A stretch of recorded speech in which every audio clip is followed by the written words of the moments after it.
Maggie and Perloff on the Infinity Sports Network. Howard out of the shotgun, back to pass at his own 25. He'll gun that deep down the right side, and it is caught by Jeremiah Smith at the 30 of Notre Dame.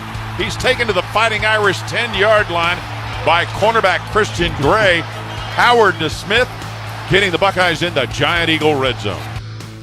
That was the nail in the coffin for Ohio State. They're your national champion. Welcome to the show, Maggie Gray, Andrew Perloff. It's great that Ohio State remembered that Jeremiah Smith was on the team in the second half. That was the big catch, and he had not had a touch in the second half. And then when they needed him, there he was, Perloff. This was a game that got a lot closer than I think anyone in Ohio State was hoping. It was a comeback mounted by Notre Dame, a flawed comeback, though. They lose 34-23. And Ohio State, who won the first ever college football playoff when it was a 4-team playoff, now they win the first ever college football playoff when it's a 12-team playoff. Yeah, I mean, I can describe that Jeremiah Smith play as sometimes I'll play sports with my kids, and just for their ego, I let them back into it, and then I just block their shot at the end. It's like, oh, yes, right. We have an NFL team, and you are a amped-up service academy. We can do this whatever we want. It's like Ohio State woke out of their slumber and made it that was like a pitch and catch. Yes. Why did Will Harlow do that every play? That's like make the whole plane out of the black box, make the whole offense out of that. But Ryan Day had other ideas, and it worked.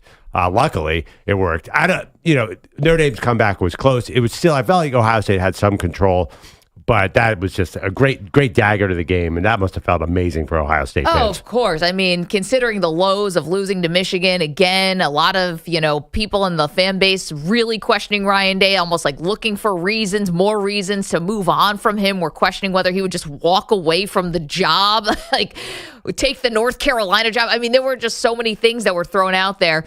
And to be fair to Ohio State, I think this is the most impressive run that I've seen from a college football national champion. And I know there's been undefeated teams. I get that maybe that's harder, but this was the most impressive thing I've seen. Because explain. They had to win all these extra games, and this was not the little sisters of the poor that they had to run through. So you have the low of beating Michigan. In any other season, some meaningless bowl game is actually your final game, and that Michigan game is the last thing you're really going to have, and the future of the program might be in doubt. Who knows what the changes are? Instead, you host Tennessee, where 30,000 volunteer fans invade your stadium, beat them easy. They had one of the top defenses in the country. Then you take on number one in the country, Oregon, a team that we have so much respect for, Perloff, and a team that, was rightfully the number one team. You avenge a loss to them, you take them out. That was super impressive. And you boat raced them. It wasn't even close. Yeah. And then you have to take on Texas, another great defense, top defense of the country, and you have to do it in the Cotton Bowl. So you basically have a home game for the Longhorns, take care of them, and then Notre Dame take care of them. It wasn't perfect. I'm not saying that, but this is the most impressive from the depths of where they were to now having to run through that gauntlet of teams. This was not, this was beyond impressive to me. I think this is I know this is the most impressive run that I've seen a team make to get to the title.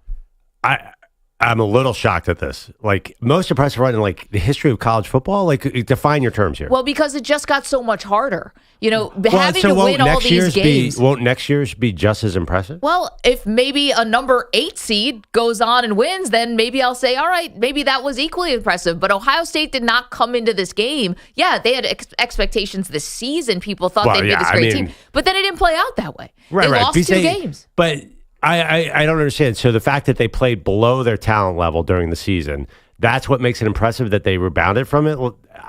And also the fact that is it the fact that they ran through a 12-team playoff? Because next year's team will also win through a 12-team playoff and therefore be either the first or second most impressive team. Well, we don't know though, because what if next year's team gets a bye? What if they tweak the format? What if they make it easier for the top seeds and harder for the lower seeds? Like this was the guinea pig of the season, right? Of this college football playoff. And Ohio State.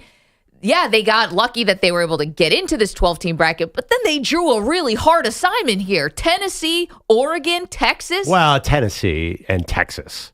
Tennessee had a phenomenal defense, and the SEC, Tennessee and Texas, and Texas. the SEC, who wants to tell you that they are the best conference going away. Well, this was one of their best teams. Team that beat Alabama. This Tennessee was a worthy opponent.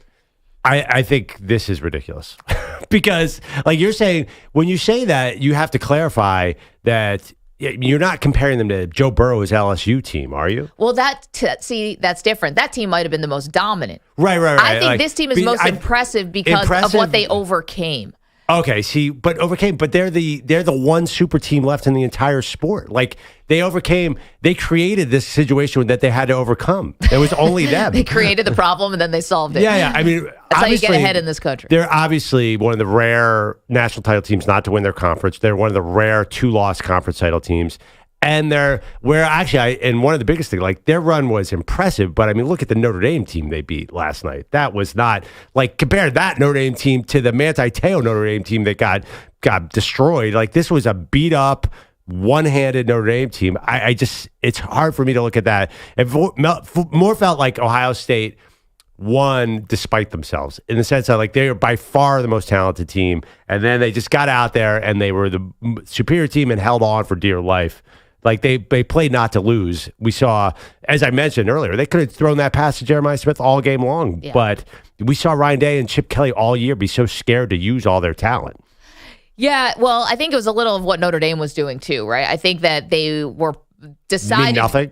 Well, on defense, deciding to bring pressure, which anyone would have done on 3rd and 11. I think that anyone would have done that. You're sensing. At that point they were desperate. Yeah, exactly. Yeah. And you're sensing that maybe Will Howard's going to make a mistake. Maybe he's going to throw the ball away. Maybe you're going to get a sack. Maybe you're going to sack fumble. Who knows? And but Jeremiah Smith was totally absent the entire game. Like why you have? It's actually historians are going to look back on that and say, was Jeremiah Smith hurt in this game? Like why did they not use him? Early. That is like. They have this. There's no wide receiver core like Ohio State, and yet most of the time they had Will Howard doing 4-yard runs.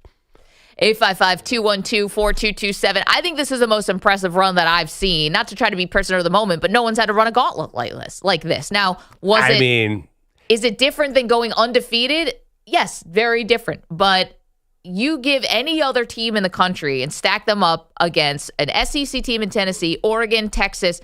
And then, maybe Notre Dame was a little hurt. Their offense was not as explosive as some other offenses, but this was a team that also had a great defense, and Notre Dame deserved to be here. They also deserved to be in this title game. This wasn't... Yeah, but I mean, it felt right. Obviously, Oregon was way better than Notre Dame. Right. That's a question also. Did this 12-team playoff actually crown the rightful champion? Like, did we crown the rightful champion? But did we get there? We eventually got to the right answer. But if you do the work and you show your work like a math problem, was that all correct? A lot of prognosticators said, "Wow, Notre Dame's side of the bracket is so easy; they could get through this." So, and that actually ended up playing out. Yeah, listen, Ohio State is amazing. Like they have so much talent. I just think that to call it the most impressive run. In fact, I think it's like one of the most least impressive runs in the sense like it should have been even easier. Like it definitely should have been easier. Like there's no team like this. There's just no team with a bunch of seniors on defense and a bunch of superstars on offense. Like that's never going to happen again. This is the last. I heard it described that this team is a dinosaur. It's the last of a breed. Like there's never going in the NIL era. We're not going to see this Ohio State team again. So in a sense, it's like they can breathe a sigh of relief because they didn't screw it up. That's the vibe I got from them. Like, phew, we didn't screw it up. Okay. We did what we were supposed to do. Well, definitely some sighs of relief, especially from Ryan Day after last night, and the coaching staff, no doubt, because that Michigan, like, again, I think the fan base was just waiting for a reason to bring up that Michigan loss again and have that be the thing, because that's what's important to that fan base. And who am I to tell you that you're wrong? But I thought that Michigan did this last year. They brought everyone back. Now the offense wasn't as explosive, but they had that same kind of vibe. We're all coming back to win the national title. That part of it to me was not so crazy. Well, yeah, but Michigan didn't have this talent level. Like these guys are real NFL players, like big stars, except for the quarterback. I mean, you have Jeremiah Smith and Emeka Egbuka, Carnell Tate, JTT, Sawyer. You have Quinshon Judkins and Travion Henderson. Like, that's not Michigan. Was not quite like that. No, but Michigan's defense, like those guys, I don't know. I feel like I'm watching those guys in the NFL. But Michigan is good. But I think I watched J.J. McCarthy get as a top 10 pick. Where did he go? 11? Top 15 pick. Right. But I thought Michigan, that's just my opinion, like there's no collection of talent like Ohio State. As far as if you follow like 24/7 recruiting trips, like this is just like 5-star, and they paid through the wazoo for this team. Yeah. Here's a question I think that I'm not sensing from maybe the public at large. I'm calling this impressive. Do people really respect this Ohio State team? I don't think so. Yeah. Okay. Let's get to the heart of it. Let's get to the real thing. It's like therapy. Let's peel away what's really at the issue here. I think it's because it was expensive. The roster's expensive. They came in. I don't know how they weren't the number one team. Like I remember saying like, "Whoa, this is like the Vince Young dream team of the Eagles. Like, how is this team possibly going to lose?" Because don't compare them to that. Because Georgia, you could see Georgia's roster just whittle away in NIL. That's the thing. Like, there's never the Georgia-Alabama era is gone, and that's why, in a sense, it's almost the least impressive run because you no longer have the super teams of the last 25 years. Yeah, but you now have Oregon in your conference. That's not a super team. Not like Alabama, not like Joe Burrow's LSU team. Well, I mean, Joe Burrow's. Let's put that to the side because that might be one of the greatest college football teams we've ever seen. I mean, literally, it might. We could do a great debate. I think we did a great debate. They beat Alabama 45-42 that year. Like Alabama was the same team. Like the pros. Look at 2021 Georgia. Like and look at that lineup. Like this is not the same. I mean, Ohio State's close, but like we're never going to see this again. So now it's like it feels more like the NCAA tournament where the actual tournament itself defines the action more than a dynasty. Of a team. So like it's like to be fair, UConn is coming off of back-to-back titles, so kind of feels a little dynastic there. But no, I get what you're saying. I feel like you're saying like that's the most impressive thing to run through an NCAA tournament. Like that is what you have to do. Take so many challenges, but that's going to happen every year. So next year's team is going to have to go through a similar run, probably a harder run. Like, things kind of fell right for Ohio State this year. You thought this was easy? Well, yeah, Tennessee, Oregon, Texas. Tennessee, nobody came in that season like, whoa, I wonder if you can beat Tennessee. Yeah, but you know how people feel about Tennessee? The SEC. You watched Tennessee They had a great defense, and they had 30,000 fans invaded the Horseshoe. Show me the Tennessee wins that blew your socks off. They beat Alabama. Yeah, I know, at home.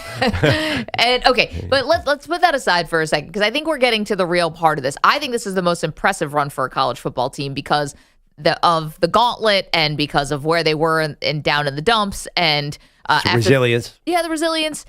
And then, but I think there's another issue here. I don't know if people like this team. No. That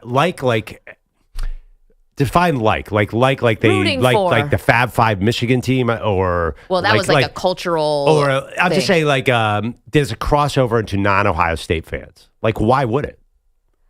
I don't know because I think people love stars. And I think that we're going to watch, as you said, a lot of these guys are going to be starring at the next level. Yeah, but they didn't star at the college level because Ryan Day and Chip Kelly would not call plays for them. Interesting. I mean, which stars would you think people like? Jeremiah Smith, for sure. Well, he's not coming out. But yes, people love him. Yeah, right. People don't like Travion Henderson. We've been watching him for years. I mean, he seems super likable.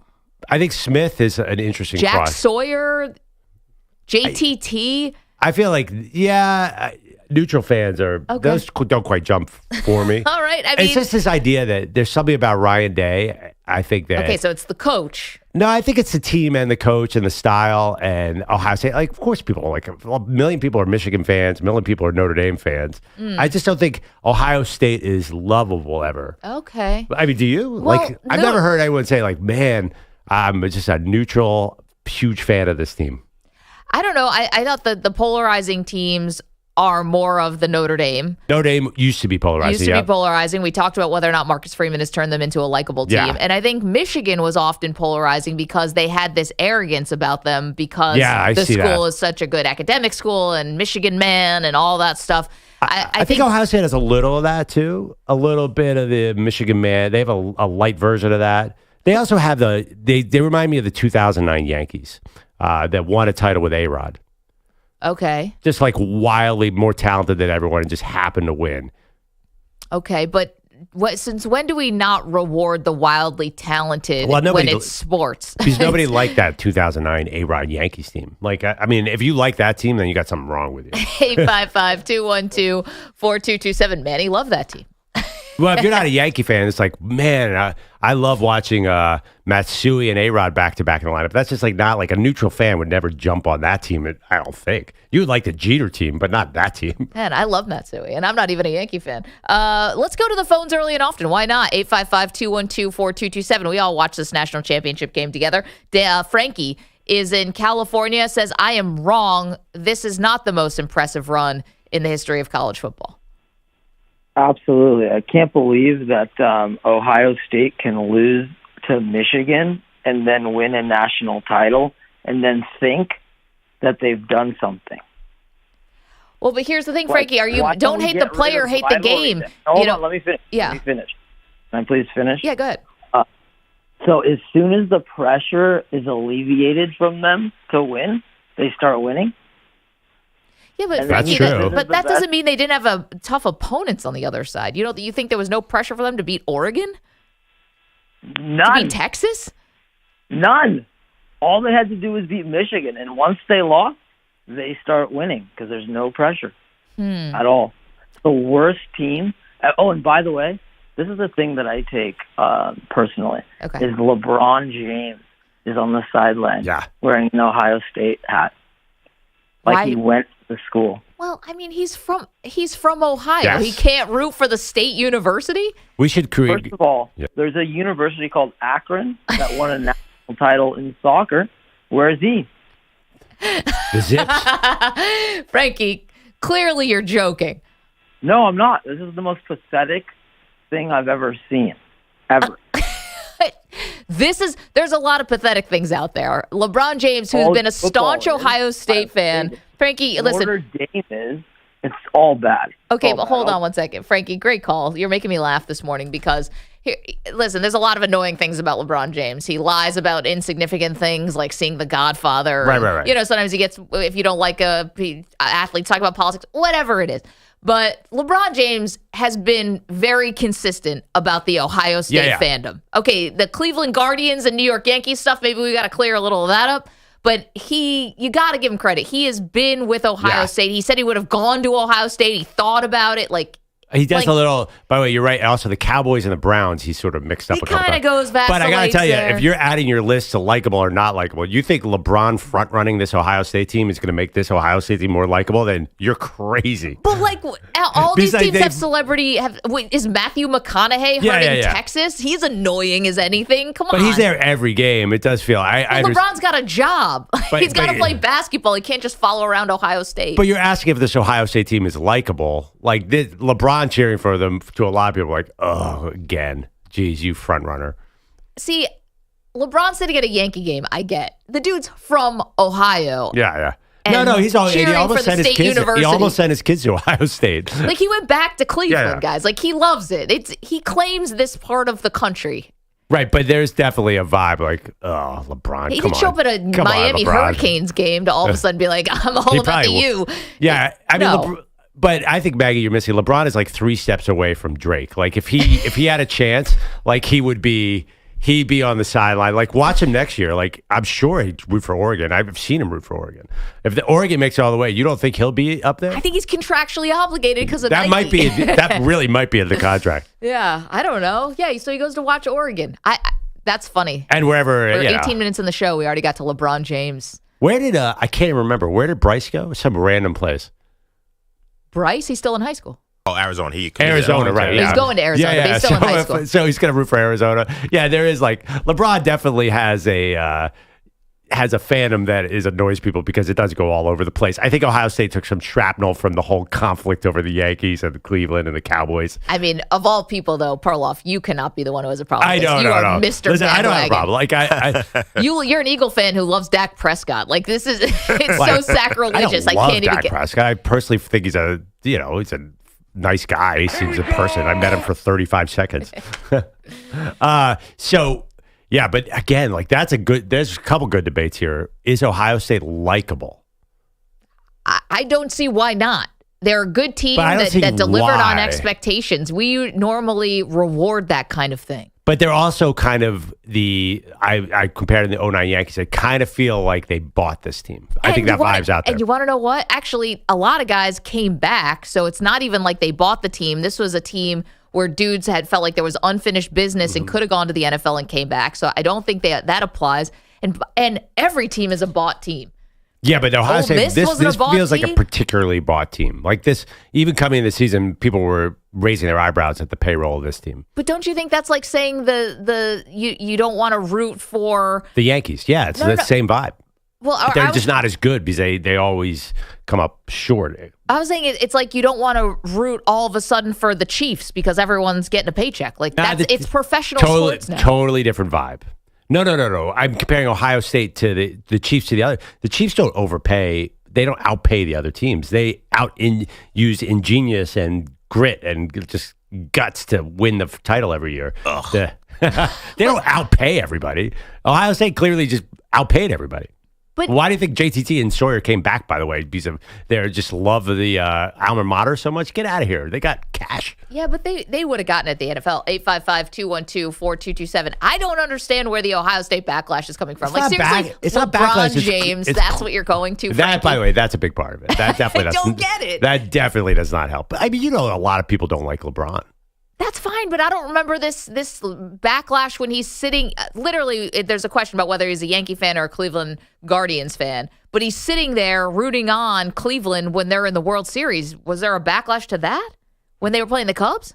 That was a different time, though. There was a slight judgment. I don't think there's. I don't think there's a backlash against. Do you hate all celebrity fans? So this is like.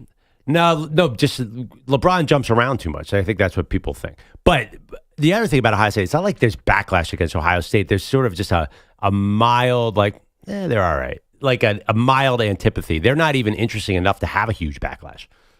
I hate them, so. Yeah, why do you hate them? You call yourself the Ohio State? I mean, come on. That's enough. You got to watch every football game. It's the emphasis on the? Yeah, every football game you watch. Are we nitpicking a little? No, that's not nitpicking. They're like Michigan, right? Like they have that, we're better than you. Yeah, there's a pretentious mindset. And to some degree, I kind of respect it because they are Midwest, and I kind of like that they have a little chip on their shoulder. But you can't have a chip on your shoulder and say you're better than everybody. You can't do both. Either you're the little sisters of the poor, you're the underdog that's pulling up your bootstraps, or you're better than everybody. I respect Notre Dame because they don't hide the fact that they think that they're better than us. Ohio State wants to act like they're the everyman, but then also say, call us the Ohio State. Give me a break. Okay, yeah. Hold on, though. They could claim in this run a little chip on the shoulder. They're the 8th seed. They had 2 losses. If there was any time for Ohio State to be able to claim the nobody believed in us, this was the year because nobody believed in them. But you say the 8th seed like there was anybody above them that everyone thought was better. It was the Oregon. Oregon. Nobody thought Oregon was better. They were favored in that game. To me, it's like the opposite because they were only the AC because of, like Perloff said, their own screw-ups. It wasn't anything we did. We came in, we had the number 1. We all thought they were the best team. It was that they came out, they screwed up the game against Oregon, then they choked against Michigan. That's their fault. That has nothing to do with us. Why are they now saying, you guys didn't believe in us? You didn't believe in you. You didn't go out there and take care of business. And their choice to be conservative and cautious cost them 2 games. I mean, that's why they're a 2-loss team. If they had just come out with a different attitude, be like, we're better than you and run over everybody. They were clearly the best team. Okay, I think the question is a couple questions here for the poll. Is this the most impressive or least impressive run? I guess. I think most. I think you guys are giving me least. And the other part is Ohio State likable? 855-212-4227. You're welcome to call in on that. We have a lot to do today. A lot more from this game, quite frankly. And did Notre Dame... Was this also some coaching malpractice going on in this game where Marcus Freeman was one of the hot names now in coaching, but did they blow this one? 855-212-4227, and we, of course, have a lot of NFL to unpack as well. Don't move, MMP.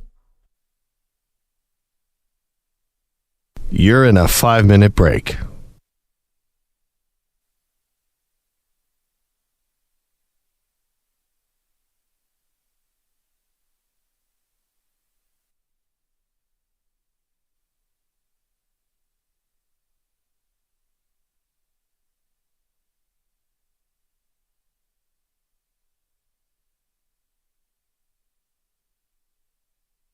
Four minutes, 30 seconds remaining.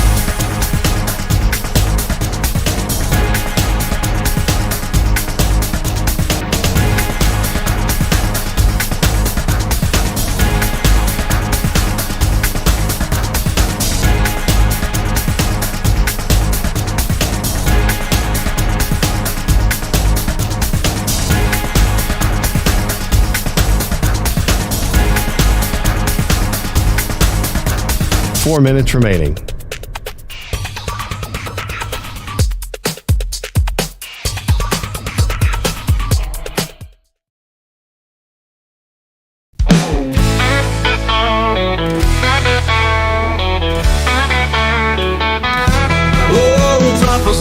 Got his turkey day plans, sipping bourbon from a can, yeah, that's his stance. He's got the Maggie and Perloff show on blast, feeling thankful and tipsy, talking fast.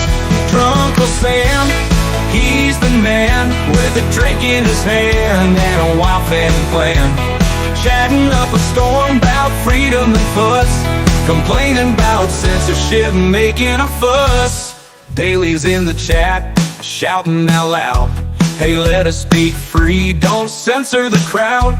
But Drunkle just laughs with a grin and a wink. He's got Maggie and Perloff and plenty to drink. Drunkle Sam, he's the man with the pumpkin pie and a turkey day tan. Bourbon in his cup, he's our #1 fan, raising a glass to the Maggie and Perloff clan. So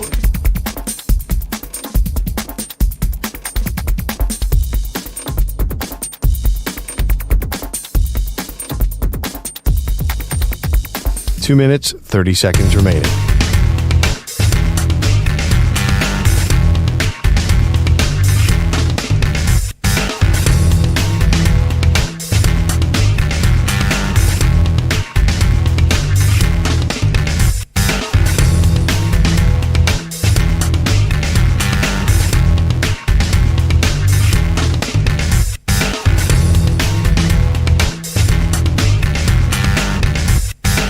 Two minutes remaining.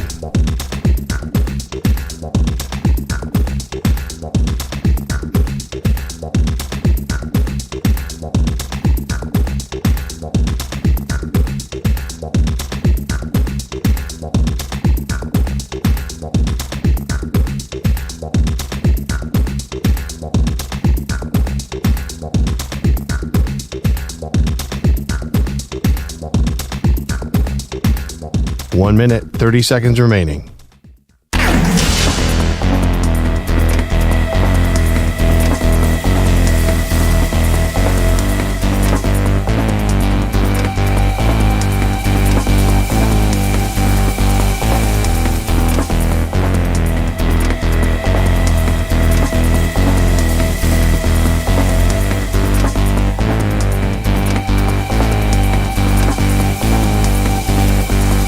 One minute remaining.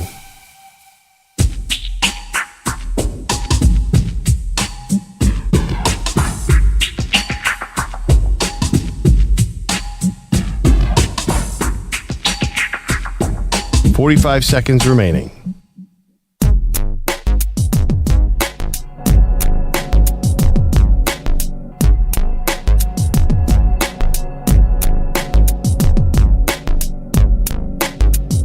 $30 seconds remaining.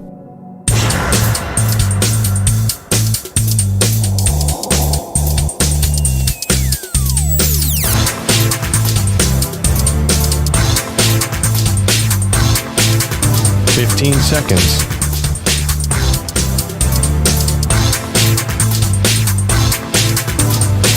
Break ends in 5 seconds.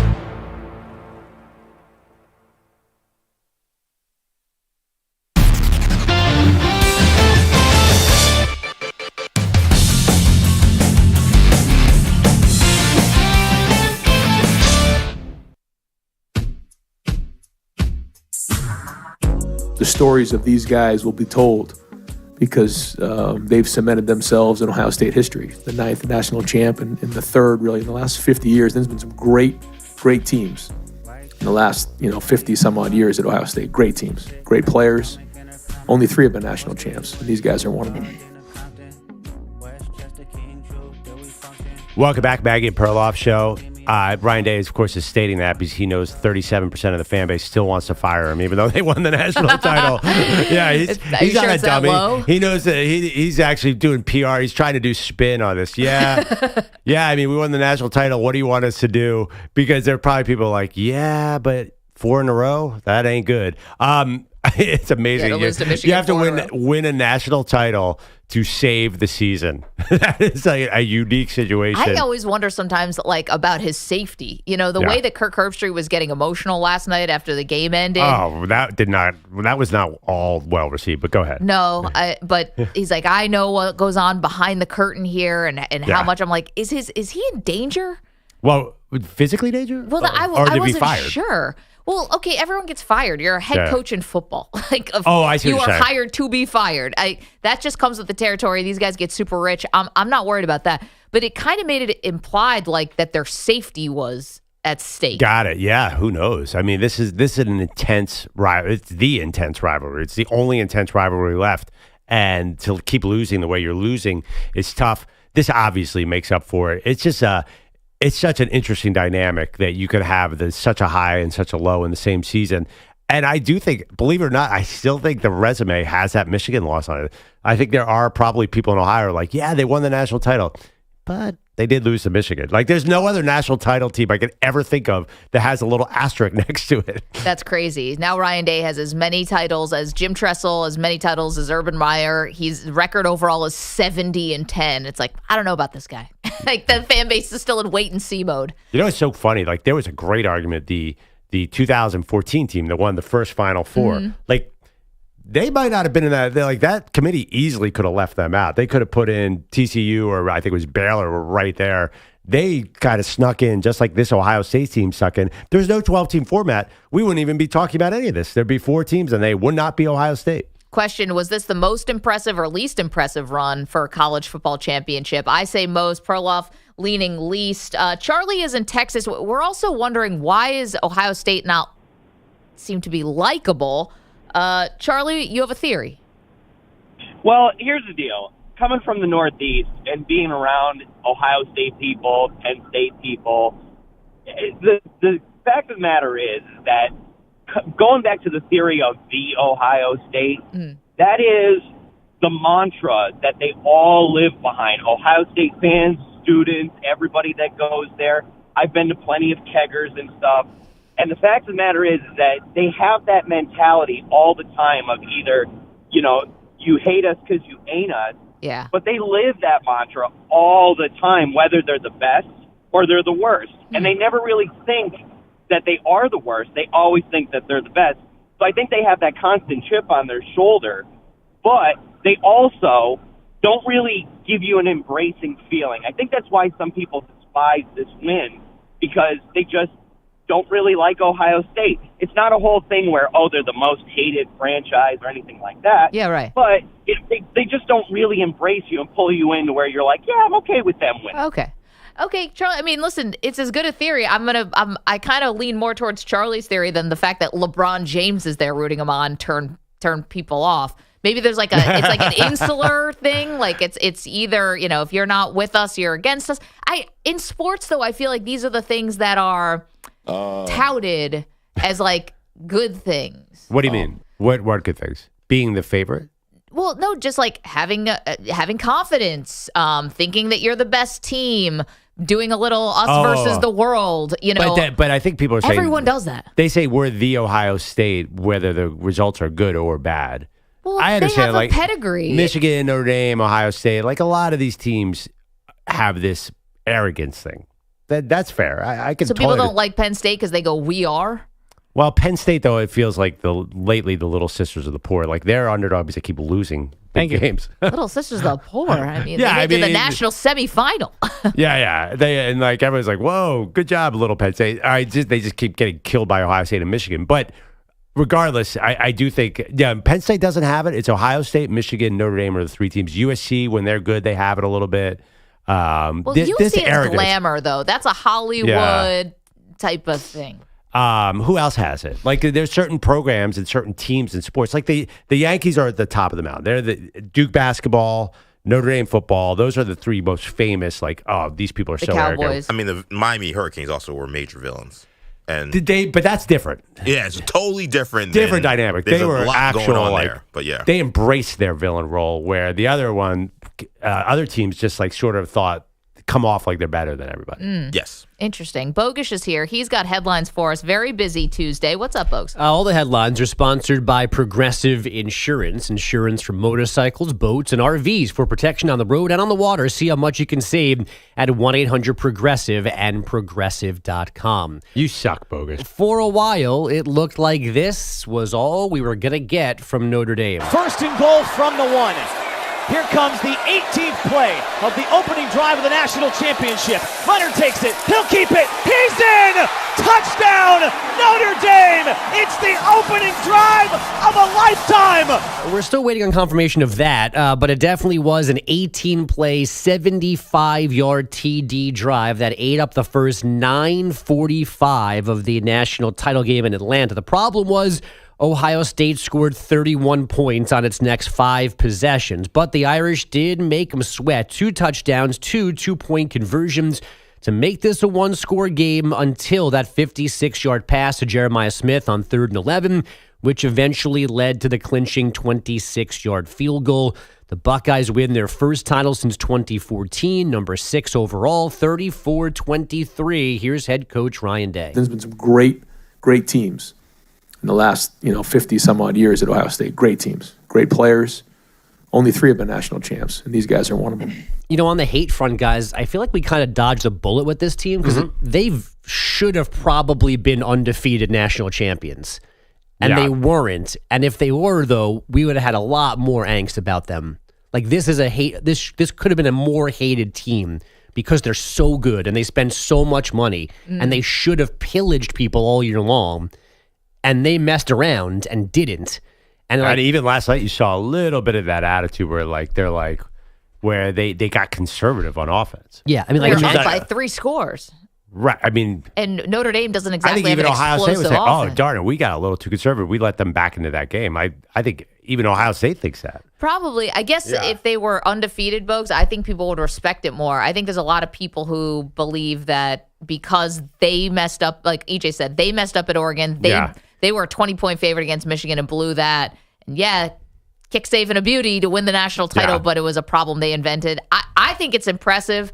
If they had been an undefeated national champ, we would have had there could have been no criticism of them, right? Well, but the Ohio State stuff would have been on 10 had they gone to Oregon and won. Yeah. Had they boat raced Michigan. Yeah. They'd be planting flags, waving flags, chanting, chests out the entirety of the fall. Got it. So this is less of it's Ohio State's world and we're living in it. They were kind of lucky to get the second chance and did what they did with it. Interesting. We got I don't NFL. think that's going to stop them from celebrating. Probably not. NFL coach hires now coming fast and furious. Ben Johnson's the guy in Chicago. Aaron Glenn might be the Jets' next head coach. The Lions D coordinator and the former Jet player will be in Jersey today, and we're told the Jets don't want him to leave the building. If he does, though, at least the Saints are waiting for Glenn. The Atlanta Hawks let us down yesterday. Steve Holman had to bite his tongue at the Garden. Whoa, Brunson has been upset all night. Dyson Daniels has shut him down. And now the foul. Brunson complaining to the official. Oh, do you know I'm Jalen Brunson? We could have had more of that. Instead, Brunson scored 34 with 6 assists in a 119-110 Knicks win. I believe the last time the Hawks were at the Garden, that's when Young played with invisible dice at midcourt. Brunson said that wasn't on their mind yesterday. To be honest, whenever we play in front of this crowd, I mean, there's no extra motivation. This is the best place to play, regardless of what happens. We don't need extra motivation. It's like Lou Gehrig acoustics in the I was Garden gonna say, yesterday. Today I consider myself the luckiest man. It's like man. Can someone check on Brunson? Brunson saying that post-game on MSG TV. A huge quarterfinal at the Aussie Open this morning. Carlos Alcaraz taking the first set off of Novak Djokovic. Coco Gauff lost her quarter to Paula Badosa. The Toronto Blue Jays are signing former Orioles DH Anthony Santander, 5 years and $92 million. And on ice last night, the Jets took a 5-2 loss in Utah. The Leafs topped the Lightning 5-3. for a 3-game win streak. Guys, back to you. Bogusch, thanks so much. All right. Ohio State, likable, not likable. And was this the most impressive or least impressive run to a national championship? That's on the table for you at 855-212-4227. Also coming up, is one quarterback winning a Lombardi Trophy inevitable? Give you a hint. That quarterback is sitting home right now. Maggie and Perloff. We are the New York Knicks. You're in a 5-minute break. Late night vibes hitting up the show. Maggie and Perloff dropping tapes that glow. And the chat's done a film low, runs the scene. Spitting fire so hot it makes the snow seem mean.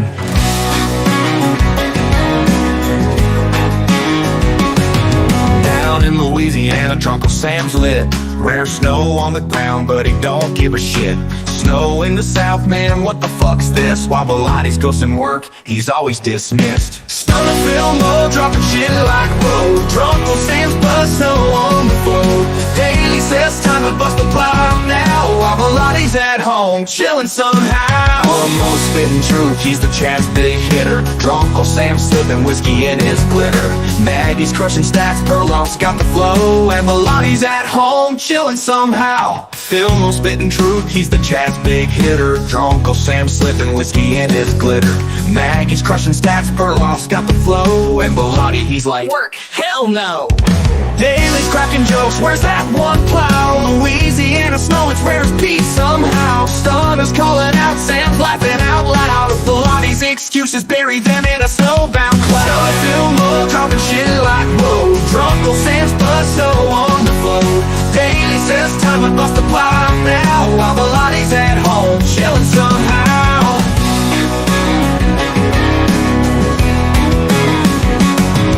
Filmo in the chat, Sam sloshing his drink. Daly's plowing snow, making Pete rethink. Snow in Louisiana, Bilotti on the run. Both are rare as hell, like Perloff having fun. The chat stays lit, Filmo's throwing flames. Daly's got the plow, Bilotti skips games. Maggie and Perloff hold it down so tight, while Pete's at home, sleeping through the night.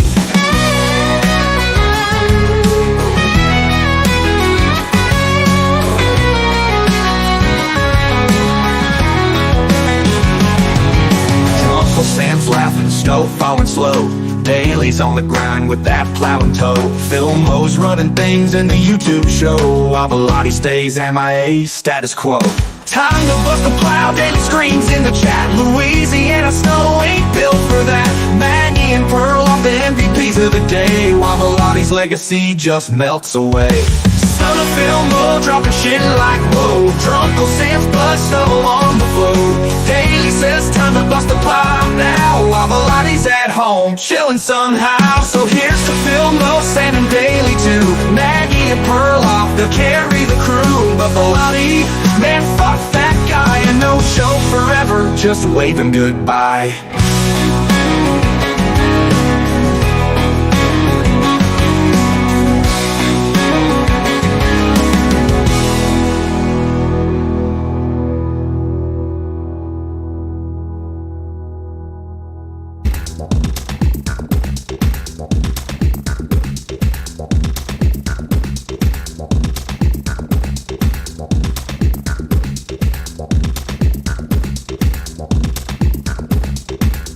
One minute, 30 seconds remaining.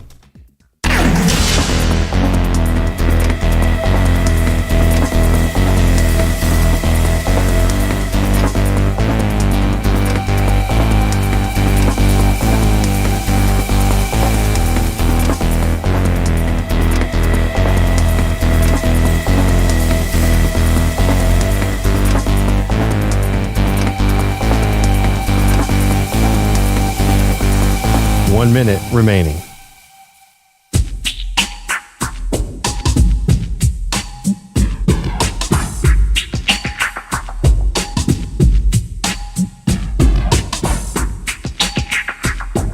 .45 seconds remaining.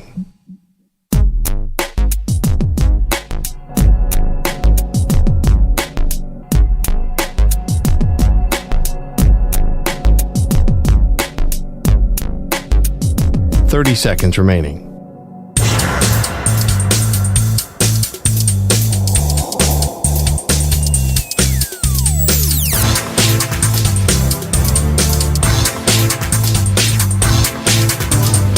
seconds.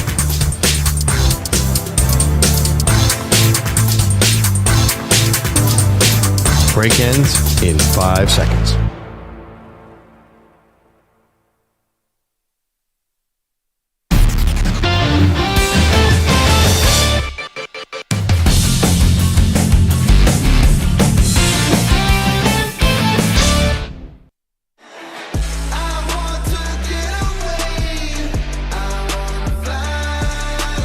Welcome back. Maggie Gray and Perloff. We're talking about the national championship game from last night. Congrats, Ohio State. Finished the job, snuck into the college football playoff, really, and go on a pretty epic run, in my opinion. Taking out Tennessee, taking out Oregon, taking out Texas, and then Notre Dame last night. And the game got entertaining as well. There was a controversial moment where Notre Dame's trying to mount a comeback in the fourth quarter, and they get it to a 2-score game. So it's a 16-point deficit. So you need 2 touchdowns, 2 2-point conversions. But they're facing Perloff a 4th and goal at the 9. So tricky spot here for Notre Dame because their offense is not really the thing. This is a team that's led by their defense. So on a 4th and 9, they attempt a field goal. Yeah.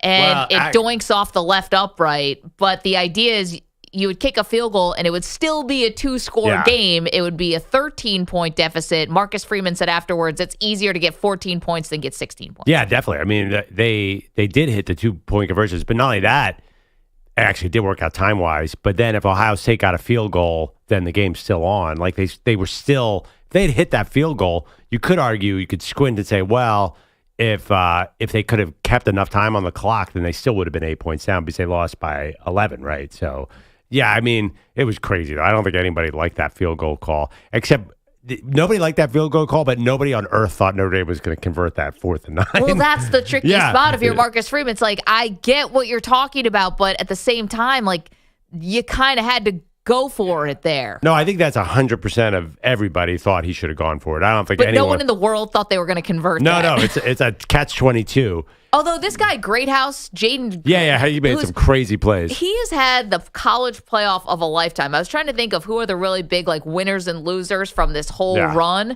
And I think you got to put him as one of the clear winners. I mean, Absolutely. 2 touchdowns last night and the 2-point, right? And even last game against Penn State, he was fantastic. He's like their only guy, and he's not even one of their main dudes, or wasn't going into the playoff, and he's been fantastic. Well, and I think Notre Dame, you might look at that game and say, well, why did we pass the ball the whole game? But I actually thought it was a point of the game. I'm like, ooh, what if they'd gone with that backup quarterback who's a really good passer but not a good runner? Steve Angeli? Yeah, the guy who threw the punt on the fake punt. Yeah. That wasn't a great throw. That was a good throw. I mean, he had nowhere to go. They sniffed out the punt and he was covered. That was actually a beautiful throw. I thought the guy should have caught it. There's nowhere else he could have thrown it. The guy was perfectly covered, and he got it in a 2-inch window. It got the throw got there, but it was low. And if he had thrown it high, it would have been a pick six. The guy was completely covered. They sniffed out the whole play. Yeah. But I thought Riley Leonard held on to the ball way too long, so many times. I kind of get it. But Ohio State obviously had a vulnerability at cornerback. I didn't know the penalties on the cornerbacks. You had to. Your advantage was you thought after that first drive you could run it on them, and that was a mistake. You actually got fooled by your first drive, and it was a great first drive. Yeah. I think it took a lot out of Riley Leonard too. I think he needed a couple drives after that to recover because he took such big hits. But then they should have. Once they figured, we better pass the ball against this team. That's the way to get to them. It was way too late.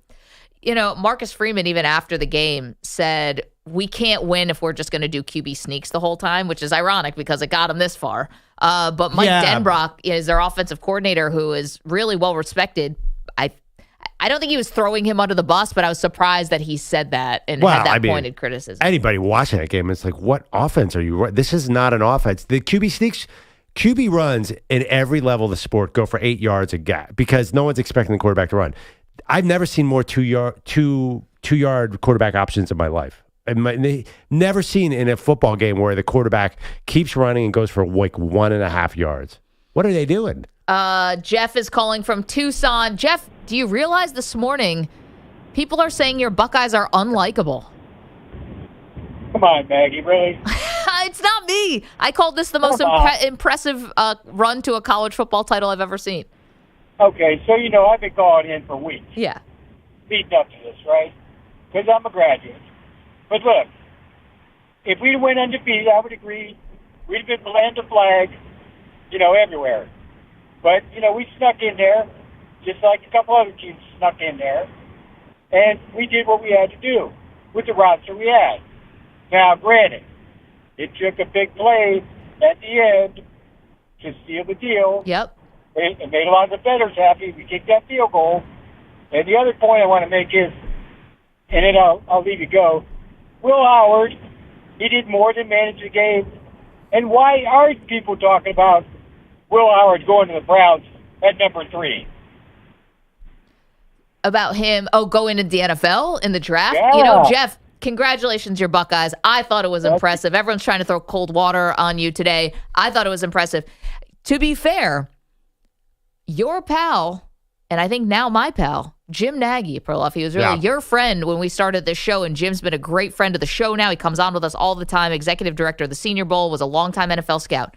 He came on with us. EJ, you tweeted this last night. When was that November? Yeah, it was November. So when Will Howard's stock could have been lower in November. But this was right before the Michigan game, ironically. But still. Right, yeah, but still. Stock in the media. We have no idea what the teams thought of him. Right, but so here comes Jim Nagy, and he says, I don't understand why no one's talking about Will Howard and how he almost went to the NFL last year, and if he had just gotten this call from Jim a day before he went to Ohio State, maybe he would have gone to the Senior Bowl and gone to the league. And he said, I don't understand why he's not getting more Heisman love. I don't understand why he's not getting more just attention nationally. Lays an egg against Michigan, terrible game plan, etc. I think Will Howard helped himself. We talked about Jaden Greathouse. Will Howard made himself a gajillionaire last night. Oh, I don't know. Think so? Is Will? I think is he a first round pick though? I think Jim was saying second or third round. Even still, I mean, second round pickup. That's Jalen Hurts is a second round pick, and he's a gajillionaire. So I think it's possible you come in and maybe you're a high end backup in the league forever. Maybe you get a chance to start. Maybe you become, a Brock Purdy. I don't know. Well, yeah, but I think Will Howard probably before this run was a fourth round pick, and now might be a second round pick. That's kind of how. Is that a gajillionaire? Well, it's the option. I mean, maybe Jeff's right. Maybe he sneaks into the first round. Number 3 feels a little rich, but he definitely has physically you eyeball like, oh, that looks pretty good. But it's hard to tell with that offense because they're so conservative. But here's what he's got going for him: not a good quarterback draft. Cam Ward, Shedeur Sanders, kind of the two at the top. Yep. And I'm looking around at the options for like free agent quarterbacks and stuff like that. So you're looking at Sam Darnold, who is coming off of 2 bad games. Russell Wilson. Does anyone think he can still win you a Super Bowl? I don't think so. Aaron Rodgers, Kirk Cousins, like all these guys are super flawed. I mean, maybe there's a chance that he's this year's J.J. McCarthy. Like McCarthy was not really a first round pick until he went on that run. I mean, maybe he was. We never know. We always say that. Like we're talking about media perceptions of where the picks are slotted. Yeah, I mean that's a really good point. He's big. He's got the tools to be an NFL player. It's really hard to tell in that offense because, I mean, there's just a lot of handoffs that go into the line in big games. Like, isn't that more of a Chip Kelly problem than a Will Howard problem? It's just very hard to evaluate him. There was this idea that Ohio State was afraid of Will Howard. They wanted to minimize his impact. But I don't know. I don't think Ohio State read that right. I thought if they had just come out and let Will Howard throw it all over the place, he would have been good. Yeah, I mean, he feels like he's always been slotted between the second and the fourth round. I don't quite think that changes, but I mean, supply and demand, you never know. You never know which quarterback is going to go crazy. You got a couple of other guys. You got Jackson Dart, who's super red hot right now in the draft community, which again is just the media. Yeah. And you still have Jalen Milroe floating around and maybe Quinn Ewers. I don't know. You have to squint to see those guys, but they're still like, you never know with the NFL draft process. There might be someone Anthony Richardson went number 4 overall. That is not played looking 13 great. Played 13 college football games. You watch the NBA draft; those guys have we've never even seen them play at all. The idea of the future guy is enticing to teams. And Will Howard, we know what he is. Right now at Maggie and Pearl on X, you can vote. Is Ohio State's national champion run the most impressive or the least impressive? Right now, least impressive is winning. And do you consider Ohio State likable? No. in a landslide, but it's early. 81% of you say no. All right, coming up, lots more to do, including more NFL.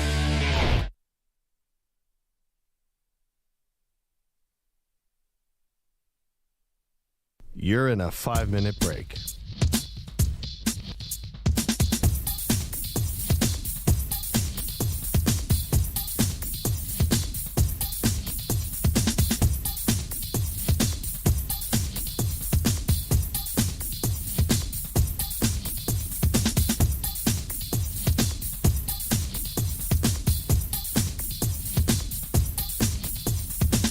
Four minutes, 30 seconds remaining.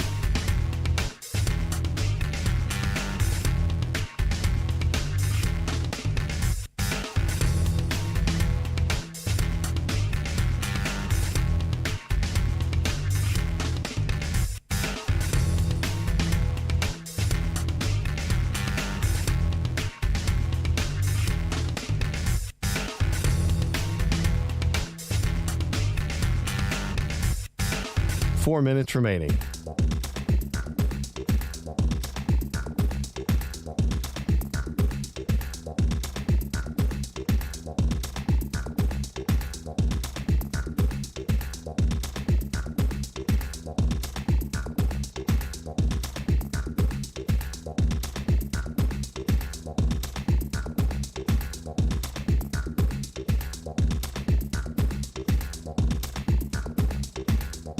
Three minutes, 30 seconds remaining.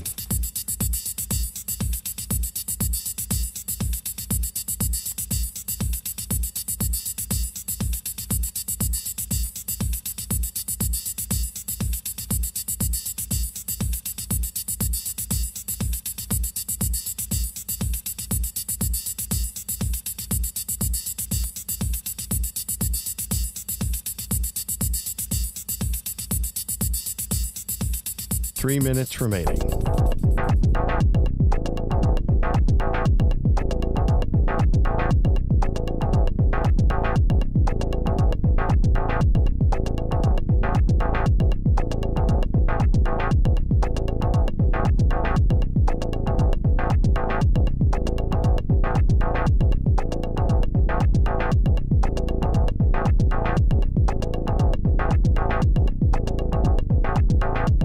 Two minutes, 30 seconds remaining.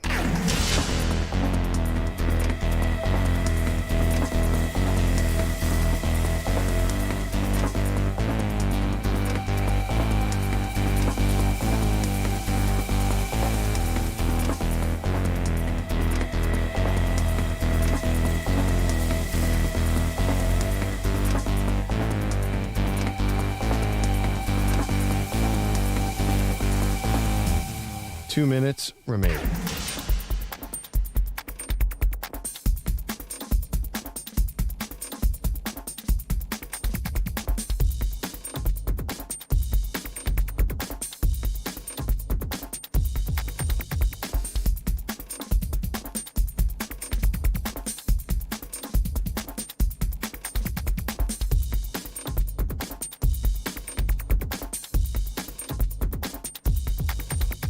One minute, 30 seconds remaining.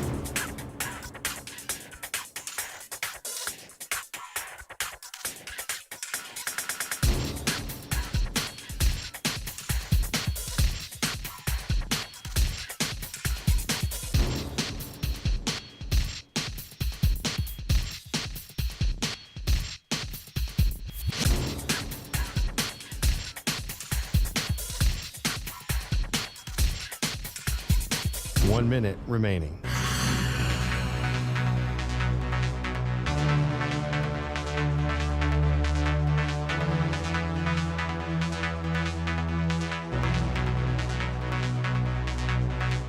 Forty-five seconds remaining.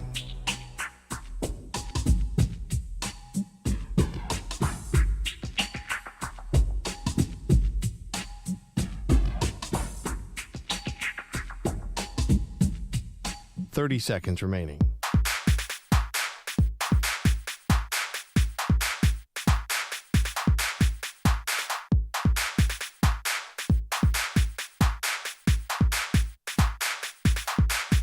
Fifteen seconds.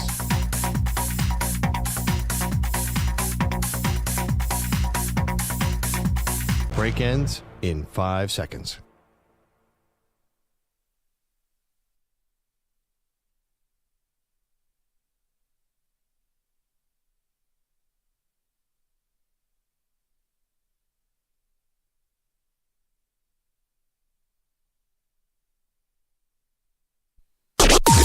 Maggie and Perloff on the Infinity Sports Network. Leonard gets the snap. Back to throw Riley Leonard. Rolls to his right at his 20. Leonard sails that middle of the field where it's caught by Greathouse. He's tackled at the 40. Tackled by Jordan Hancock, and Ohio State, national champions, beating Notre Dame tonight. 34-23, the 9th national championship in Ohio State history. Gonna be honest, a little subdued. Paul Keels on Learfield, kind of like ho-hum when I thought this capped one of the great runs, if not the greatest run, to a national championship in college football history. Welcome to the show, Maggie Gray, Andrew Perloff. I can tell I'm on an island with this one by the way you're looking at me. Yeah. I think that call was somewhat appropriate. It's like, it just feels like more of a sigh of relief than jubilation. Like, oh, thank God we pulled that off. But that's what happens with great teams. Like, you're telling me that if the Kansas City Chiefs win their third, it's going to be a little bit of a sigh of relief. There was so much pressure on Ohio State, and this is where I'm going to give them all the credit in the world. The coach has a record now of 70-10. Fan base legit doesn't like him. Yeah. I mean, that's a unique situation. Like, you can't lose to Michigan every year when you're the Ohio State coach. We all know that. Okay, but like, let's not throw the baby out with the bathwater here. Like, you are recruiting at a high level. You are getting tons of talent. You're sending guys to the NFL at a high clip. And now you just won a national title. And it still doesn't feel like everyone's ready to jump on board with Ryan Day. Like, what more does this guy need to do? Well, you're recruiting or the program is recruiting. I think that's what critics would say. And also, too, like, there was Ryan Day, and now he's finally got rid of that label that he was just winning with Urban Meyer's team. Sure. So now this title was huge. I mean, it was enormous. It was a sea change.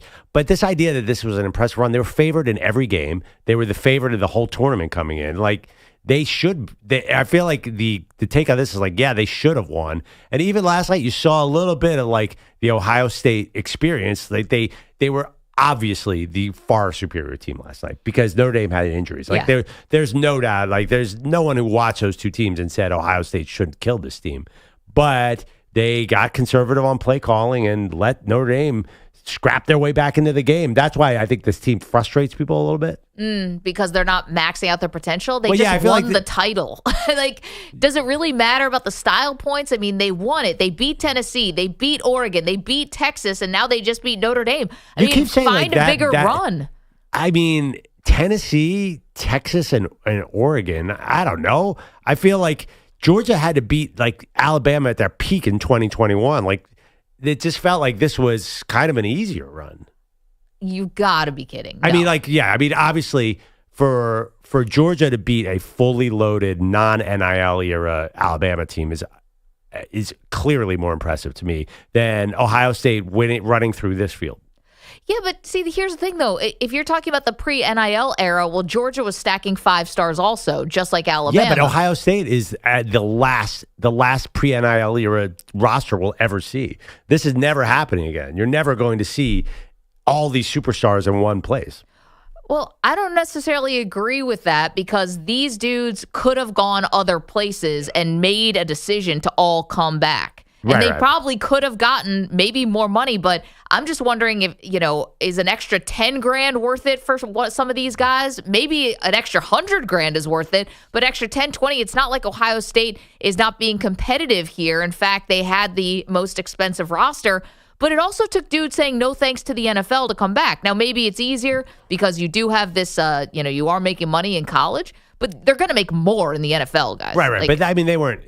I don't know that Sawyer and JTT were first-round picks. I think the problem was this year's JTT maybe, but even toward the end, I'm not sure he was a first-round pick. It wasn't like they were like top 5 picks. It's not like Cam Ward going back or something. I don't know. I mean, I guess I think you got to give them a little bit of credit. They came back. They wanted to do this thing. It got as dark as it could possibly get. You were a 20-point favorite to Michigan. You blew it. And then you could have folded.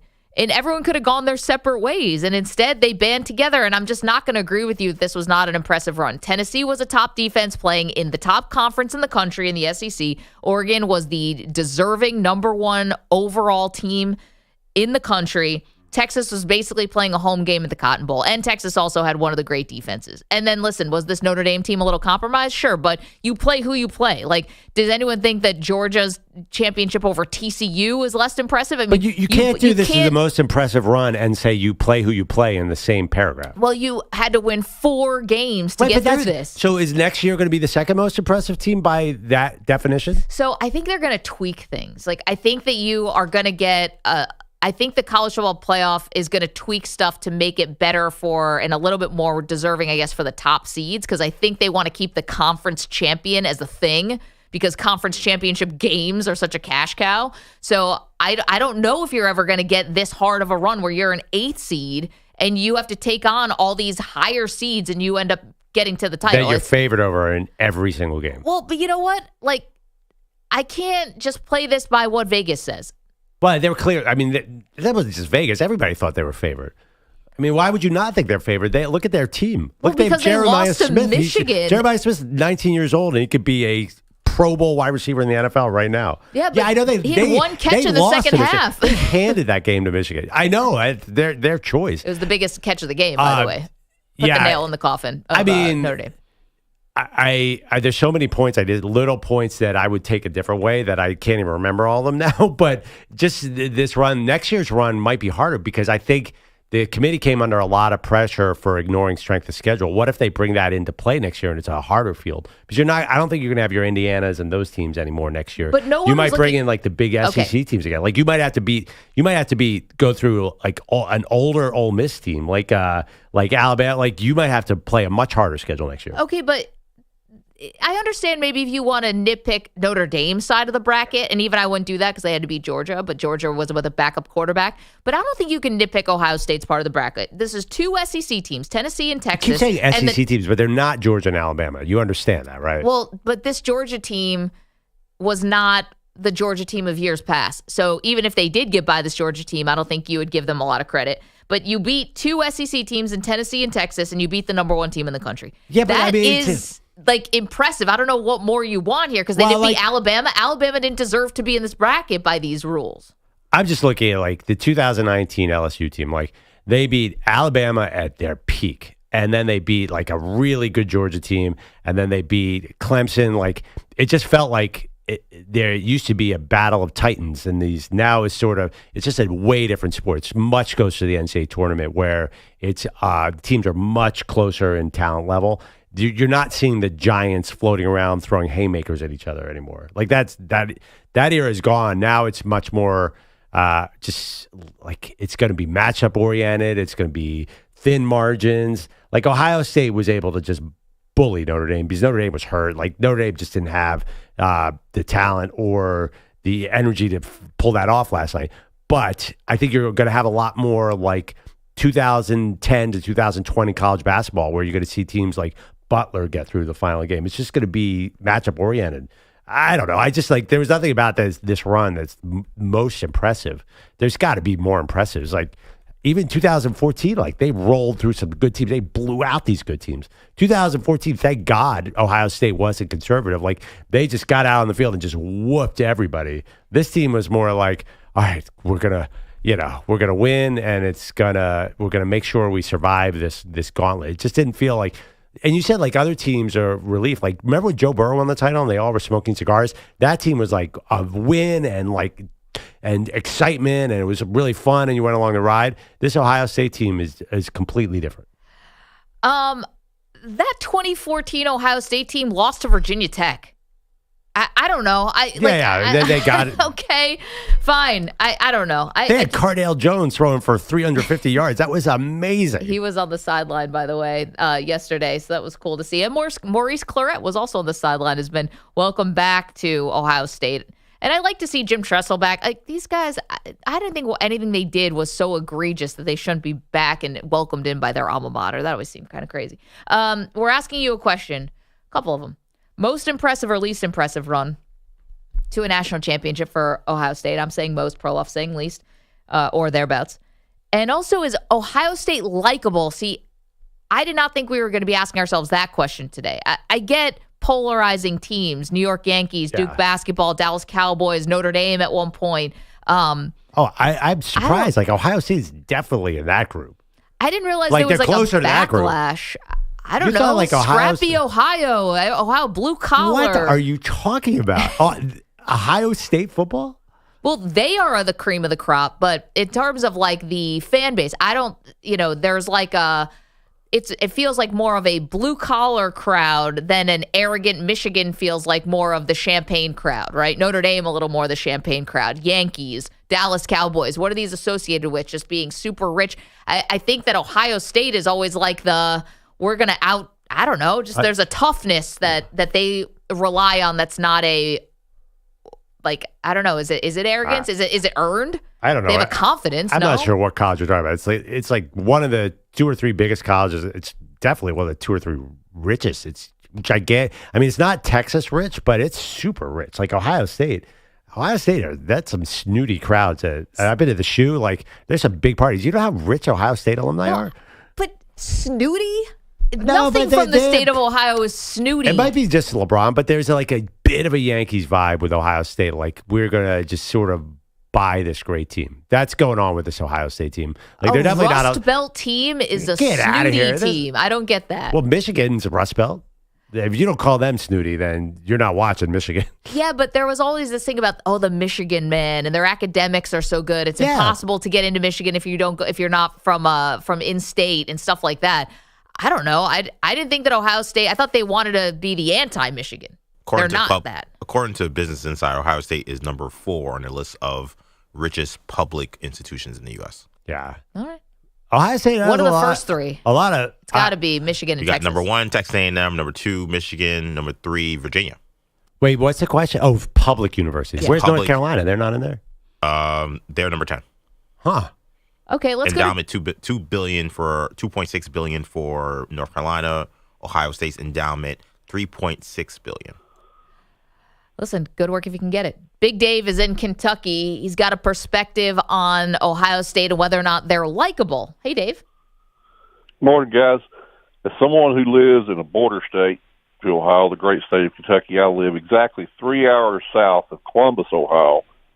I have a ton of relatives who are Ohio State fans live in the state. Some are even alum. And I can declare without a doubt that they are the most arrogant fan base on the face of the earth. Okay. The irony is the big rivalry with them and Michigan, you could change out their fan gear, and if you would talk to them, you would never know them apart.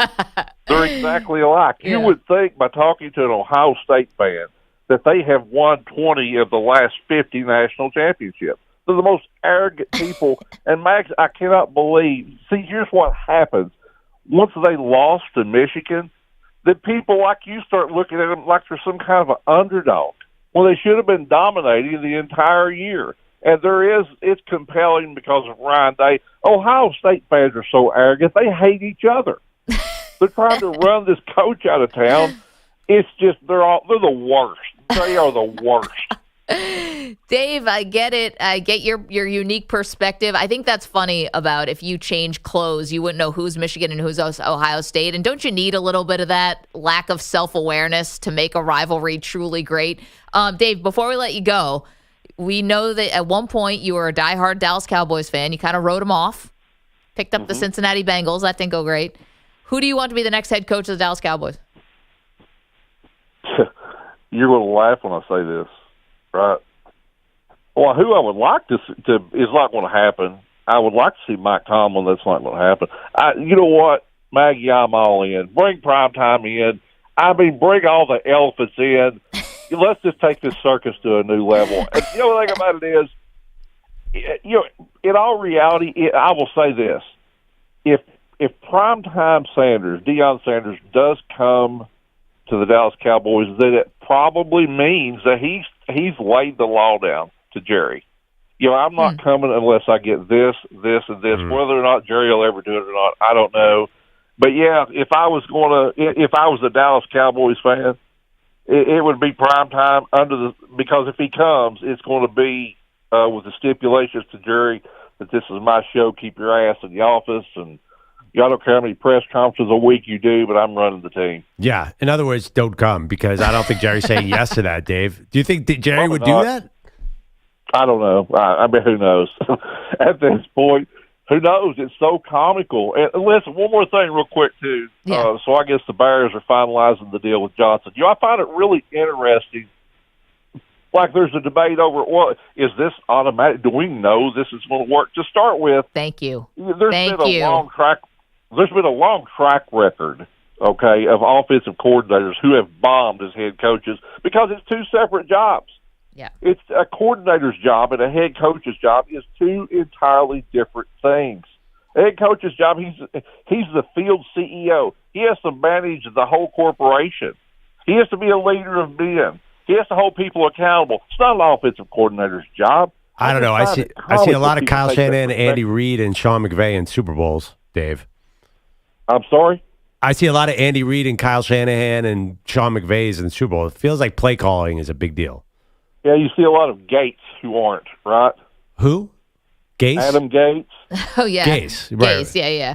Yeah, but I mean, he's not a play caller on the level with Shanahan. Like I think that's the way to win in the NFL is have an elite play caller.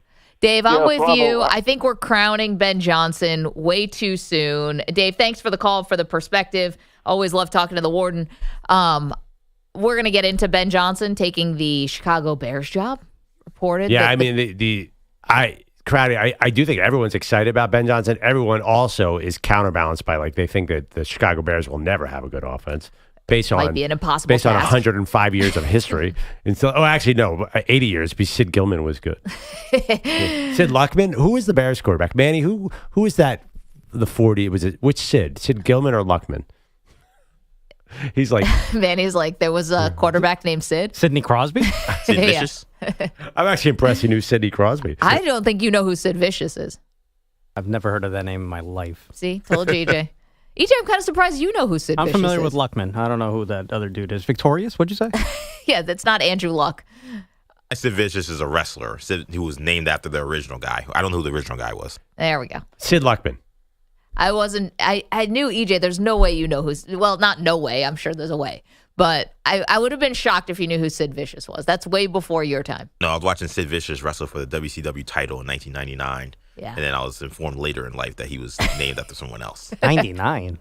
Yeah. And he's like, what is this foreign time that you speak of when something had a 1 in front of it? I had provided nothing to society back in 99. But society existed in 99. I got a brewing show bet. So the Bears have never had a 4,000-yard passer. Will you be willing to bet me that Ben Johnson will not get a 4,000-yard passer in his tenure? Listen, that is such a low bar. That franchise has never had a 4,000-yard passer. Yeah, yet people think that Ben Johnson is going to come in and all of a sudden this thing is going to be the greatest show on turf. He's got to get to 4K. I think he could get to 4K. 855-212-4227. Okay, we've got the coaching carousel. We'll get to that in a moment. More fallout and the backlash to Ohio State is on the table for you. Do they deserve it? At 855-212-4227. All right, Maggie, I know the college football is over, but there's still so much to do on Prize Picks. It's the best place to win cash while watching all kinds of sports. Over 10 million members, billions of dollars in award winnings. Prize Picks has made daily fantasy sports accessible to all. The app is really simple to use. You pick 2 or more players across any sport. You have everything on there tonight. I've already looked. Pick more or less on their projection, and you could win up to 1,000 times your money. Absolutely love the combination of 2 of our faves, college basketball Perloff paired together with the NHL. It's just perfect, and it's all on Prize Picks right now. Prize Picks accepting major credit cards for quick and easy deposits into your account, and also available in 40-plus states, including our good friends in California and Texas. Perloff and I have become obsessed with Prize Picks this season. Get on board with us. Let's have some fun. Download the Prize Picks app today. Use the code M&P. You get a $50 credit instantly when you play $5. That's code M&P on Prize Picks to get a $50 credit instantly when you play $5. You don't even need to win to get the $50 bonus because it's guaranteed. The best word in the English language. Guaranteed. Prize Picks. Run your game. Must be present in certain states. Visit prizepicks.com for restrictions and details. Mand P.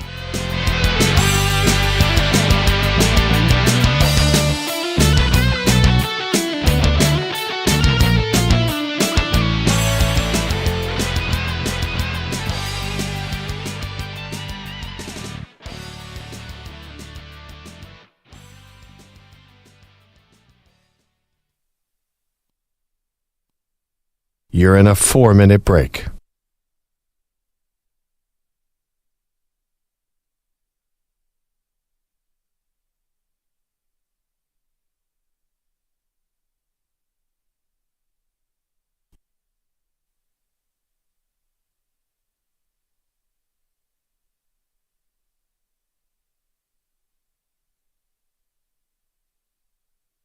Three minutes, 30 seconds remaining.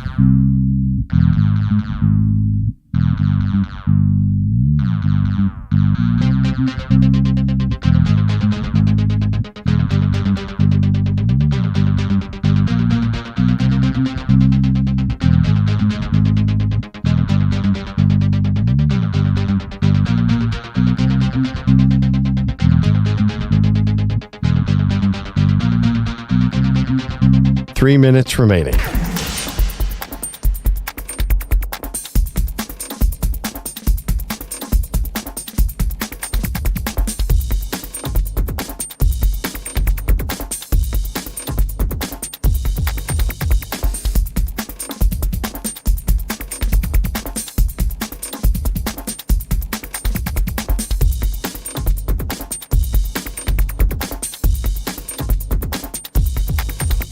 Two minutes, 30 seconds remaining.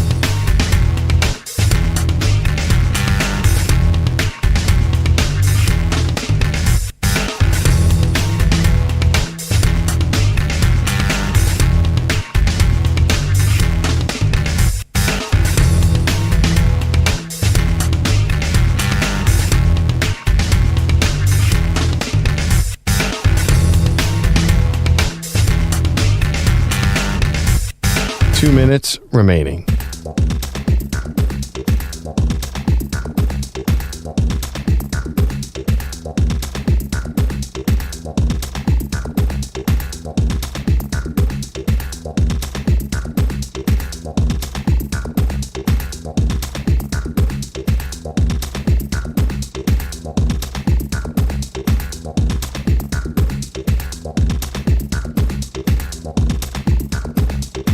One minute, 30 seconds remaining.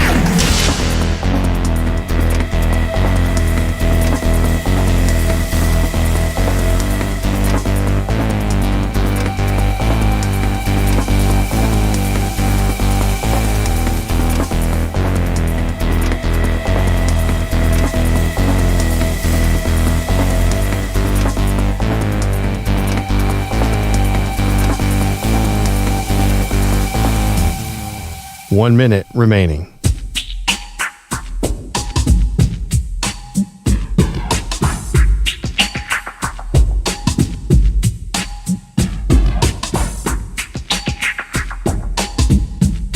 Forty-five seconds remaining.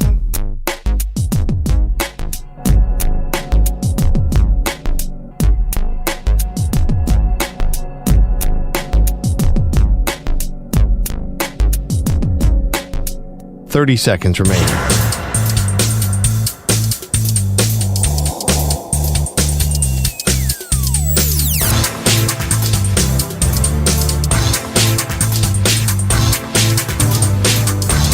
Fifteen seconds.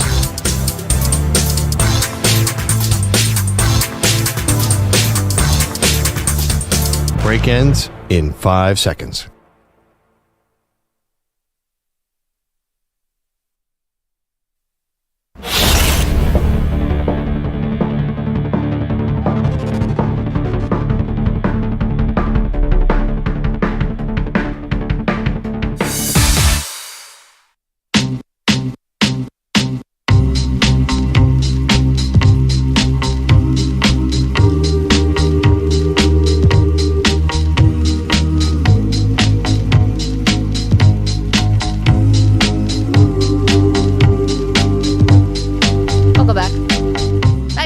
Perloff, I just realized, I didn't know this. Perloff has a turtle, a tortoise. Hermes lives on their balcony in New York City. He lives in the house. Oh. In the summer, I thought he lives on the balcony. No. Oh, okay. I just found out, Bogusch, you guys also have a turtle? Yeah, we that was my daughter's. My daughter wanted a turtle. After we turtle sat last summer. There's a turtle amongst many animals in the school lab. and they send some of the animals home with kids because no one's in the building. So we had a turtle last summer, and it was pretty cool. It was pretty fun. So she wanted her own turtle.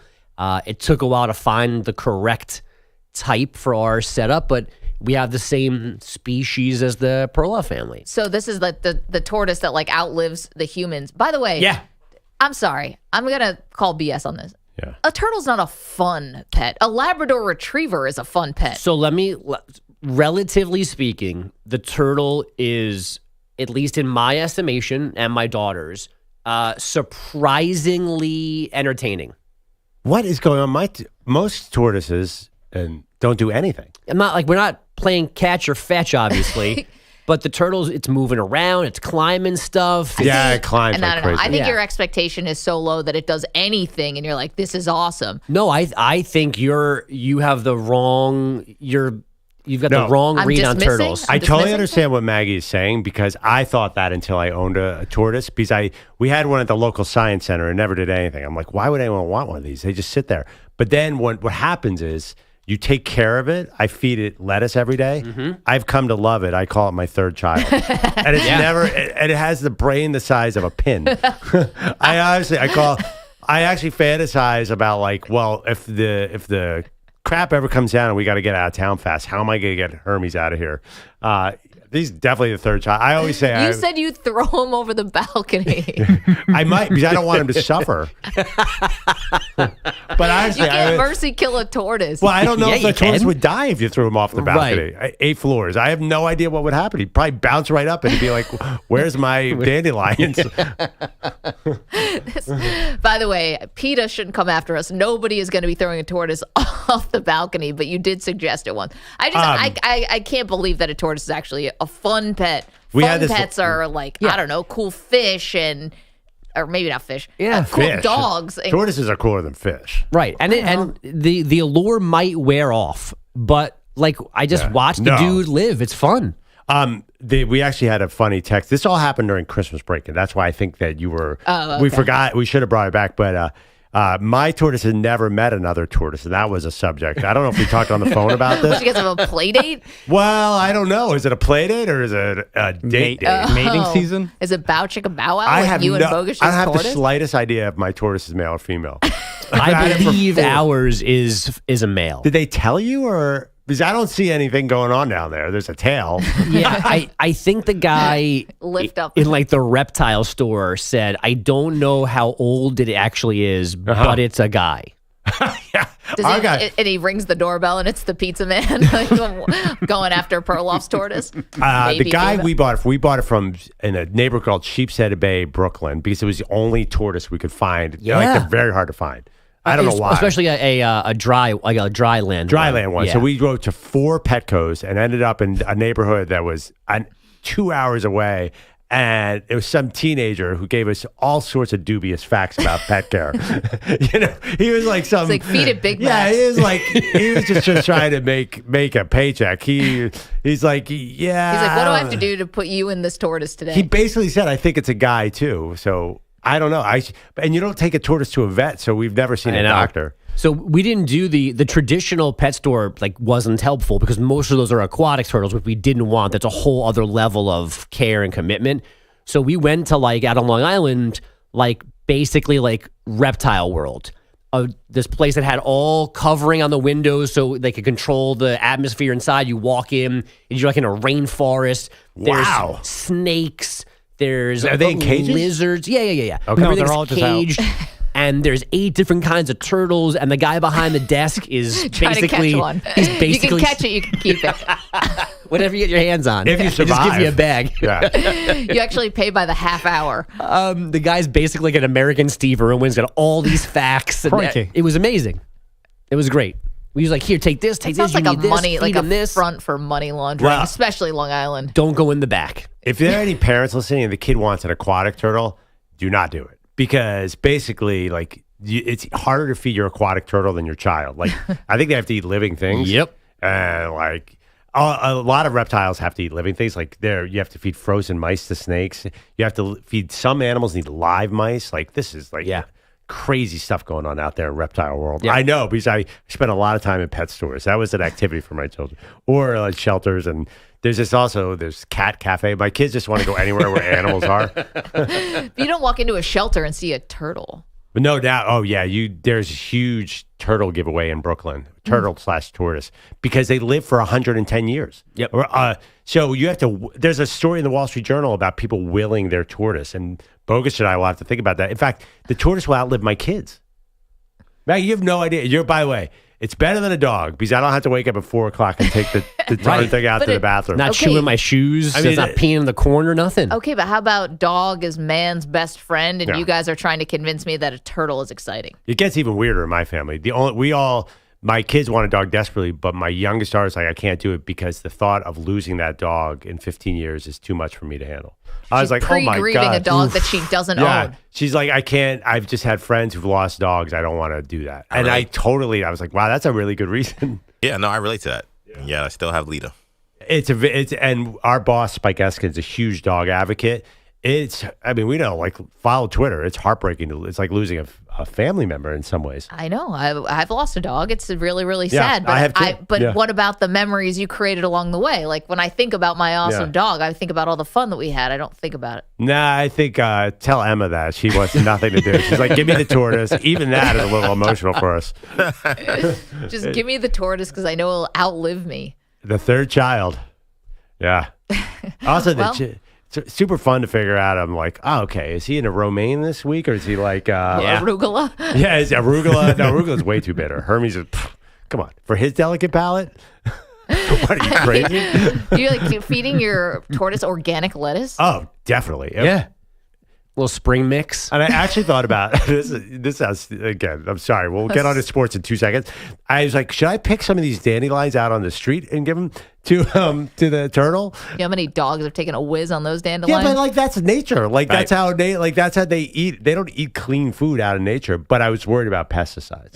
Probably smart. My daughter has plans to grow stuff in our backyard in the spring to then feed to the turtle. Microgreens. We should do a show thing where we get the two tortoises together and see what happens. Although it might get a little R-rated. It might take 3 weeks for something to happen. Well, I was going to say, do they even aware of each other? I don't know. There's something even I'm less interested in is just watching a turtle is watching a turtle have sex with another turtle. There's nothing about that. Don't knock it till you try it. Yeah, I gotta tell you. No thanks. That's the first place, the Philadelphia Zoo. That's the first place Andrew ever saw two animals getting it on with these two giant tortoises. Huh. Why is that one tortoise trying to climb over the other Why tortoise? is he sleeping on top of the other tortoise? He can't quite make it over there. Looks happy though. Okay. On a side note, those things are immense at the Philadelphia Zoo. Oh, the Those giant turtles. tortoises? Yeah. Is that it? Oh, I thought every zoo had those. I don't think the Bronx Zoo has them, but the Philadelphia Zoo was a great zoo. They've got them. They're amazing. And they've been around since like 1847. Like those Do you things think are. they're like an old married Damn. couple? It's like, you want to have sex tonight? I got a headache, Nancy. Yeah. It's like, yeah. It's been a long week. It's the third Tuesday of the month. Let's go. Yeah. Yeah. Let me Remember, guess. it's the inauguration yesterday. It's the inauguration yesterday. That reminds me of when Andrew Jackson was put in 1826. I thought you were going somewhere totally different. Sports, headlines, lots of that Oh, stuff. thanks. Let's go. Just like their season as a whole, the national title game in Atlanta could have been easier for Ohio State. Howard under center. Hands to Judkins. Straight ahead goes Judkins and into the end zone for another touchdown. Quinshon Judkins, a 1-yard jaunt to the end zone. His second rushing touchdown, his third of the night, and it's 27-7 Ohio State ahead of Notre Dame. That's For a Paul. second, I'm sorry. I thought you were going to say that seeing Mark Zuckerberg and Elon Musk in the front row was like, this is really turning me on. How many tech moguls can we put in one inauguration? It's too much sexy. Although I thought that Zuckerberg got caught checking out Mrs. Bezos, right? It looked like everyone got caught checking out Mrs. Bezos. Yeah, but no, there's one picture where he's like just looking over her shoulder at her. Yeah. Oh, that's the well, you know what worst. Seinfeld says about cleavage. It's like you got to get a sense of it and look away. It's like looking at the sun. Oh, is that why that Seinfeld clip of George looking at cleavage was going around the internet yesterday? Yeah. I didn't see the original source. Yeah, it was Zuckerberg. The original doing one of source. these. I don't. The original source was Mrs. Bezos, but yeah.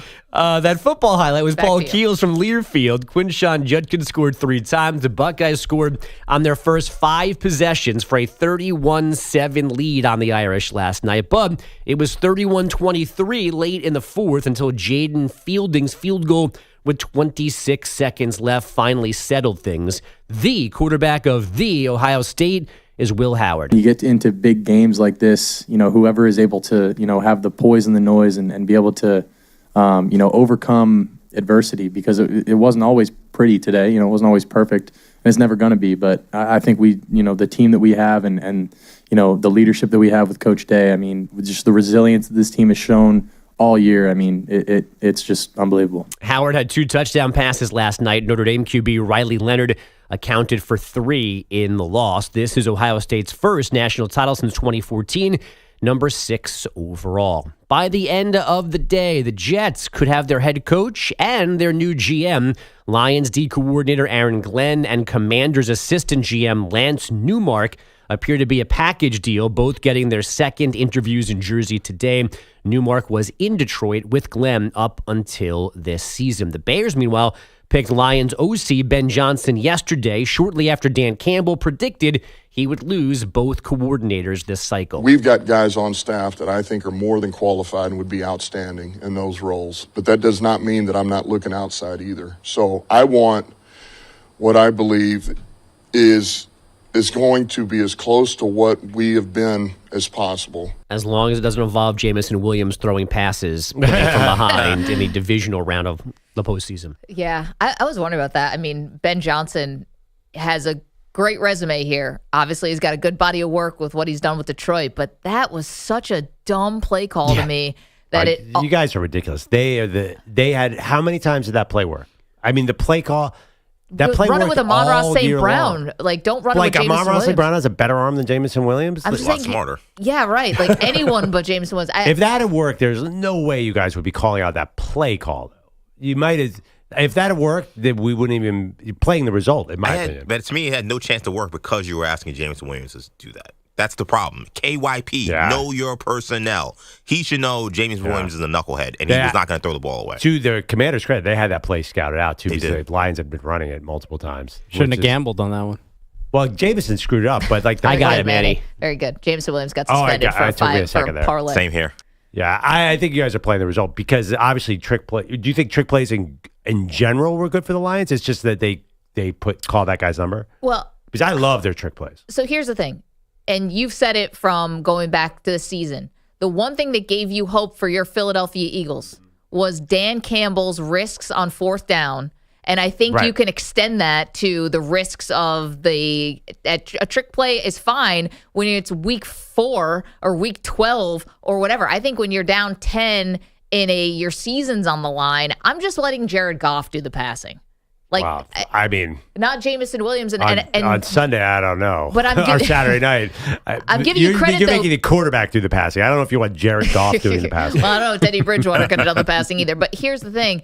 I just think that you called it this season that they were risky. And you thought it was going to eventually help your Philadelphia Eagles. It did, because their risky play calling and all of that caught up with them in this game.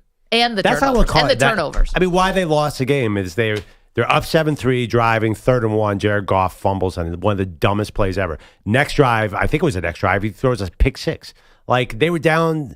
And then they couldn't stop Washington off the field. They couldn't get him off. They couldn't stop him from getting a first down again and again and again. Credit Jaden Daniels. Yeah. But to say that call cost them the game is crazy to me, because weren't they down 10 at that point? A lot of things cost them the game. That call didn't help. And that also had the 12 men on the field penalty when there was a crucial 4th down to start the 4th quarter. That's a mistake. It's just a mistake. Every team makes mistakes.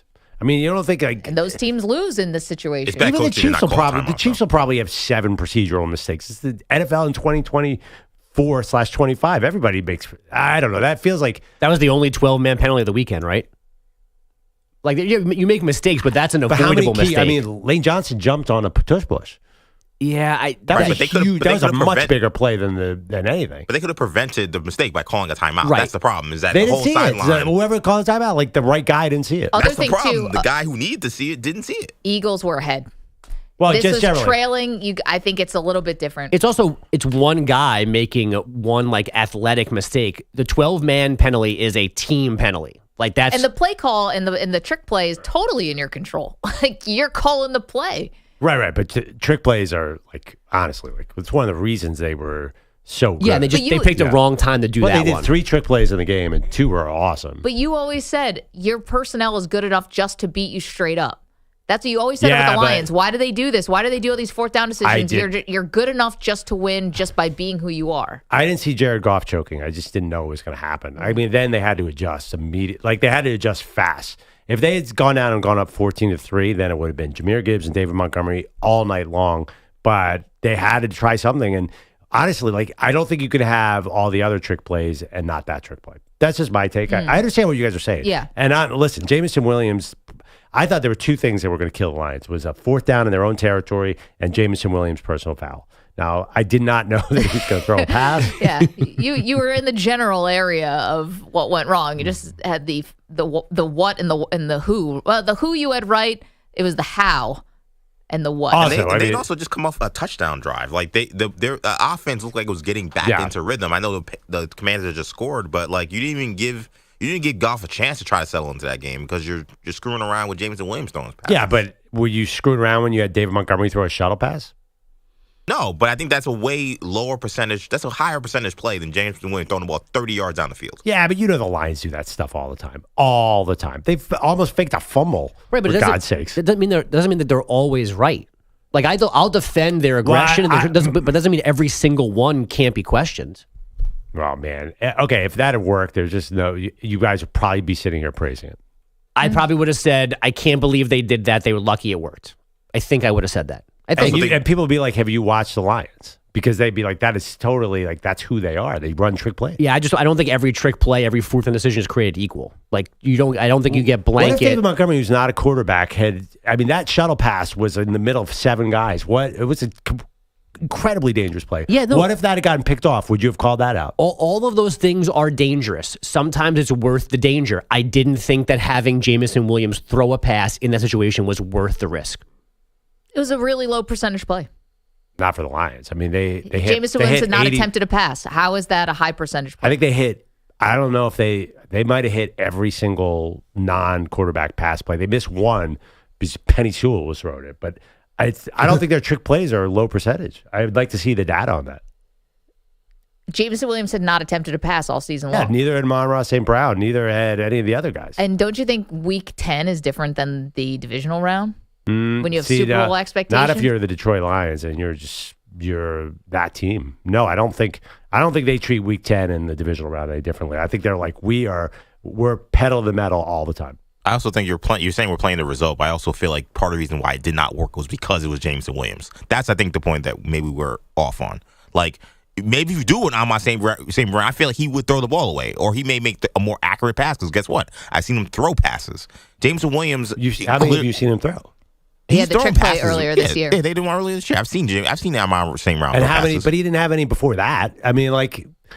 Right, but my point is that like it's the reason why it didn't work. I think was in part because Jameson Williams didn't have the IQ to actually make the right play there. That's my issue. Don't put a guy who's not that bright in terms of football in that situation. Yeah, let's say football IQ just to be fair. Yeah, in football. I said in football. In football. Yeah, we just all disagree on this one. We do. And then we'll talk about Ben Johnson and his future now with the Chicago Bears. Bogusch, thanks so much. Is this guaranteed to work? He was the prize of the offseason, I guess, along with Vrabel. 855-212-4227. Still asking you the question about Ohio State. Are they likable? Didn't realize that there was so much Ohio State backlash. They are your national champions of college football. We get back to it next. You're in a 5-minute break.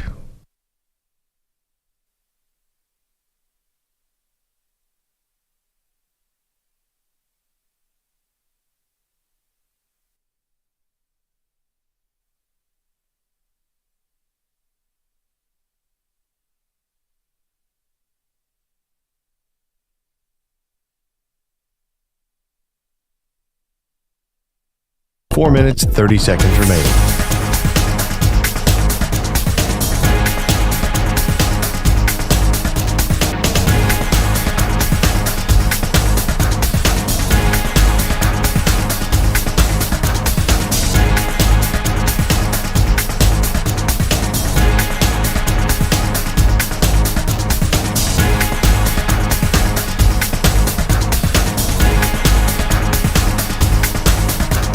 Four minutes remaining.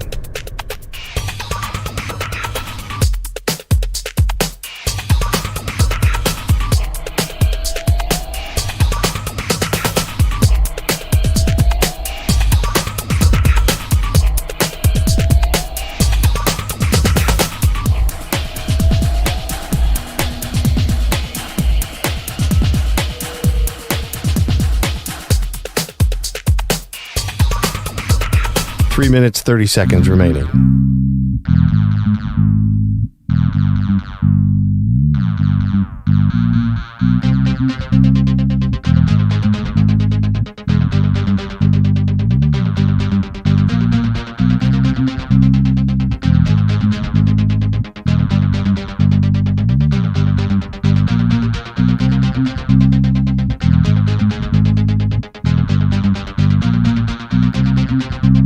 Three minutes remaining.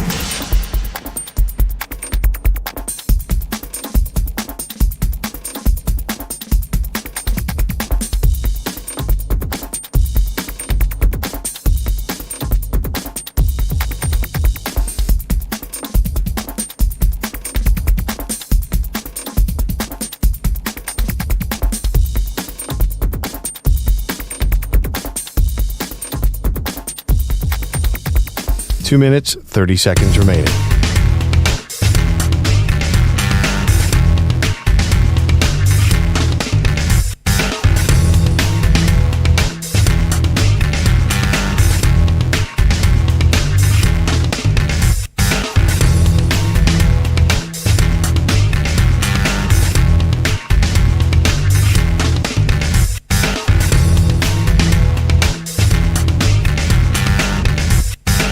Two minutes remaining.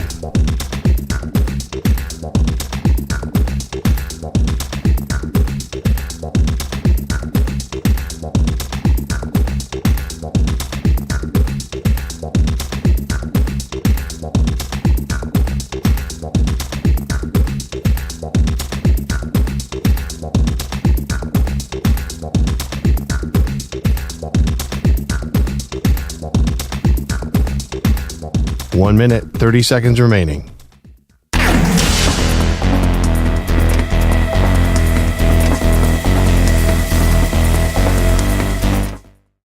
no show forever, just waving goodbye.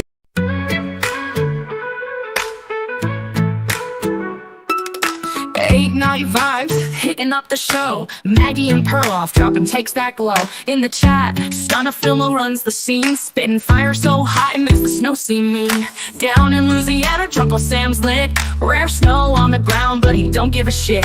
Snow in the south, man, what the fuck's this? While the Lottie's ghosting work, he's always dismissed. Stunna Filmo dropping shit like whoa. Uncle Sam's buzz, snow on the floor.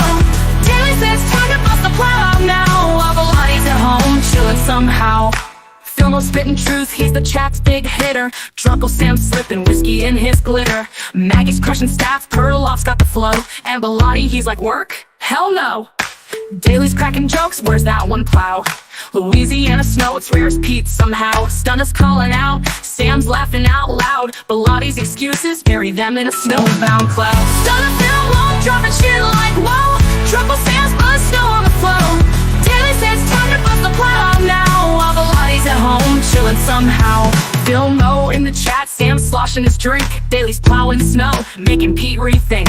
Snow in Louisiana, Lombardi on the run. Both are rare as hell, like Perloff having fun. The chat stays lit, Filmo's throwing flames. Daly's got the power, Lottie's gives games.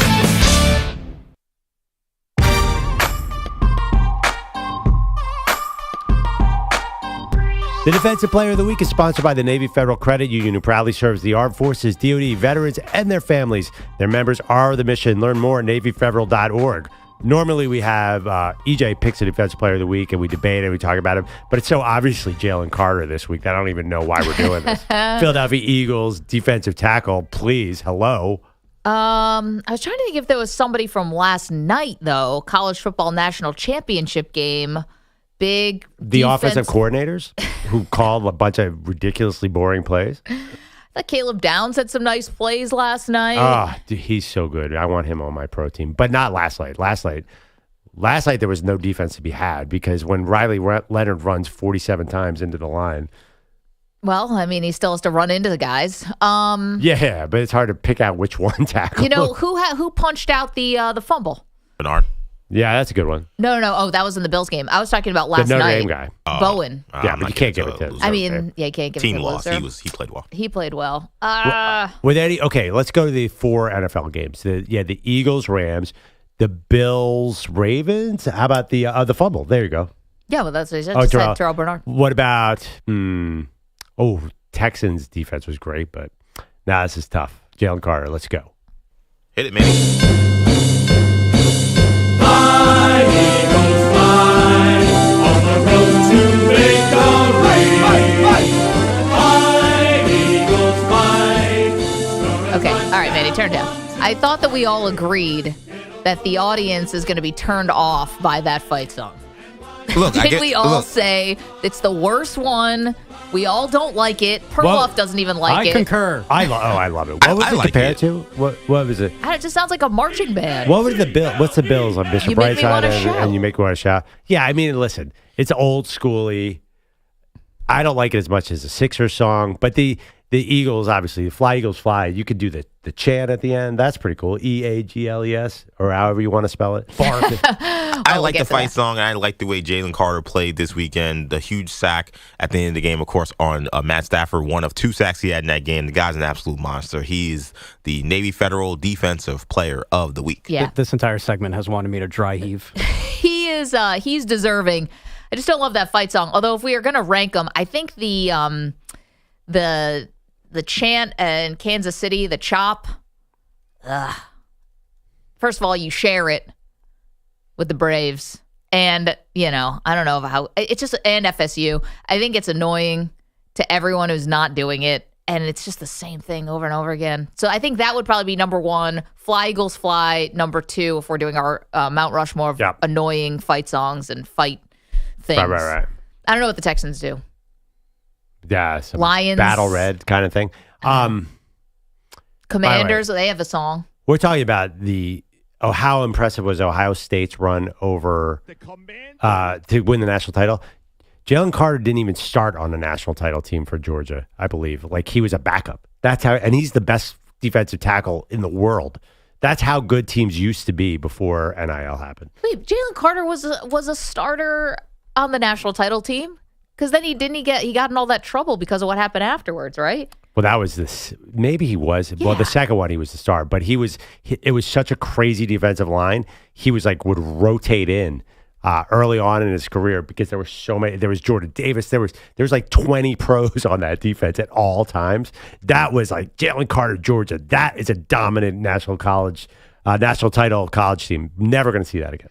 We're asking if Ohio State's run to the national title was the most impressive or the least impressive you've seen. I say most because they had to go through the gauntlet of the college football playoff, and the season seemed dead in the water, and they turned it around and turned themselves into national champions. Rich is in California. Rich, we only have a few seconds, but we're talking about the Lions and their trick play that didn't work with Jameson Williams having to throw a pass. You think there was a reason behind it?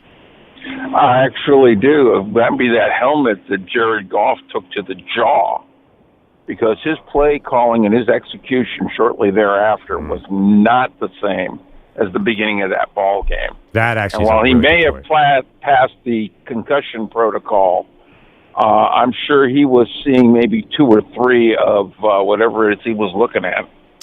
Yeah, listen, Rich, Jared Goff definitely got knocked out of the game. They had to bring in Teddy Bridgewater, thank you, who had just gotten to the team as their backup because he wasn't even in football this year. But I would still trust Teddy Bridgewater, an actual quarterback, to be completing passes over a wide receiver who has not attempted a pass all year. Man, Rich got me. That should have been my point against you guys in this argument. Jared Goff's concussion definitely affected that game in a major way. Honestly, I'd rather have them run the Wildcat with Jahmyr Gibbs than what they did with Jameson Williams. 855-212-4227. All right, got an update on the Cowboys coaching search and more from the national title game next.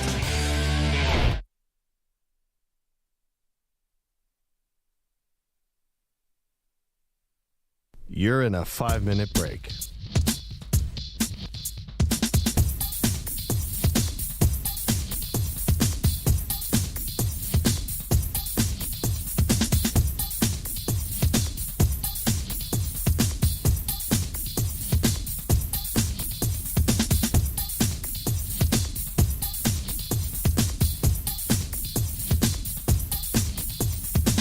Four minutes, 30 seconds remaining.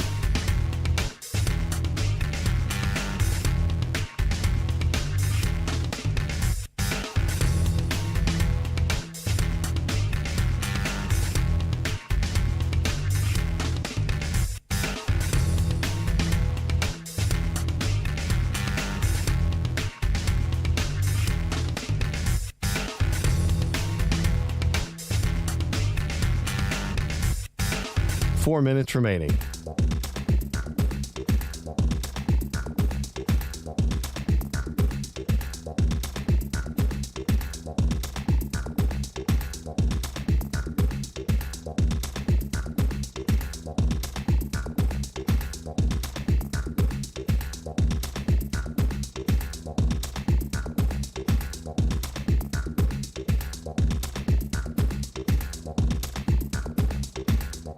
Three minutes, 30 seconds remaining.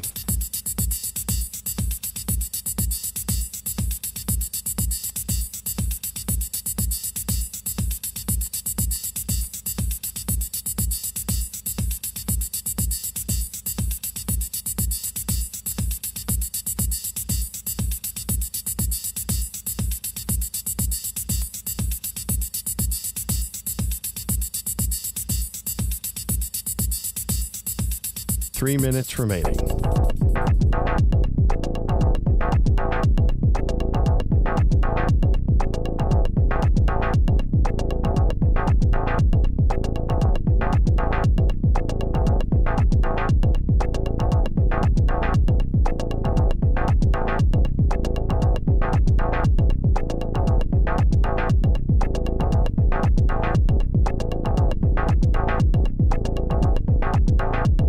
Two minutes, 30 seconds remaining.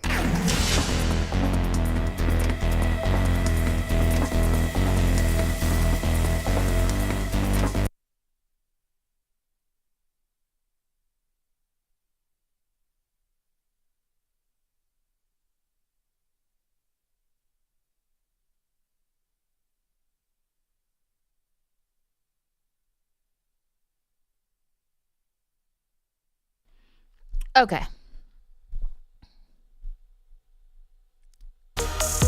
This is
.30 seconds remaining.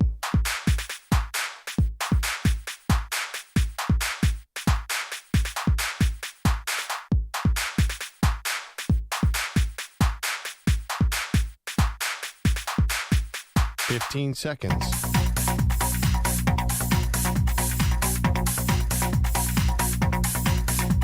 Break ends in 5 seconds.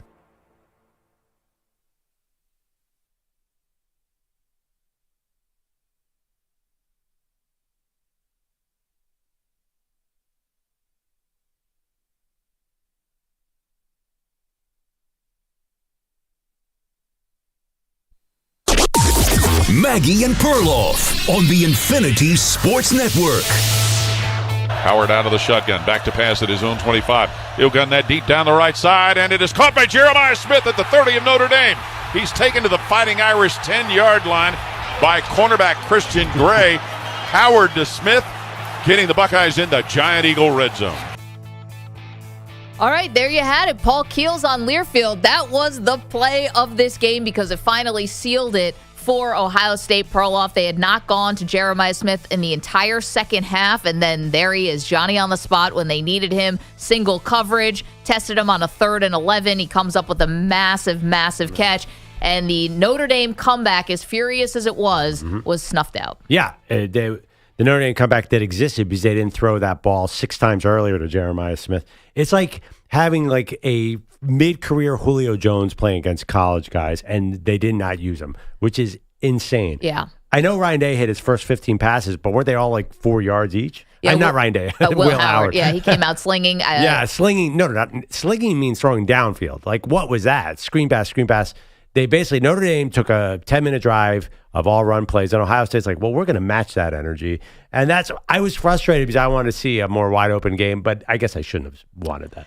Well, listen, it looked like Ohio State was going to run away with it. So, yeah, they got really conservative on offense, and Notre Dame got what they needed, which was finally got a fumble that kind of, they were able to score off of that, which turned the tide. You know, here's the thing. If you're talking about the biggest winners and losers from the game last night, obviously Ohio State won. We know the team won. But if you're talking about individual winners and losers, I think Will Howard did himself a lot of favors in this run. Because last night, I think, what do you have, 230 yards? Yeah, but we're just highlighting that play to Jeremiah Smith, and it was beautiful. I mean, if they had let him throw more, I think we would have really seen a lot more from Howard. He missed a wide open Carnell Tate on the 2 deep passes. One he missed them, and one he hit him. He was the best quarterback in the tournament, and I think that probably bodes really well for him. I don't think a lot of people were very impressed with Chip Kelly. Chip Kelly, the former NFL and Oregon and UCLA head coach, who, yes, they win the title, but I think a lot of people believe that Chip Kelly was way too conservative, had a terrible game plan against Michigan, and where Ryan Day, I think, gets off the hot seat, if that's possible with this Ohio State fan base that seems to hate his guts or looking for a reason to run him out of town. I don't think Chip Kelly did himself a lot of favors here. I think there's a disconnect between the football. This is just an imagination because I'm not inside. I think the inside football world respects Chip Kelly a lot more. I think the football people are like, ooh, he played a smart game last night. Fans, we hate it. Fans do not want to see you hand off 40 times against Michigan. But I think football people like that kind of, they call that winning football. But is that playing the result? Because you also I don't know. I'm mad at Chip Kelly all the time. But I know like NFL teams think Chip Kelly is still the man. Like, he's very popular. Why isn't he back in the NFL? Well, and I don't think this is going to catapult him to a head coaching job, of which there are usually 7 to 8 openings in every offseason. And I haven't heard Chip Kelly's name in years. Yeah, no, but I think he's in the mix for a lot of OC jobs. Like, he has been. But that's a demotion. Right, no, he's not getting a head coach. Chip Kelly, there's no way he's getting it. Did you see the UCLA era? There's no way he's getting a head coaching job in the NFL. Well, but, I mean, he might get an OC job in the NFL because I think that's what people think he's good at. I don't think that they think he's meant to be a CEO, the kind of CEO you need in the NFL. But I don't think the league has given up on Chip Kelly at all. I think that he'll be back. There was a bit of a rumor that maybe the Patriots would be looking at Chip Kelly, and Mike Vrabel might want to bring him in as an offensive coordinator, but I think fans might be frustrated if he's calling the same type of game plans for Drake May, who's got a cannon for an arm and is a just super talent. You got to showcase that. Yeah, but you hired Mike Vrabel. Well, you better understand that you're not going to see Drake May throw the ball 40 times a game. There's another sort of two different lenses you can look at this college football playoff. Now, winners and losers are part of it. I think Will Howard becomes a big winner here. I think that Chip Kelly, not so much, but maybe you're right about that, Perloff. Maybe inside football, people love him. I think that Marcus Freeman has become a winner this whole time. I didn't love last night. They were definitely shorthanded. Wait, tell me what you didn't love about his job last night. Well, I mean, at some point you saw Jaden Greathouse when they were trying to make this comeback. Yeah. He scored 2 touchdowns, and you actually saw his talent throughout this 12-team tournament. I don't understand why they could not find a way to get the ball to him a lot earlier. Like, did you really have to go down 3 scores before you realized you had to actually run? And Marcus Freeman even said afterwards, we can't just be running QB sneaks and expect to win this game. But it felt like for at least 2.5 quarters, that's what they were doing. They felt like the QB sneak was going to keep them in it, and that never was the case. I totally agree. They were way too conservative. It was ridiculous, as a matter of fact. And the first time, what happened was that first drive was so good, they kept going back to that. Well, actually, they went back to it a few times. They were having trouble getting Ohio State off the field. That was another problem. It just, the whole game flow was against them. But then they're down 31-7, and they spread it out. But even when they spread out, they're like, oh, they're moving so slow. Oh, gosh, Riley Leonard just took another sack. I got to tell you right now, do not blame his line for some of those sacks. Like Riley Leonard, it's not great at scanning the field and seeing receivers. So I think that they understood the limitations of the offense. I thought you were talking about the field goal. Okay, so that was another controversial decision. So the Irish are down 16, okay? And we're in the fourth quarter, about midway through the fourth quarter. And the Irish get down. They've got a 4th and goal at the 9. And they decide to kick a field goal that would have still made it a 2-score game. Instead of 16 points, obviously, you would have been down 13. And Marcus Freeman, actually, we have the clip here, Manny. Can I hear cut 15, please? Marcus Freeman on his decision to kick the field goal when you're down 16, would have cut it to 13, do the math, carry the 1, still a 2-score game. I think it was 4th and 9 or 10. And I just thought, instead of being down 16, let's try to go down 13. And I know it's still a 2-score game, but you have a better probability of getting 14 points than you do 16 points. And so if it was a shorter fourth and goal situation, I probably would have gone for it, but I just felt 4th and 9 was not a great chance for us to make that. And, and decided to kick it, and we didn't make it. Yeah, so that's the PS. They actually doinked the field goal. The field goal has been an issue. The special teams has been an issue, that part of special teams, for the entire season. And I know that it doesn't make sense when you talk about the math, but I totally get what he was going for there. Wow. It actually, the way the game played out, they did make the 2-point conversion, but it kind of worked out. If they hadn't hit that big pass to Jeremiah Smith, say for some reason Will Howard just a little bit off, throwing it, or Jeremiah Smith bobbled it, then Notre Dame would have had the ball back with a chance to score down 8. It would have been a lot nicer to have been down 6. Yep, I get it. That's why I'm saying I can't really crush him for that decision necessarily. I know it was still a 2-score game. I was crushing him at the time. I'm like, dude, what are you, crazy? What are you doing? But there was no one alive who thought that Notre Dame was going to convert that 4th and 9. Well, yes. 4th and goal from the 9 or 10. Except that I didn't think they were going to score those 2 touchdowns. I mean, they got a huge pass interference call that kept them alive, honestly. And then the thing about Notre Dame, all these explosive plays they've had in this tournament, the unusual ones, like they're just the craziest plays. Like Riley Leonard will throw downfield and go in a window that's about 3 inches wide, and Greathouse will catch it. And it's just, they are a miracle team. I hate to say it. So maybe they had a miracle on 4th and 9. Yeah, it didn't seem like it, but sure. Did it seem like when they were down 31-7 that they were going to have 2 passing touchdowns in that game? No, but somewhere, a Baltimore Ravens fan has a single tear rolling down their cheek because trying to convert 2 touchdowns and 2 2-point conversions is not easy. Yeah, but imagine trying to convert 3. Yeah, exactly. Yeah. So you kind of understood where he was kicking the field goal, even though, again, it didn't change the fact that they still needed 2 scores. I think Marcus Freeman is still red hot as a coaching guy. I mean, I think Notre Dame's going to be really good next year, probably maybe better than this year because of they were hurt by the end of the year. Yep. So he's very likable. He's obviously quite handsome, as we keep pointing out. I think Marcus Freeman is going to basically be able to write his own ticket. If he wants to go to the NFL, then that's his. If Ryan Day ever leaves, Ohio State's his. I think Marcus Freeman is in a good spot. Right. So Freeman played football at Ohio State, so he's got that in his resume. Here is Freeman saying Notre Dame is headed in the right direction. Told these guys they've left this program better. I don't care if you're here for 1 year or you've been here for 6 years. Our program is in a better place because of the examples these two have set and many other leaders in that locker room. So the outlook of Notre Dame football is extremely high. Yeah, also take that, Chip Kelly. Or not Chip Kelly, Brian Kelly. Take that, Brian Kelly. Yeah. We've been talking about Chip Kelly, the offensive coordinator for Ohio State. But so here's I'm here with my family. Here's the thing about Notre Dame. You know, I'm curious to see what tweaks they make to the college football playoff format because, as we've talked about, Perloff, this sets up really well for Notre Dame year after year after year. Now, the problem is you're not going to get a bye if they keep conference champions getting an automatic bye, but at least in the first season of the college football playoff, that didn't matter. And in fact, it was the opposite. Every team that had a bye got bounced in their first game. Yeah. I mean, it doesn't matter that Notre Dame can get a bye or not get a bye. It's just if there's 12 teams, there's going to be, it looks like there's going to be so much parity that it's pretty much anyone's tournament. Well, not anyone's, at least like the 7 or 8 teams, depending. Matchups are huge. It's like that is incredibly important because I don't think, you know, as I said, and other people have said, I think our buddy Andy Staples said this, like, this is the last of a breed with Ohio State. This is it feels like a pre-NIL team because you can't stack 5 stars. I think they have 5 5-star receivers on that team. Crazy. That's never, ever going to happen again. I don't even know why it's happening there. They had to pay through the roof to make that happen.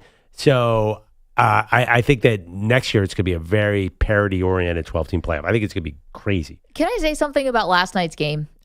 I think it was very important for Notre Dame not to get blown out. It looked like they were about to get really boat raced, and I think it was very important for them to make this a game. Now, the outcome didn't change. Why? Second place, first loser, you know, but I think that there was the last time we saw Notre Dame in the national championship game, it was an embarrassment. And I think they were on their way to getting embarrassed again. And there's a different calculus with Notre Dame in terms of national championships. Like, the Ohio State, everyone's so, you know, beside themselves if you're not playing for the championship. I think people in Notre Dame, even though it's one of the most storied, if not the most storied college football program that we have, I think people were excited to be there.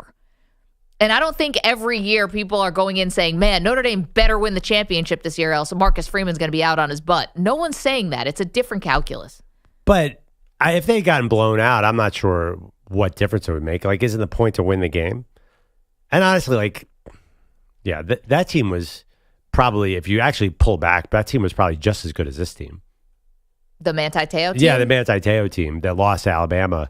Like, they're quite similar teams. You had the vibe. If it looked like last time it was going to be a blowout, that was more a function of Ohio State's coaching staff than anything. Like, Notre Dame was not talent-wise, especially with the, as I keep saying, with the injuries. Like, they had no right to be on that field. It didn't feel that different than the Manti Te'o team to me. Did it feel like, was this team better? I mean, I watched this team beat Georgia. I watched this team beat Penn State. Backup quarterback, Penn but State. Still, I mean, Georgia still won the SEC. Yeah, I mean, I feel like the Manti Te'o team could have beat those teams. For sure. 855-212-4227. We're also asking you today about Ohio State and how likable they are. We had this discussion about Notre Dame not too long ago, about how Notre Dame feels more likable underdogs, less people casual, maybe people who don't have a rooting interest for getting on the Notre Dame bandwagon. I didn't realize the vitriol towards Ohio State. I work in this industry, and I didn't think it was to the level that we're seeing today. Oh, my God. My Twitter feed was filled with anti-Ohio State stuff all day yesterday. People don't like, they're cocky. But who isn't? We like that with teams. Do you think the Kansas City Chiefs aren't cocky? You didn't think the Patriots were cocky? Nah, Chiefs are lovable. I think Big Dave made a good point earlier, too, that there's an aspect of them being cocky and arrogant without the titles or, you know, wins to really back up their arrogance. They're not Alabama. In terms of national titles. No, but they act like they are. Like, I think that's part of it. Like, third national title in 20 years. Like, it's not. You would think they've won 10 with the way they talk about themselves. I think that is a big part of it too. There's also, it's a little small, but a lot of Ohio State quarterbacks come to the NFL and they stink. Like that probably turned off a lot of fan bases around the NFL. Probably like, these Ohio State guys are bums. Like, those are urban guys. Yeah. I think there's some of that too that affects the perception of them. I don't know. I think it's also part of Michigan. Like the Michigan, Ohio State's not that different than Michigan. I have a lot of friends who go to both colleges, and like they're both, they consider themselves. Well, Ohio State considers them absolutely equals to Michigan. As far as like you say, the Michigan man, like the Ohio State fraternity is annoying. I don't know if anyone else out there has friends who went to Ohio State because it's such a big school. It's a very popular school where I'm from Philadelphia. So like the Ohio State fans are definitely like they let you know. Okay. You know who they are. Yeah, they have a Yankees feel about them. I think maybe it's LeBron, but I think we had a caller earlier who was who said one of the biggest issues they have with Ohio State is the fact that LeBron James was there rooting him on. Like LeBron criticized him that's for gonna help? but criticize him for all of his bandwagon, the Yankees, whatever. Yeah. I mean, the dude's from Ohio. He's repping the state university from Ohio. Like you gotta find miss me with that one. This one he totally does that deserves. Mean you he has give every Drake right a pass to. on the Raptors? Like at a certain point, you lose all of it. I don't know. LeBron's been pretty steadfast here with the Buckeyes. Like this is his team, guys. He's allowed to go root them on. It felt a little bit like, look at me. I think that's the issue. And it wasn't. It was the camera. He was the one guy in key moments that was fine. Yeah, it felt look at me because they were looking at him. Yeah, it was like he was like the Taylor Swift of this game. Yeah, I think he genuinely wanted to be there as a fan. I don't think he got there because he's like, oh man, there's going to be a lot of cameras at this game. Yeah, of course. All you're saying, he's in the middle of his season. You say that you work in this industry, you didn't know about the antipathy towards Ohio State. If you live in America, you must know about the antipathy towards LeBron James. I do understand. So do you understand? Like, there's no logic here. They just people dislike LeBron. But I don't think this one is warranted. Like, I don't think this one is earned. It doesn't matter if it's warranted. Most of it is not warranted. Right, but I can understand. Listen, you talk politics, right or left, you're going to turn people off. I understand you think you're a Cleveland fan, you're wearing a Yankee hat. Dallas Cowboys is the Cleveland Browns. You want to nitpick that he lied about seeing The Godfather. Okay, whatever. You want to, that he left Cleveland, that he came back. This one he's been very consistent on. Right, but it doesn't matter. He doesn't deserve criticism for. No, He's been a Buckeye fan. The thing with LeBron James, like the criticism and what deserved criticisms that's long gone. He gets criticized now. They're just people who don't like anything about him. Maybe it started with the politics. I mean, obviously the Bronny thing is not helping. I think it started with, now we're just talking about LeBron. Yeah, I think it started with the Jordan stuff and the decision. The decision was wildly So it's not unpopular. like you don't look at it piecemeal. Like you don't look at last night and be like, well, this one's okay because he's from Akron. Like I don't think the average fan is viewing it that way. I don't know. If you're okay with McConaughey on the sideline. No. See, McConaughey's at every game. Like he's basically part of the team. I think he calls some plays. No, he's like their head of culture, which also sounds dumb. Okay. Now you're going after McConaughey as a Texas fan? Then? Yes. But I don't know why. Because McConaughey doesn't have a steady job. He's an actor. He can take jobs whenever he wants to. He can be at every Texas game. LeBron has a full-time job. He's got to play for the Lakers 82 games a season. You can't just follow around so Ohio State plays Nebraska and he can be there. But take LeBron out of this. Why do you not like Matthew McConaughey's Texas fan? I'm just saying it's the same. He's a celebrity you just fan. Said I don't like enough with McConaughey. I'm saying like that is one of the most likable fandoms out there. What I was meant by enough with saying it's okay for this guy and not okay for this guy. If you don't like celebrity fans, don't like them. If you like, you're just going to pick and choose who you like? I think there's a front runner aspect to LeBron, too. It feels like McConaughey, whether Texas is bad or good, he's talking about him. It feels like LeBron only shows up when Ohio State is good or they're about to win a title. And there's some of that, whether you're a real fan or not, I think that's why I said it feels like a look at me. Like I do want to be seen as with these guys who are going to win a championship. I think there's a part of that also annoys people. I relate to that because I'm a bandwagon fan who says look at me too. Yeah. Perloff will find his camera. Yeah, but when it's time. I mean, to say that McConaughey and LeBron are same is utterly ridiculous. There's no other college football celebrity fan like Matthew McConaughey and Bradley Cooper with the Eagles. Like the two of them are superior. Listen, how about this? Let's put a microphone in front of Matthew McConaughey's face 150 times a year. Interview him about every single thing that's going on in this country, in the world. Let's ask him about production companies that have financed his films and other relationships that they have. And, he might not be that likable either. Like celebrities like McConaughey, LeBron's just a lot more out there. We know a lot more about him. McConaughey, wrote a book that no one read? Come on. First of all, that's insane. That was a huge bestseller. And okay, secondly, it's a motivational book about green lights. McConaughey was talked about as a presidential candidate. He's the most out there actor there is. But also he's the most visible. He's on my TV more than LeBron. Yeah, in a Cadillac commercial. He's amazingly. He's hugely political. No, but you get to cultivate a lot more of your image in the way that you want to when you're an actor versus an athlete. Yeah, but regardless, he's a legit Texas fan. He's there every game almost. And also, not only is he there, he's so involved in the team. He talks to the team all the time. I honestly think he gets a little involved in strategy, which he probably should not. Calling plays. All right. We're going to run the hook and ladder. All right. Manny, you have a good fake of Matthew McConaughey. That's all I can do. In the Uber Eats commercial. That's all I can do. Oh, Jerry's eating rice.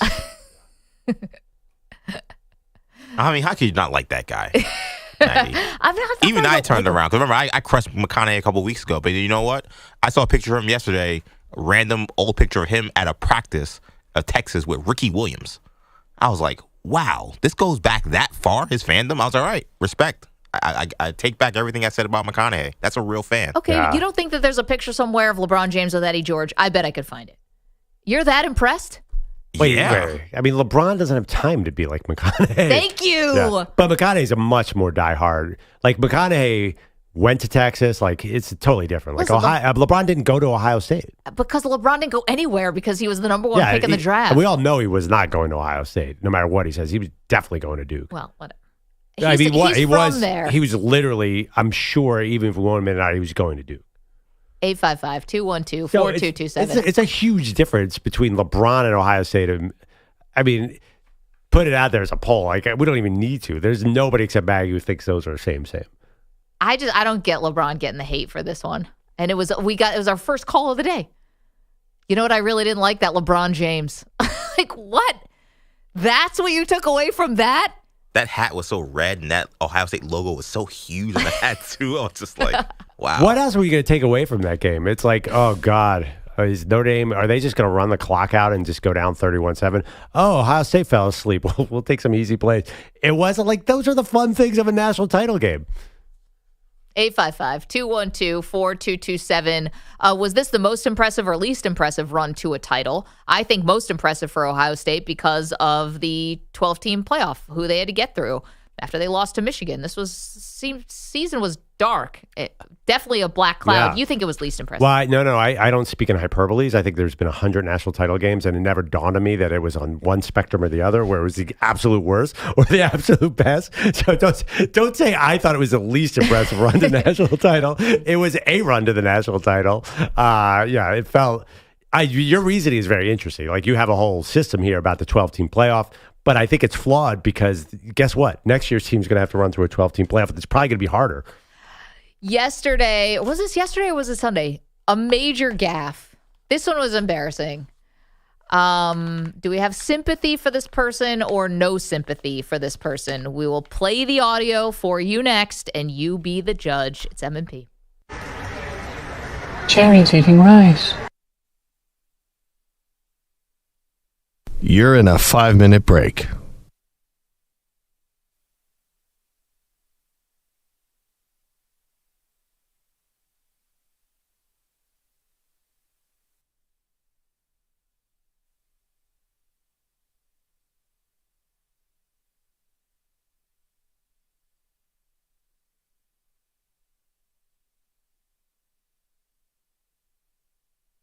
Four minutes, 30 seconds remaining.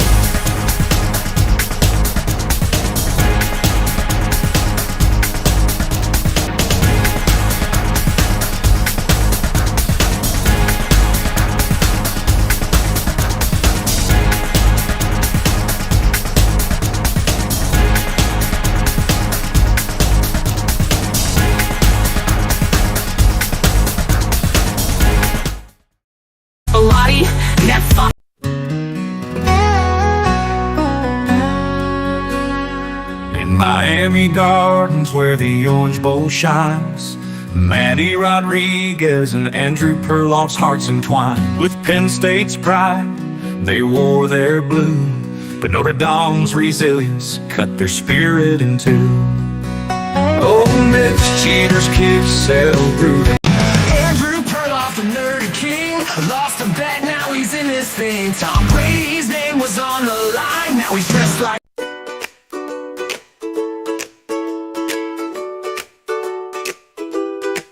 The sun's barely up, the crew's on the scene. Construction workers puffing on that green. Hey, Robin, how you doing? I'm doing fine. My name is Robin from San Francisco, not San Fran. I know you sports people do that. Did I say San Fran? I think I said San Francisco. No, you said San Fran. That's what set me off to call you. The name of our city is San Francisco. The second thing I'd like to say, okay, we hate that. We locals hate that. The name of our city is San Francisco. Unless you were watching a different game than what I was watching, yeah, I think that 2 runs that Brock Purdy had something to do with them advancing and winning this game. Robin, I said he used his legs and his scrambling kept the comeback alive. I think you kind of have an axe to grind with me beyond the Brock Purdy. I have an axe to grind to you. No, I don't have. Don't project onto me. I'm telling you what I heard and what I. Okay, well, the first thing you said to me was, "Don't call our city San Fran," like you were wildly offended, which I don't even know if I said that. I'm offended. I am offended by it because that's insane to be offended by that. You are such a smart aleck. Bye. I'm not a smart aleck. I just don't want to get a. I think she kind of had it out for me a little bit before we even got started there. San Fran is offended. Did I even say San Fran? I don't know if you said, but I'm with Robin. Corbuccio wipes the bottom of his sneakers. He's guarded by Lawson. Play in action. Corbuccio gets the screen from Ratliff. Corbuccio driving, finds Ratliff, free throw line, Jay, yes! Clock continues to run. Panthers have one final chance. Here's Kennedy. Kennedy with 5. Step back, Jay, yes! Oh, Josiah Kennedy! Ice cold! Timeout, Stepanek! Corbuccio wipes the bottom of his sneakers. He's guarded by Lawson. Winning yesterday was probably the only thing that could give Ohio State fans relief after losing to their rival Ratliff. once again. Corbuccio driving, finds Ratliff, free throw line, Jay, yes! Clock continues to run. Panthers have one final chance. Here's Kennedy. Kennedy with 5. Step back, Jay, yes! Oh, Josiah Kennedy! Ice cold! Timeout, 45 seconds remaining.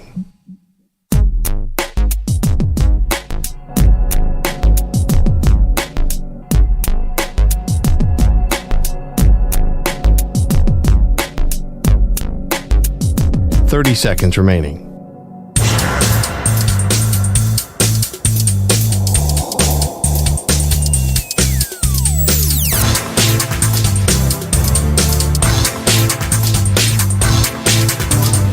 Seconds.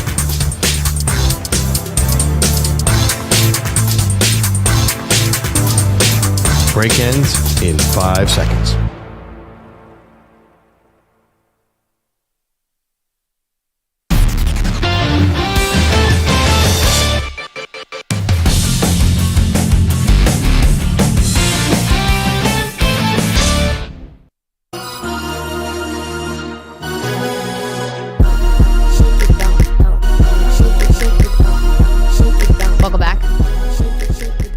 Maggie, Gray, Andrew Perloff.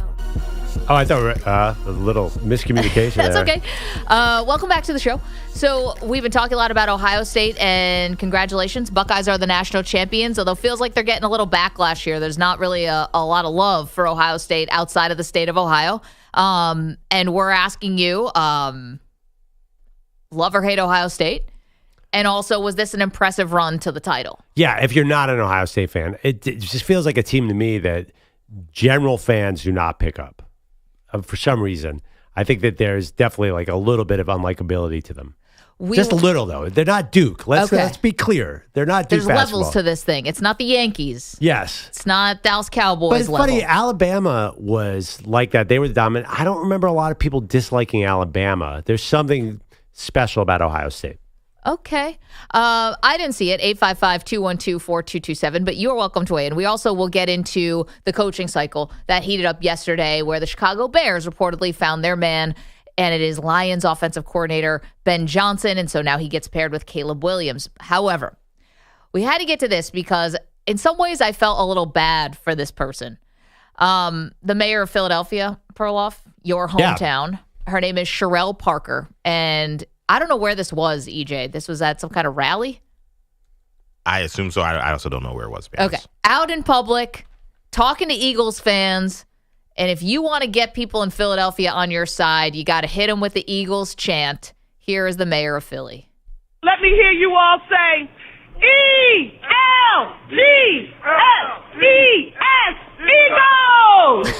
Let's go, Birds! That's not how you spell it. E-A-G-L-E-S, Eagles! There you go. Let me hear you all say, E-L-G-S-E-S,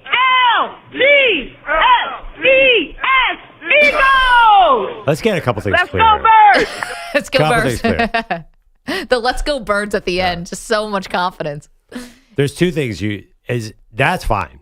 Misspelling will actually earn you some respect amongst Philadelphia fans. Like, oh, okay, she's like us. If you mispronounce a player's name, like Thomas Menino, the mayor of Boston, used to famously do, that's bad. Like, I think misspelling, like, oh, okay, this is one of us. You know? Let's go, Birds! E-L-G-S-E-S. Elgles? I mean, not even close. But as somebody who finds it hard to do math, like in front of people or kind of quickly, if I didn't extend some grace to myself, I find it when I'm put under the gun and I've got to do like a math problem, I get a little nervous. Maybe some people get nervous when they have to spell out loud. E-L-G! No? I can't give this a pass. This is Let's bad. go, Birds! Let's go, Birds. That's the only word you have to know how to spell in Philadelphia. Literally the only one. I think if you didn't know how to spell any other word, you'd be fine. And this is the one you can't do? Maybe she just got nervous, although she is a politician, so you speak for a living. Yeah, she's a mayor. Yeah. Do you guys remember when Martha Coakley, she was running for Massachusetts governor, and she screwed up a Yankee and Red Sox player? Uh-oh. And I think she lost the election almost single-handedly because of that. I'm telling you. Let's go, Birds! This is going to be our sports consulting agency that I want to start for politicians. I'm going to leave you guys and become a millionaire. Yeah. But that being said, like, don't they assume, like, yeah, she's like us. She was hammered. I mean, sometimes. She called Kurt Schilling a Yankee fan. Martha Coakley did. Yeah, Martha Coakley. Yeah. This is bad, but it's not like, this is not egregious. Again, I think they might embrace that. I mean, she is like in name the mayor, right? The real mayor is that guy who dances after the wins for the Eagles. What's his the guy name? wearing the big hat. I thought Dom Big was Dom. the mayor. Yeah, Big Dom. I out think there they're without a coat. co-mayors. No, Big Dom has been replaced by that guy with the big hat who dances on TikTok after the wins. Go, Birds! What's his name? It's a great name, too. Well, I've also, this was reminding me of a time, and I feel bad because I'm friends with him, and he's awesome, and he's a very smart guy. My pal Tony Richardson, who, when he was announcing a Jets draft pick at the draft in Chicago many years ago, made this error. The New York Jets select Ardarius Stewart, receiver, Alabama. And that pick went about as well as Tony spelling the He Jets. had no chance, Aldarius Stewart. None after that. It's a 4-letter word. I love Tony. He's very smart. I think you just you're nervous in the moment, you know? He's a player. I almost feel like for some reason, like you might. And he was a fullback. Yeah, you might not. Tony really, was a you tough might not, dude. Yeah, you might not really care what's happening in the stands. I almost could forgive that more than like the mayor. I feel like if you're a Philadelphia mayor, that should be like one of like the 3 things you should like immediately learn. Like you gotta know the Eagles chant. You gotta know which Philly cheesesteak you like. Yeah. Like these are, if you don't know these things, like You're a off fraud. rip, you're done. Hold on. Perloff, you said that she's just like us. She's so hammered that she misspelled. Yeah. Imagine how drunk you have to be to misspell the word Eagles. Yeah, it's not the word onomatopoeia. I get that. I think halfway through G, she realizes her mistake, too. There's like a quick dip in her confidence. Where she's like, oh, that was supposed to be an A. E-L-G-S-E-S. Right there, like that second L, she's like, oh, wait, I shouldn't have said L again. Go Birds! Throw in another L, yeah. Oh man. How'd that pick work out for the Jets, by the way? He was really good, right? Yeah. Oh, Still yeah, there. awesome. Yeah. It was doomed. It was never going to happen. Yeah, BC was a Jets drafted by the receiver. A receiver drafted by the Jets. There you go. He was a Jete. According to Tony. Oh, I love Tony. Hopefully we'll see him in New Orleans too. Let's go Birds! Go Birds! Keith's in California. I'm glad that Bogusch is here. Perloff's here. They both have pet tortoises. I thought that'd be boring. Keith is here to tell me I'm wrong. Yes, I've had my one tortoise for almost 30 years now, and my second one for about 10. And they are very personable. You hop in their cage, and they come chasing you around. They want you to feed them, and they're a lot of fun. Mine are actually really spoiled because they got an outdoor enclosure, and they hibernate. Mine hibernate from about October till, depending on when spring's coming, around April. I know guys, Keith, who put their tortoises in the backyard. They just in the winter in New York City and just leave them there and come back and get them in March. Is that what you do? Yeah. They say that as long as they don't get wet, they can because they'll catch pneumonia. But as long as they stay dry, they'll sleep. I mean, it's amazing. Tortoise catch. I know a guy in Brooklyn. He just sticks them out in the backyard in around Halloween and comes back around Easter. What though? In the yard. Just he could dig into a little bit of dirt and he's gone for the whole. I'm sorry, whole time. Keith. Well, I'm glad you're having fun with your tortoises. Very personable, like a reptile. I don't know, but you're such a hater, He Maggie. gets pneumonia, and I was just thinking of a tortoise like a blanket wrapped around him with like a thermometer sticking out of their mouth, watching The Sopranos on Netflix or something, or the Teenage Mutant Ninja Turtles. Right. What would a tortoise binge? National Geographic, something, Planet Earth. I didn't know a tortoise could get pneumonia. Yeah. Yes. I didn't know that either, but well, we were warned about respiratory infections, so make sure if you ever see it what looks like gasping for air, that's not a good sign. How would you even know? Because it's literally opening up its mouth and it looks like a yawn. By the way, the big thing with tortoises, they carry a lot of diseases, so they have salmonella all over their body. Yeah, you got to wash your hands. You got to wash your hands. That's one thing. Sounds like something you'd want in your kitchen. You definitely don't want to wander them around the house. They're little disease machines. Awesome. Definitely want that around your kids. Yeah, but Good trust job, me, guys. Maggie, you have a young son. You talk to dog owners about how much work that is. Tortoise is way I grew easier. up with a dog. I know how much work it is. Yeah, but you're not a parent and a dog. You grew up with a dog. You have no idea what actually goes into raising a dog because you grew up with one. Trust me, it's different. Well, it turns out I think my kid's a cat person, which is odd because my husband and I are not cat people Boo at that all. kid. I know. It's tough to come to grips with. He's Cats obsessed. are cool too. I know. Okay. I'm worried about him. The only cat that's cool is Carl Anthony Towns. There you go. Oh, yeah, baby. Worst. Manny with the one-liners today. Thank you very much. What'd you say? Jameson Williams was a gamble? Oh, yeah. That was a big gamble. Didn't work out. Bogusch, let's get to some headlines. And I do want to get to these calls. You guys want to talk about Ohio State being unlikable, about the Philadelphia mayor misspelling the Eagles. Just the word. Go ahead, Let's go Birds! Speaking of Ohio State, weird beard, good football coach Ryan Day taking Ohio State back to the top of the sport. Their coronation, last night's 34-23 win over Notre Dame in Atlanta. You just never know what's in your path along the way, but this game can give you the highest of highs and the lowest of lows. It can take you to your knees some days as a player and as a coach. And I've been there before. He was there most recently when his team was embarrassed at home by Michigan, but the Buckeyes haven't lost since, racing to a 31-7 lead on the Irish last night before sweating out the final moments. It's the Buckeyes' first national title since 2014. Notre Dame still hasn't won since '88. Their head coach, Marcus Freeman. There's not many words to say when everybody's hurting. I'm just proud of them. I'm proud of what they've done. I'm proud of who they are, the way they represent themselves, and it's just an honor to be on this journey with them. So again, his team was down 31-7 last night. They got a pair of touchdowns and 2-point conversions to make this a one-possession game in the fourth quarter. But then they allowed a 56-yard pass to Jeremiah Smith on 3rd and 11. That led to Ohio State's put-away field goal in the final minute. To Woody Johnson, thanks for everything. Lance Newmark. Lance is apparently, anyone going to take that one? No? Is that above you guys? They've never seen What? that movie. Nope. I didn't know what you were just talking about. Wait, bro. say it again.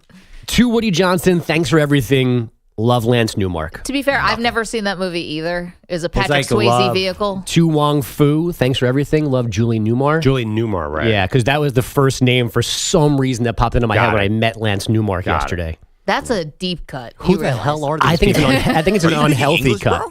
bro? What was that? There was a movie about them dressing in drag, right? And like driving cross country. I never saw it. No, but like in their mid 90s, it was controversial because of the topic. And I think they're like it just ended up being a very pop culture-y thing.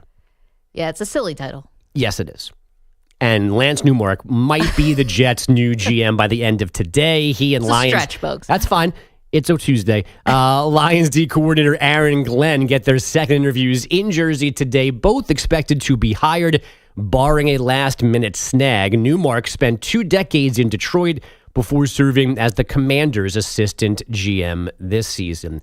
The Bears have hired Lions OC Ben Johnson for their top job, and the Jaguars begin the second round of their interviews tomorrow with Bucs OC Liam Cohen. Raiders D coordinator Patrick Graham goes on Thursday, and former Jets head coach Robert Saleh on Friday. NBA last night, the Bulls snapped their 5-game skid, 112-99 at the Clippers. Zach LaVine scored 35, and the Pelicans outlasted the Jazz 123-119 in overtime after trailing by 25 early. That is the largest comeback in team history. Novak Djokovic rallying for a 2-1 lead right now on Carlos Alcaraz in their Aussie Open quarterfinal. And our beloved Connor McDavid misbehaved Saturday in Vancouver, cross-checking a Canuck in the head. McDavid given a 3-game suspension for that yesterday, as was Vancouver defenseman Tyler Myers for the same offense in that same game. Both these guys will miss the rematch on Thursday night. Guys, back to you. So he went up 2-1. That is shocking. Yeah. So and he's leading the 4th set right now. I'm watching it.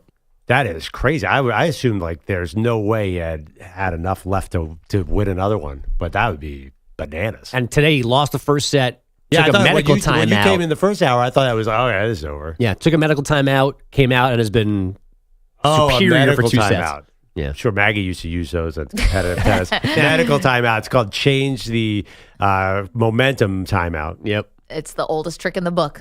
855-212-4227. See you guys on the phones. You want to talk about Ohio State not being likable?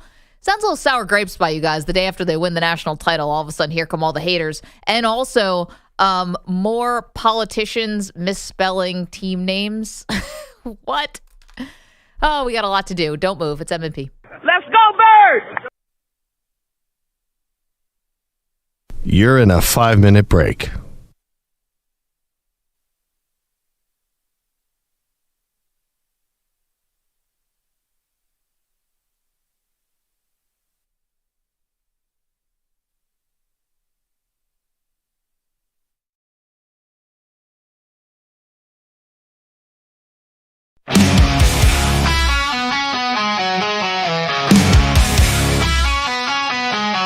Andrew Perloff loves his turtle, call it chill shot bliss. He feeds it kale and lettuce, then gives it a little kiss. Andrew Bogusch's turtles got a mansion in the tank with a slide, a tiny hammock, and a treasure chest bank. Two-tone Tony rolls in, his turtles got swag, cruising slow but steady, repping that reptile flag. Meanwhile, Kevin LaMelle's got tacos on his plate. Breakfast, lunch, and dinner, he's got no time to wait. Turtle love, taco dreams, Andrew and Andrew living supreme. Two-ton Tony, slow and steady crew. Kevin's got breakfast tacos, what's Peter gonna do? Yo, Perloff's turtles chillin', basking in the heat. Bogusch's turtles flexing, got gold chains on its feet. Tony's turtles on TikTok, racking up views, while Kevin's tacos sizzle, serving up the news. But Bellatti's MIA, not a damn thing new. Work? Nah, he'd rather just hit snooze. We're out here hustling, making turtles the stars, and Pete's just ghosting like he's hanging on Mars. Turtle love, taco dreams, Andrew and Andrew living supreme.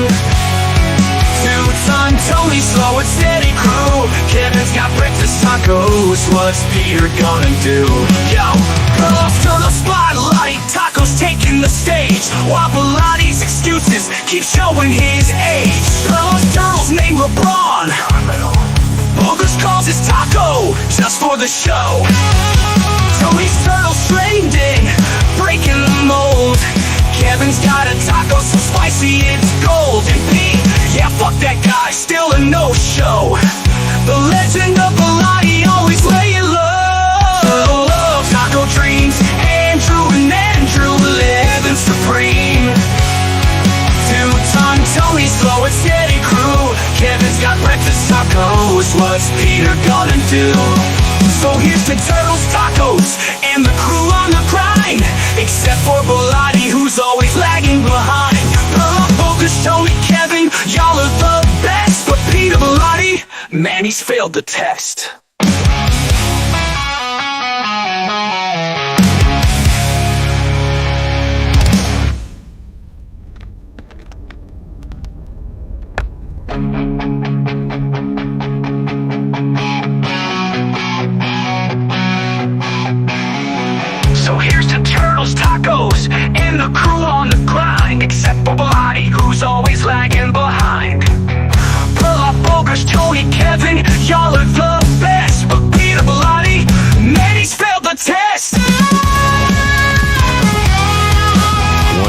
30 seconds remaining.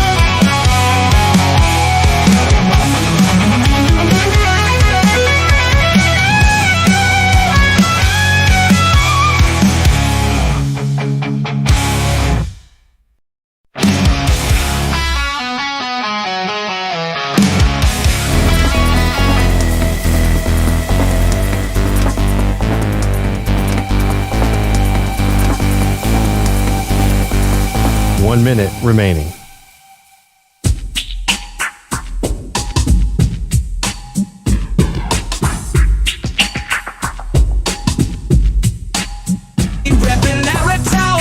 Pine needles wakes up 45 the seconds dawn. remaining. Coffee brewing, screen turned on. He's got a favorite show to see. The Maggie and Perloff Symphony. Oh, pine needles are turned in tight to infinity. Sports radio every night.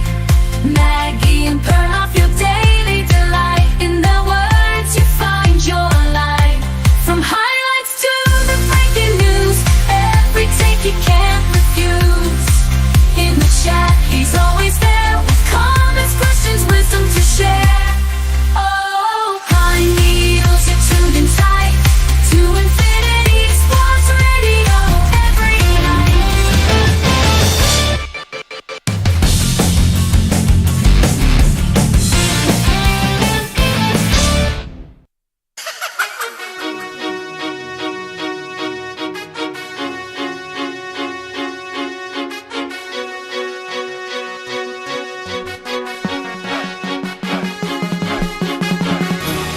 Congratulations, Ohio State. Got the national championship, but it doesn't look like anyone's too happy about it except for Ohio State fans. No one was impressed by this, I guess, except for me. I really thought they were impressive in their run. First ever 12-team college football playoff, left for dead after Michigan, and now they're at the top of the podium. Dan is in Northern California. Dan, you think it's Ohio State's reputation that makes people root against them? Absolutely. I was born in Columbus, even though I live in Northern California now. And after what I say, if somebody wants to hate on me and call in and say about Dan, oh, he's all this, and whatever. It's three little letters, like I told the call screener, PHE. I mean, what other university puts it out there? The Ohio State University. Yeah, you could say the Crimson Tide, you could say the Texas Longhorns, but it's not the emphasis like that. And I think that just kind of puts it on them. Plus, the fans, there's no greater football fans than in Ohio and Texas. They're both football crazy states for high school and college, and you guys probably already know that. Yeah. But I think that makes people respect them more, Dan. And Dan, thank you for the phone call. EJ had said that also. the fact that Makes people respect them because they go on Monday Night Football and say, I'm from the Ohio State University. What are you talking about? No, I respect that they love high school football so much, that there's this culture of loving. But I think that's true in California. I think it's true in Florida. I think it's true in New Jersey. I think it's true. There's a lot of places that love college, high school football. I mean, like, there's no other school except maybe you're the U who goes on to Monday Night Football and the player introduction says, I'm from the Ohio State University. It's totally annoying. So the NFL players claiming the university. And anybody else associated with the university claiming the THE, of course it's annoying. They're the favorites, too. Like, why would they not be annoying? Every favorite's annoying. Let's go to David. David is in Dallas. But, yeah, this team, though, had to actually struggle quite a bit. David, what do you got, sir? Yeah, one thing that I'll point out, the guy was just talking about the Longhorns. We spend money, and we spend it like as if it's going out of style. But Ohio State, not only did they spend money, they bragged about it. They basically said we're buying a team, and they were already really good. It's a little bit Golden State Warriors, Miami Heat feeling. Oh, super team. David, I get that, but can I just counter and say one thing? Everyone buys a team now. That's college football. So you're going to hate on Ohio State because they did it better than everyone this year? That's like, don't hate the player, hate the game. I think Ohio State had spent more money than any team had ever spent. Nobody had ever spent money like Ohio State did coming this year. It was okay. We say everybody did. Like and what's going to happen next year?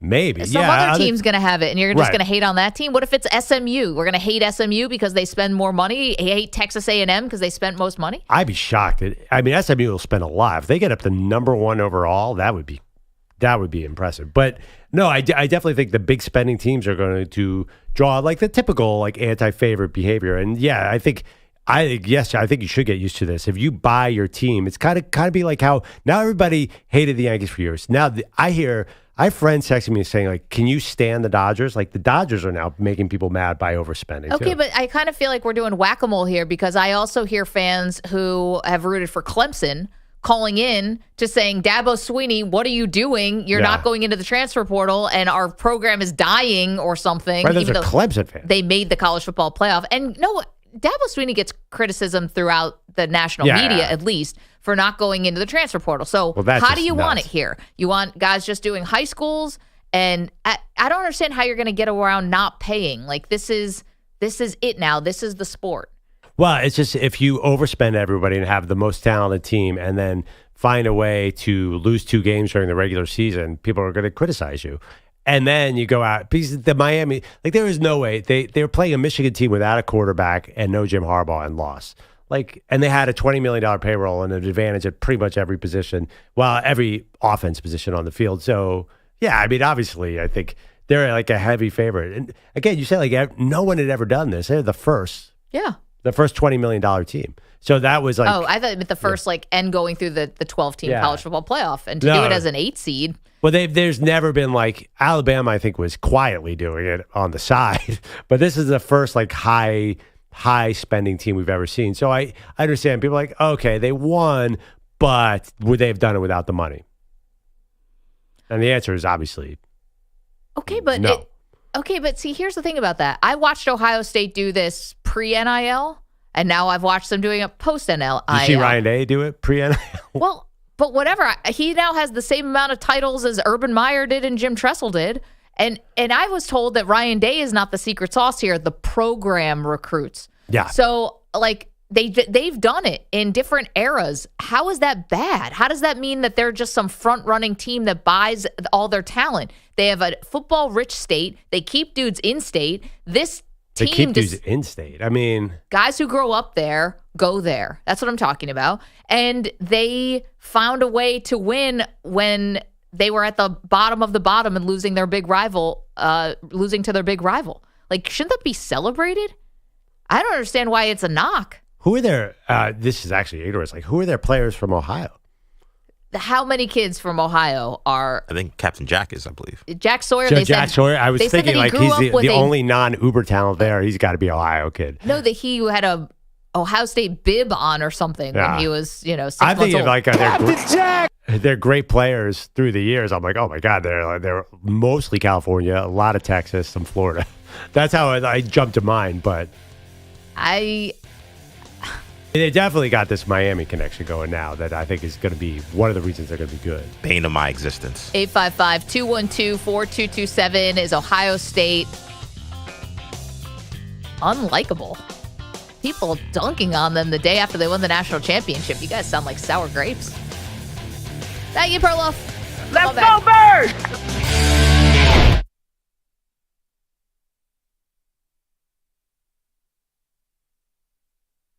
You're in a 5-minute break.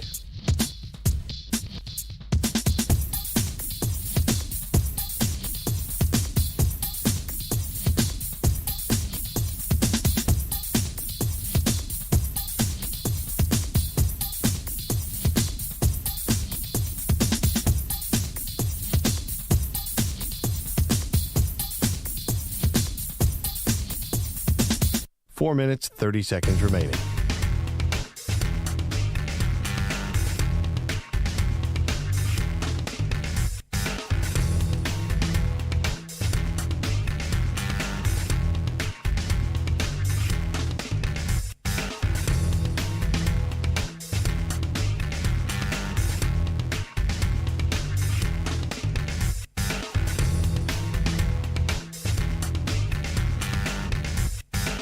Four minutes remaining.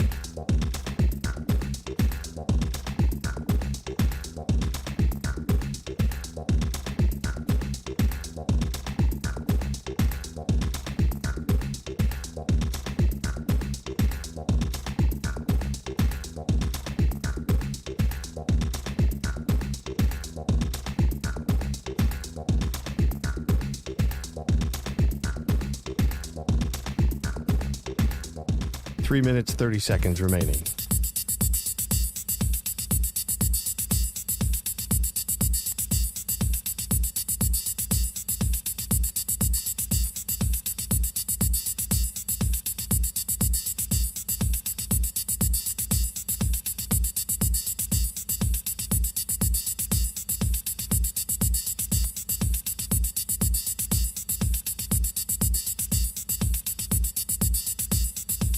Three minutes remaining.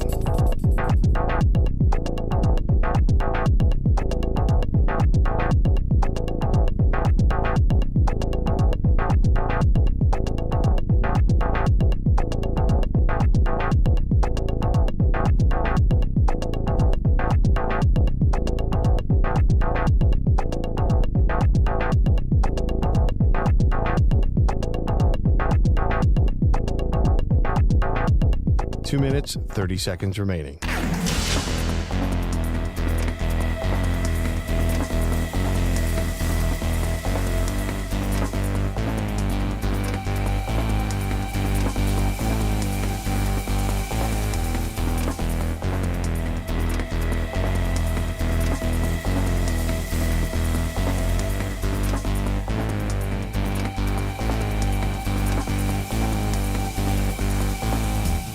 Two minutes remaining.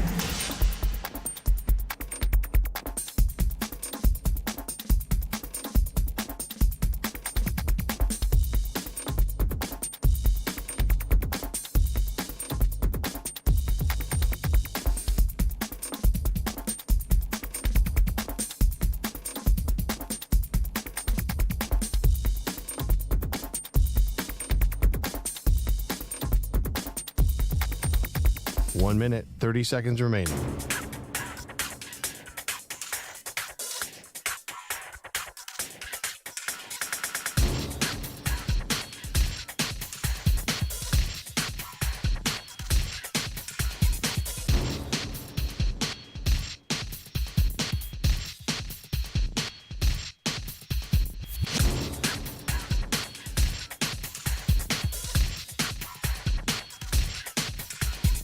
One minute remaining.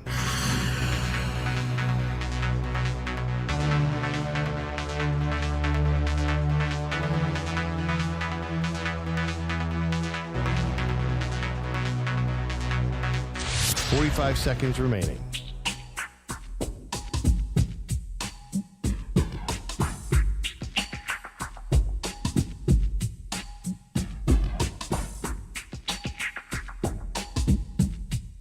30 seconds remaining.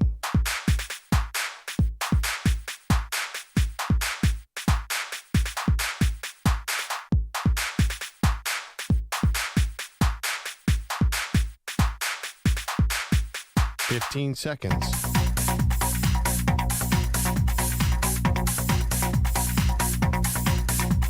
Break ends in 5 seconds.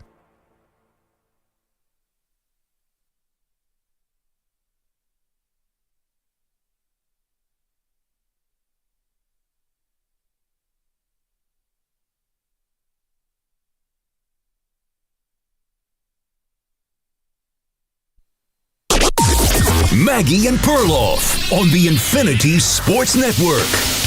Howard under center. Hands to Judkins. Straight ahead goes Judkins and into the end zone for another touchdown. Quinshon Judkins, a 1-yard jaunt to the end zone. His second rushing touchdown, his third of the night, and it's 27-7 Ohio State ahead of Notre Dame. Thank you to Paul Keels on Learfield. It would become a lot closer than that. Notre Dame pulled to within one score late in the fourth quarter, but ultimately a massive, massive throw. Will Howard to Jeremiah Smith for 56 yards was what capped or stopped, really, a Notre Dame comeback. Yeah. Perloff. It became a lot more exciting game in the fourth quarter, and Ohio State wins it all. Absolutely. Congratulations to Buckeyes fan. A couple questions about Quinshon Judkins 40. I was like, he's chugging. Uh-oh, everyone's catching up on him. Yeah, he was not. The afterburners did not The kick afterburners, in. that was such a funny play. I'm like, go, go, go. I mean, not even rooting, but it looked like he was desperately trying. That was actually a big play because it was 21-7 right at the half. And that felt like the final nail in the coffin.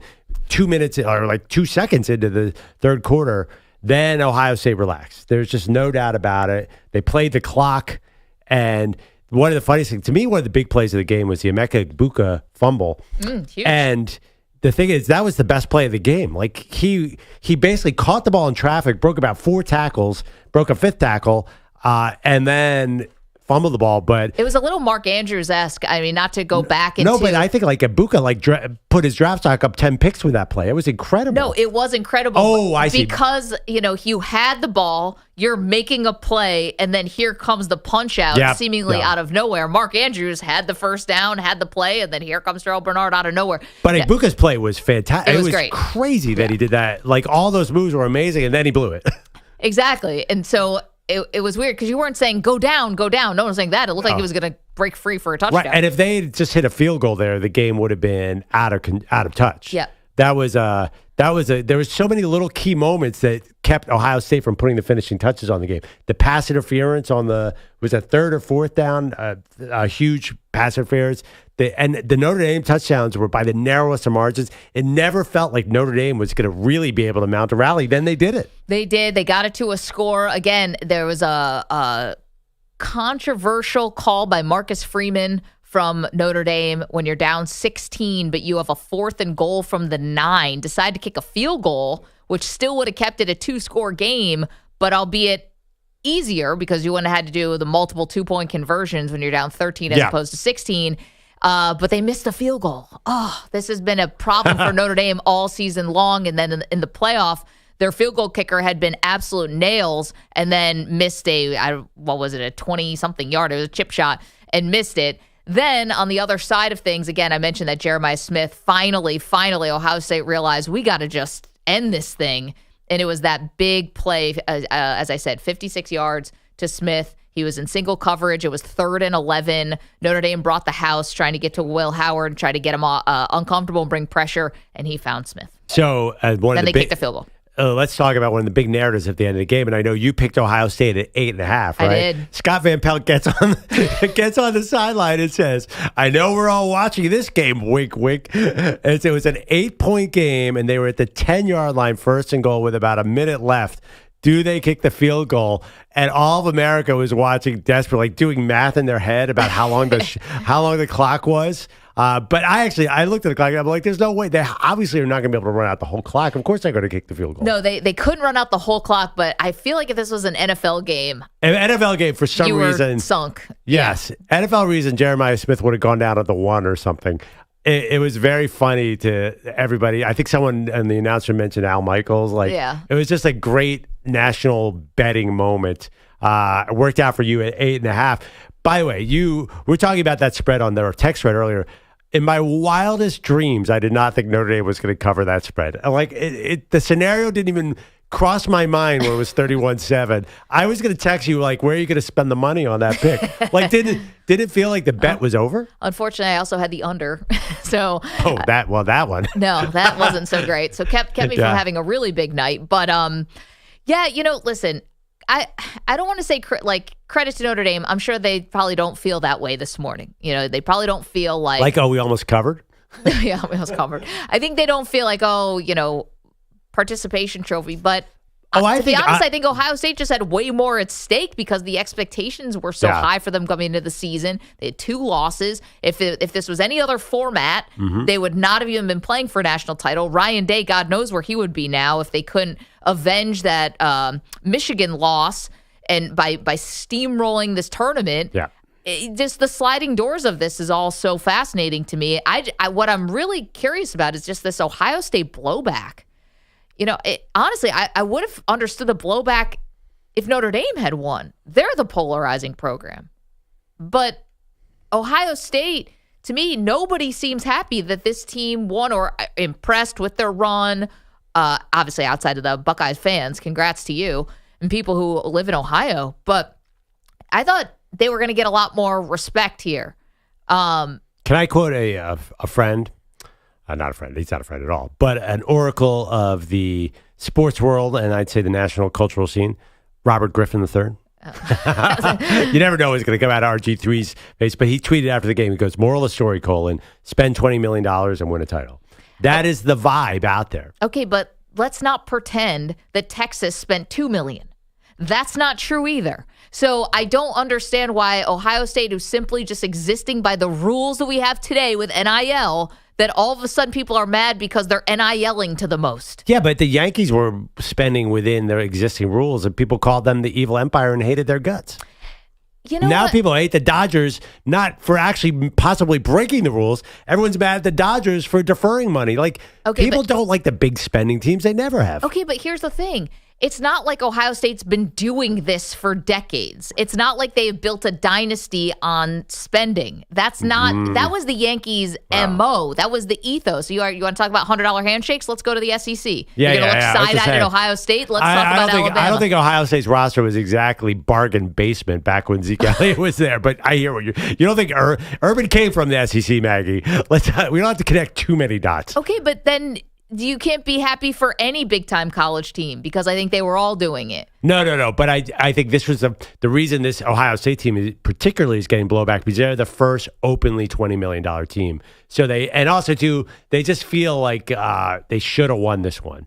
And I think you never like the favorite. Even when Alabama or Georgia wins, I don't think you might be neutral on them, but you're not picking them up as a fan. Wow, what a great achievement. That's not the 8th seed.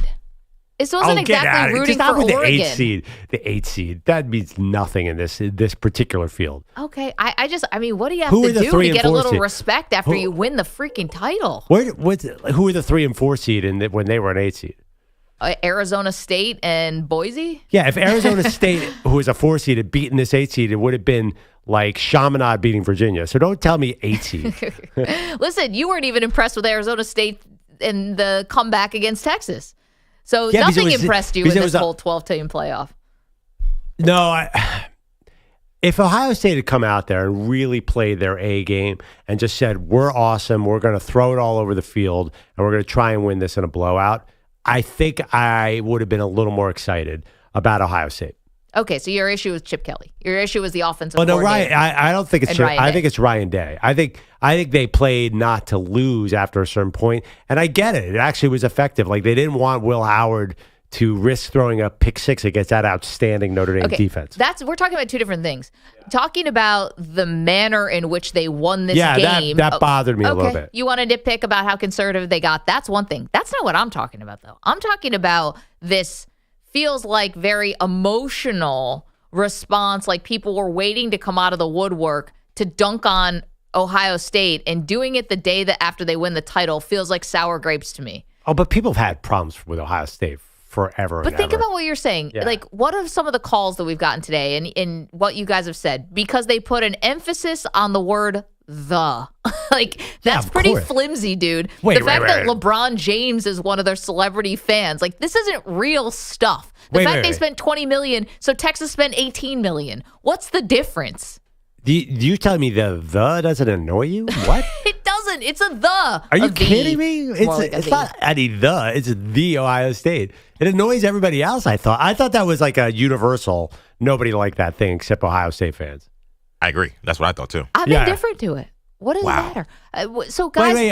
By the way, I have similar problems. Like kind of like the Michigan man is annoying. Like anything because you don't like the favorite. You Maggie, know, you don't root for Apollo Creed, Maggie. I'll say, Maggie, you like root for Darth Vader and Voldemort as well? Yeah. Listen, they had to build all those infrastructures. No, Voldemort took a lot of work to get back. I would give him that guy had some grit. You got to be honest. I mean, what's the name of the Starship? Not Starship Enterprise. Where did Darth Vader cruise around in? Or like what's it called? The Death The Death Star. Death Star. Yeah. Yeah. You think that thing got built by itself? The Batmobile. Someone had to lay the cable. Yeah, nobody likes the Death Star. Listen, And Ohio State was kind of the Death Star this year. They came into the season with just way too much talent. I love it. This is not to bring it 30,000 foot view. In this country where we worship what? Wealth, money, front runners, Nobody roots stars. for front runners in sports. Okay. This is like nobody. But I'm does. just saying, look at people we love billionaires. You guys love millionaires. Everyone loves that, except you want your sports teams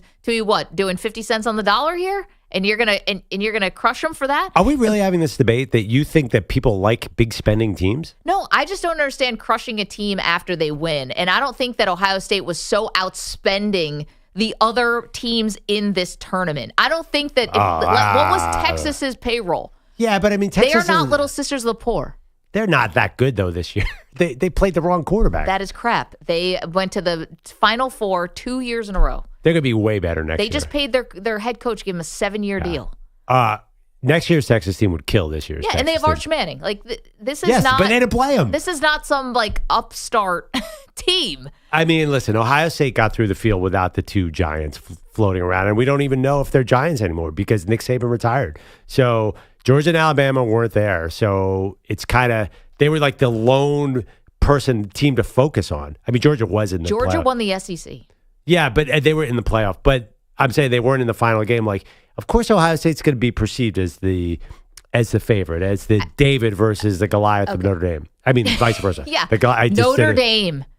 Yeah. Notre Dame's a me a mid-level break. ACC team that made it to the final game. I think that's impressive. How many Our biblical movies- references, by the way, are just disastrous on What's the show. that? Our What- biblical, I our said- biblical references are just disastrous. We're never gonna get it right. Nick Costos, Maggie, now Perloff. I'm gonna say something crazy in a week. Manny, we just gotta leave it. I know. Old Testament, New Testament. We got nothing. Need some holy water in this show. Yeah. I mean, we have to have a new show, 12 Commandments, about how we don't talk about the Bible. Perfect. Chef's kiss. You're talking about the most storied college football program in Notre Dame, and now Ohio State, they're the big bad villains because they spent a couple $1 million more than the next person. Just doesn't. It sounds like you guys are reaching to say they're they're unsavory because, and you don't like them because they say the Ohio State. That sounds really silly. Well, no, now we're getting caught up in the argument, and you're forcing us into this take. Like, I don't think anybody had enough. Like, people just mildly dislike Ohio State. It's not Duke. Let's not get me wrong. Like, I just don't think neutral fans like Ohio State. I don't think they hate them like Duke, the old Notre Dame, the Yankees. People don't hate Ohio State. They don't even think about them that much to hate them, I think. I think they're just generally a little unlikable. Is that a fair assessment? Or, EJ, you might hate them. Wait, sorry, was that again? I don't think people hate Ohio State like they hate Duke basketball. No. I think they just mildly dislike them. I don't think this is like, wow, this super likable team just won the title. I think it's more of a, it was like a B- title game. It just doesn't, I don't know, there was something missing in the way this all went down. You know how I feel? To me, it's like, oh, these guys again. That's how I feel. Like, to me, like, it's like, oh, I we got to deal with these pretentious dudes for another however many. Because they're not, see, the difference between Alabama, because you mentioned Alabama earlier, it's like they rise up to that expectation. They're always before Nick Saban left, they were always in the mix. You never felt like they were underachieving. Like, to me, I look at Ohio State and I look at them as a team that's usually underachieved. I'll give them as a team that this year kind of like got their paper in Yes, just they before the always deadline. underachieve. Okay, wait, Like, I don't look at them as hold on. like, oh, they're the guys who, did all the right things and have developed the right way and then they've won. To me, it's like, oh, you finally did it. Congrats. Okay, wait, hold on one second. Alabama, a team that shouldn't have even been in the college football playoff a year ago. The one who got the breaks, the one who got the benefit of the doubt, the one who pushed Florida State, an undefeated team, out of the 4. That Alabama team, that's the one that earns everything that they get. That one who got the benefit of the doubt from a committee. Yeah. That is not, I do not see it the same Almost way. won the title, too, of Milroad and Slip. No, I would have to wear a wrestling singlet. Yeah. I was right there with you. It was cold and annoying. Well, But first of all, by the way, can we just say they got breaks. But that team got a break. The one thing, too, that's funny about this Ohio State team, we keep talking about them.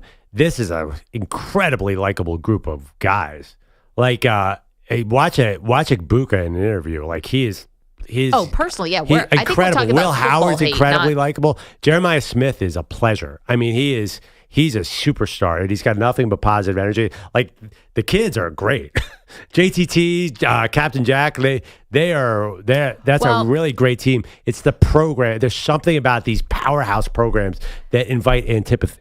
I think there was something. I agree with you. I think I think we're taking this. I think we're trying to keep this not personal. Although I think people get very personal with Ryan Day.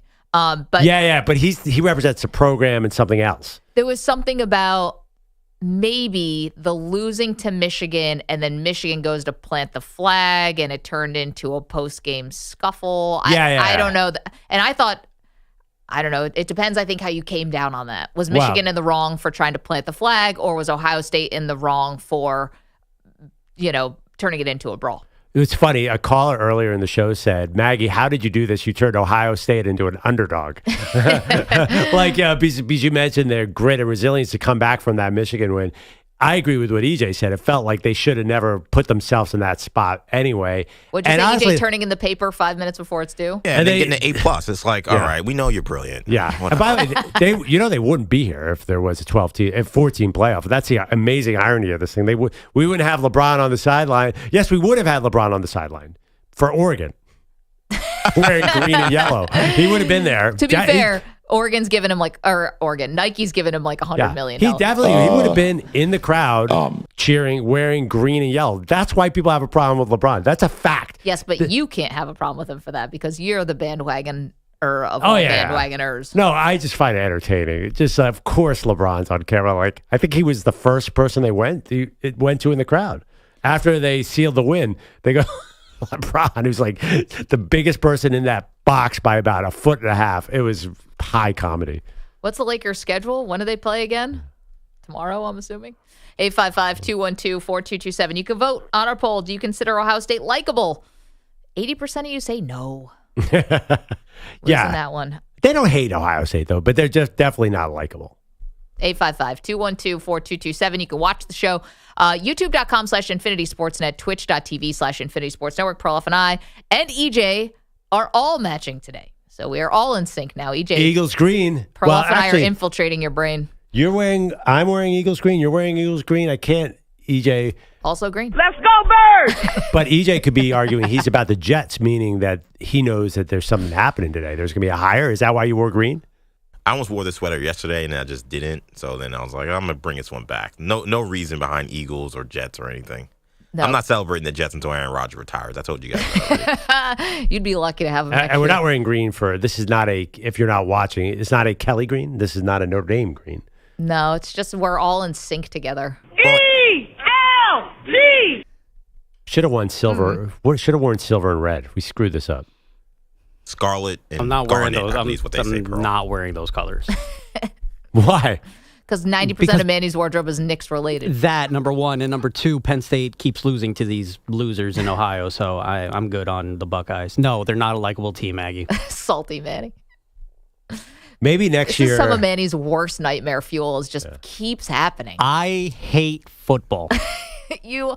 It's just like every one of your rivals keeps winning in these like very personal ways. How does a 12-team playoff question for you? How does a 12-team playoff have to play out for Penn State to win the national title? Does they have to play? Did the other quarterback have to fall into like a crevasse, a crevasse right before the game? Like, what would it take for Franklin to win the big game? To beat a MAC team in the first round. Yeah. You to get Bowling beat Green. a Sunbelt team in the second round. Sunbelt team with an injured quarterback. Yep. Maybe an American team in the third round in the semifinal, and then maybe in the national championship they can go up against, I don't know, somebody from the Pac-12. They're like the 12-team playoffs to start, but we're going to need more help committee. Sorry. They're going to have to get some teams from the Mexican College Football League to come on up here. That's the only way Penn State will be able to raise a trophy. Can they just play in the FCS tournament? There's another tournament on the other still side. lose to North Dakota State every year.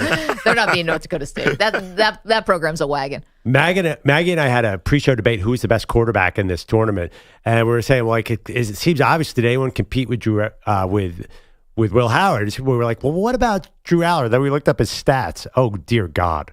Well, and he cost you the game. We are. 127 yards, 171 yards, miserable. 135 yards in the Notre Dame game.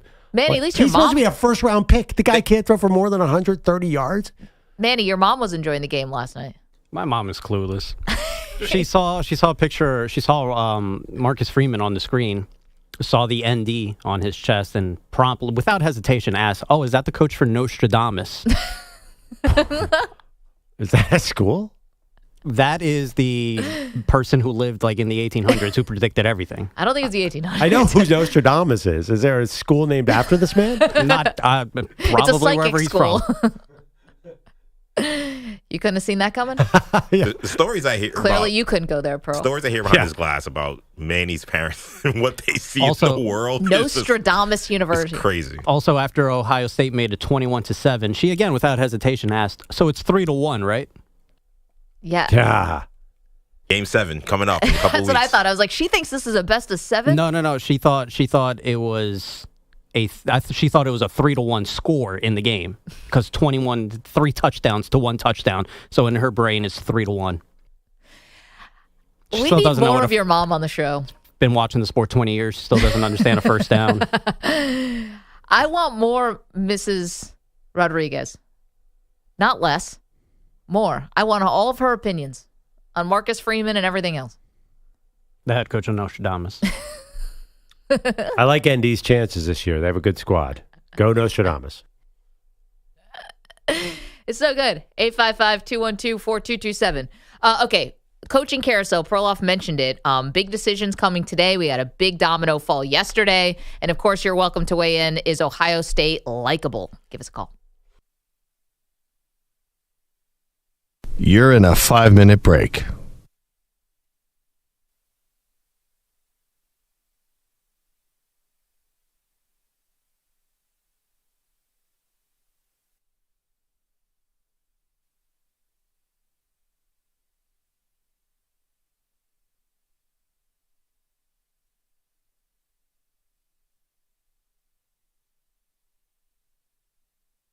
Four minutes, 30 seconds remaining.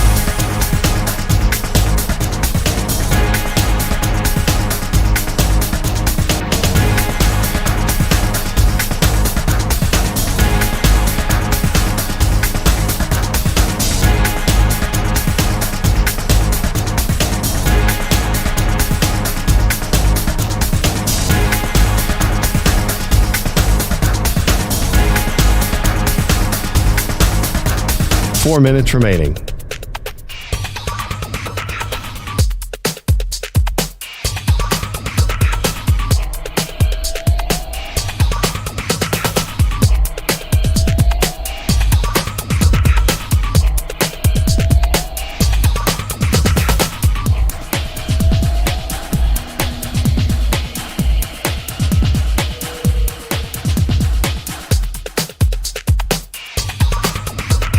Three minutes, 30 seconds remaining.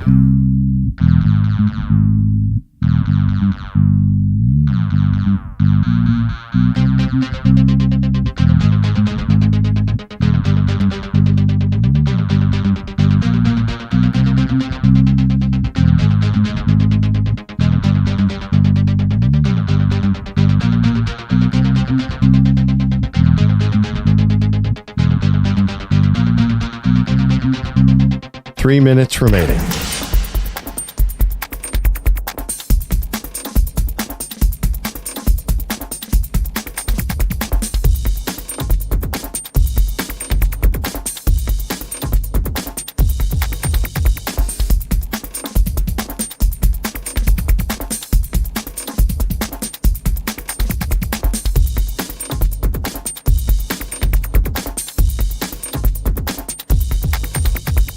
2 minutes, 30 seconds remaining.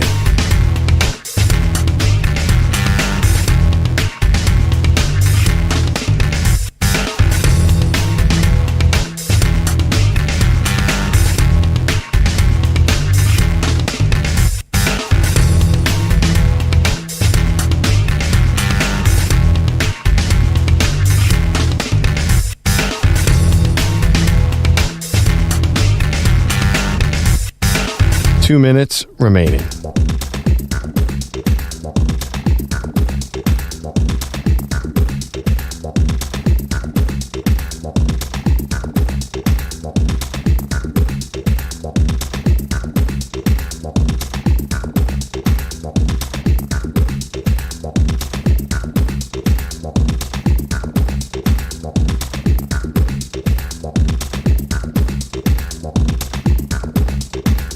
One minute, 30 seconds remaining.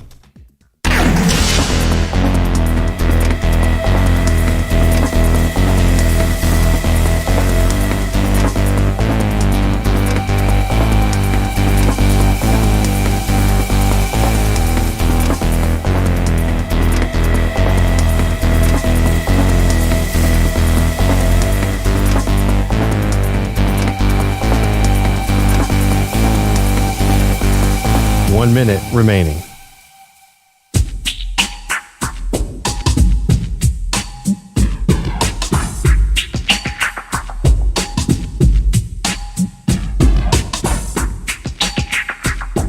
$45 seconds remaining.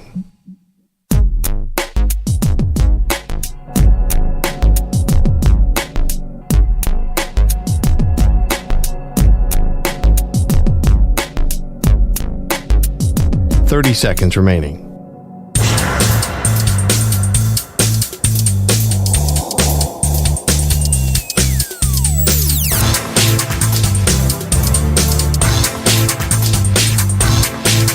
$15 seconds.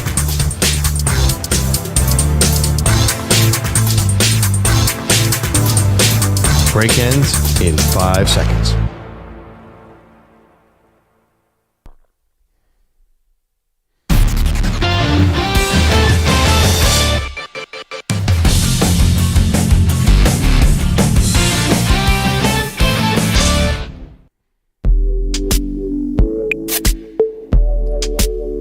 This portion of the show is brought to you by Ethos Life, the easy way to get life insurance in 10 minutes, up to $2 million in coverage with no medical exam. Just a few health questions. Get your free quote at checkethos.com. Not available in all states. Welcome back, Maggie and Perloff show. Our friend Diana Rossini of The Athletic has been all over the coaching carousel in the NFL. She reported this morning that Aaron Glenn will be in the building with the Jets today, and they don't want to let him get out, but they're worried the Saints might also make Aaron Glenn offer. He is, of course, the Lions defensive coordinator. And yesterday, Ben Johnson took a job with the Chicago Bears. But Maggie, you think that it might be a little bit, the Bears fans might be over-celebrating a little bit. Listen, I get it. You're probably excited because you saw him do great things with the Lions offense. I just am pumping the brakes that this guy's going to be the second coming here. And I get why you did it, and you got one of the top guys on the market. But there is a long list, a laundry list, if you will, of guys who are awesome offensive coordinators. And then when they got to the top spot, it didn't work out. And I think he's got some things working against him, which is I think that the Bears front office meddles. I think that the elements hurt you. If you're trying to be this offensive guru, well, you take 8 of your home games away from indoor Detroit and put them now outdoor in windy Chicago. And I also think that we got to figure out who Ben Johnson's really going to be. Is he going to be as aggressive as Dan Campbell wanted to be? And if so, is he going to be able to deal with the backlash of that? Because Dan Campbell gets a ton of criticism. And Dan Campbell, I think, really set the culture for the Lions and had to go through a lot of ups and downs, including a major down right now, which is losing in the divisional round to the Commanders. It's different when you're in the top chair. Well, it's funny. I read a lot about Ben Johnson yesterday. He's like, we know a little bit about it, but really he's a bit of a mystery, right? Like he doesn't really present himself. So I guess he was like a big pusher of the fourth down philosophy when he got there. Like that, he's a big part of that. I think he might have been before Campbell on that, which I think that's a plus probably. I don't like when they do it in their own territory, but regardless, he's supposed to be this crazy competitive, crazy intense guy. So that's a good thing. Like he's supposed to have like Kalen Keller wrote the story. Like he's apparently the most intense coach in the entire NFL. Okay. Like he's got Belichick-ism. Like he's basically like everything about him says like this man. Not only do people love him and follow him around, like he is like no nonsense. Feels like he has all the elements. Like you're right, you have no idea how it's going to work out.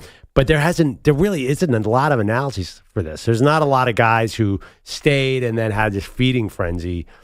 He's just not your normal offensive coordinator. There's so many things that are unique and different about him. Really? Like I mean, like what?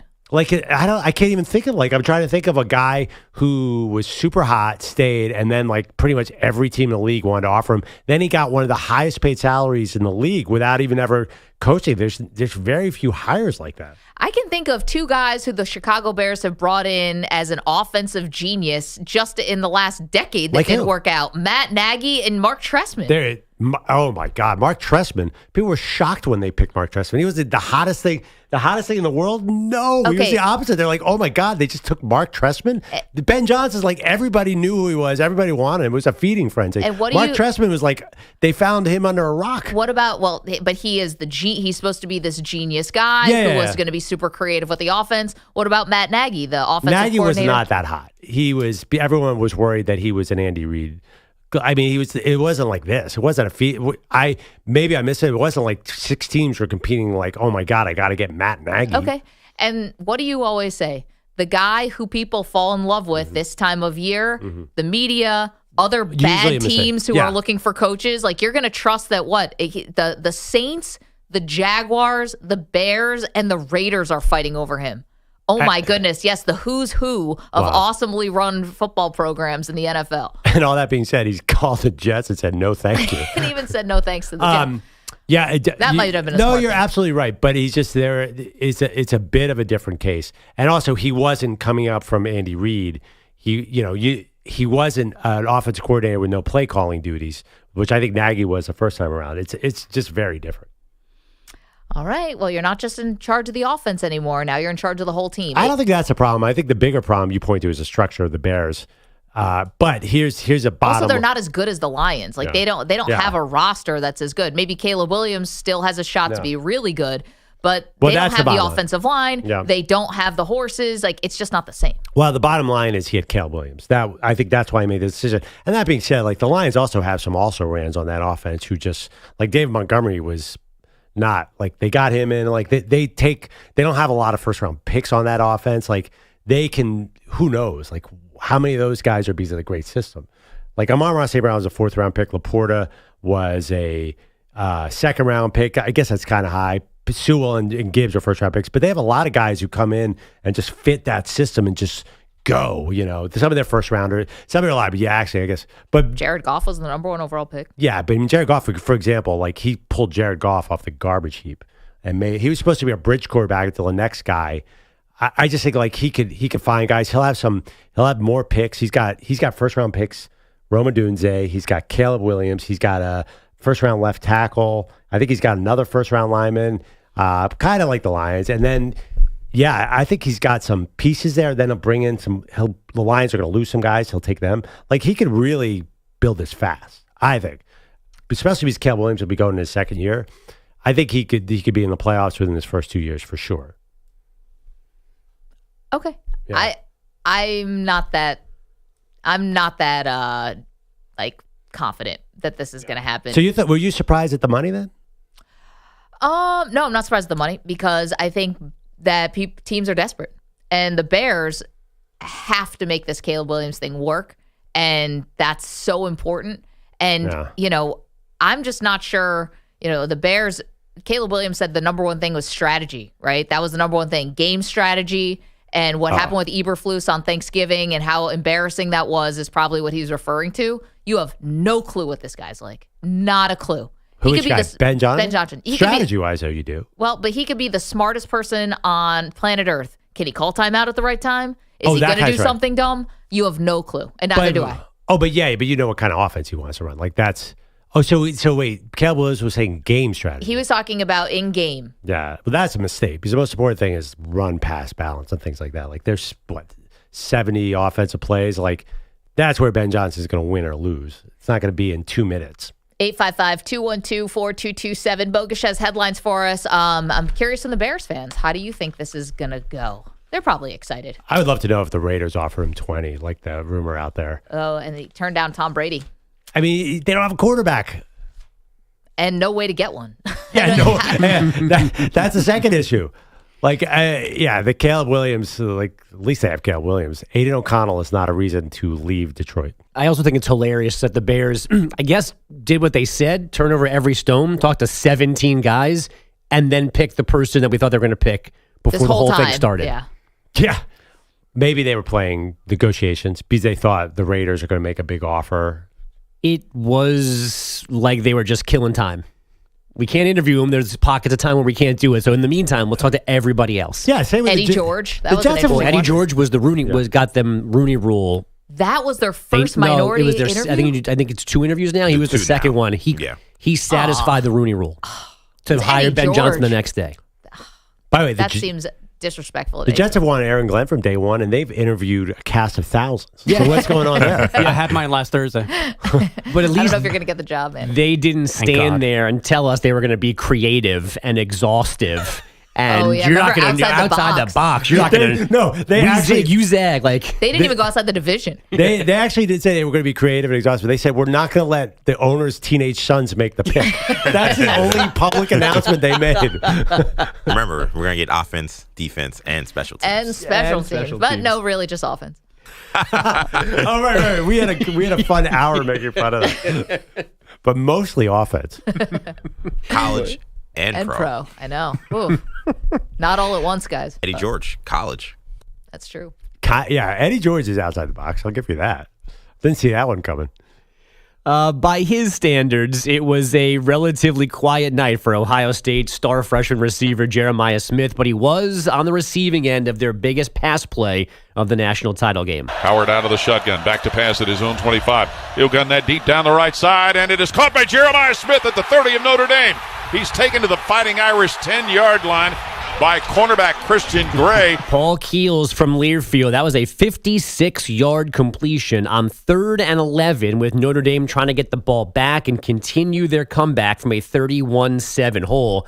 But that connection allowed the Ohio State to ice its 9th national title with a short field goal in the final minute. They won 34-23 to become the first champ in this 12-team format after being the first school to win the first 4-team playoff back in 2014. Smith finished with 5 catches and 88 yards with one of Will Howard's 2 touchdown passes. The other went to running back Quinshawn Judkins, who also scored twice on the ground. Notre Dame QB Riley Leonard accounted for 3 scores, including a 1-yard plunge on a game-opening 18-play, nearly 10-minute drive, but he does not get the natty that he came to South Bend for. We've learned a lot. We've been through ups and downs. I've been through ups and downs. I don't even recognize the person I was before I got to Notre Dame.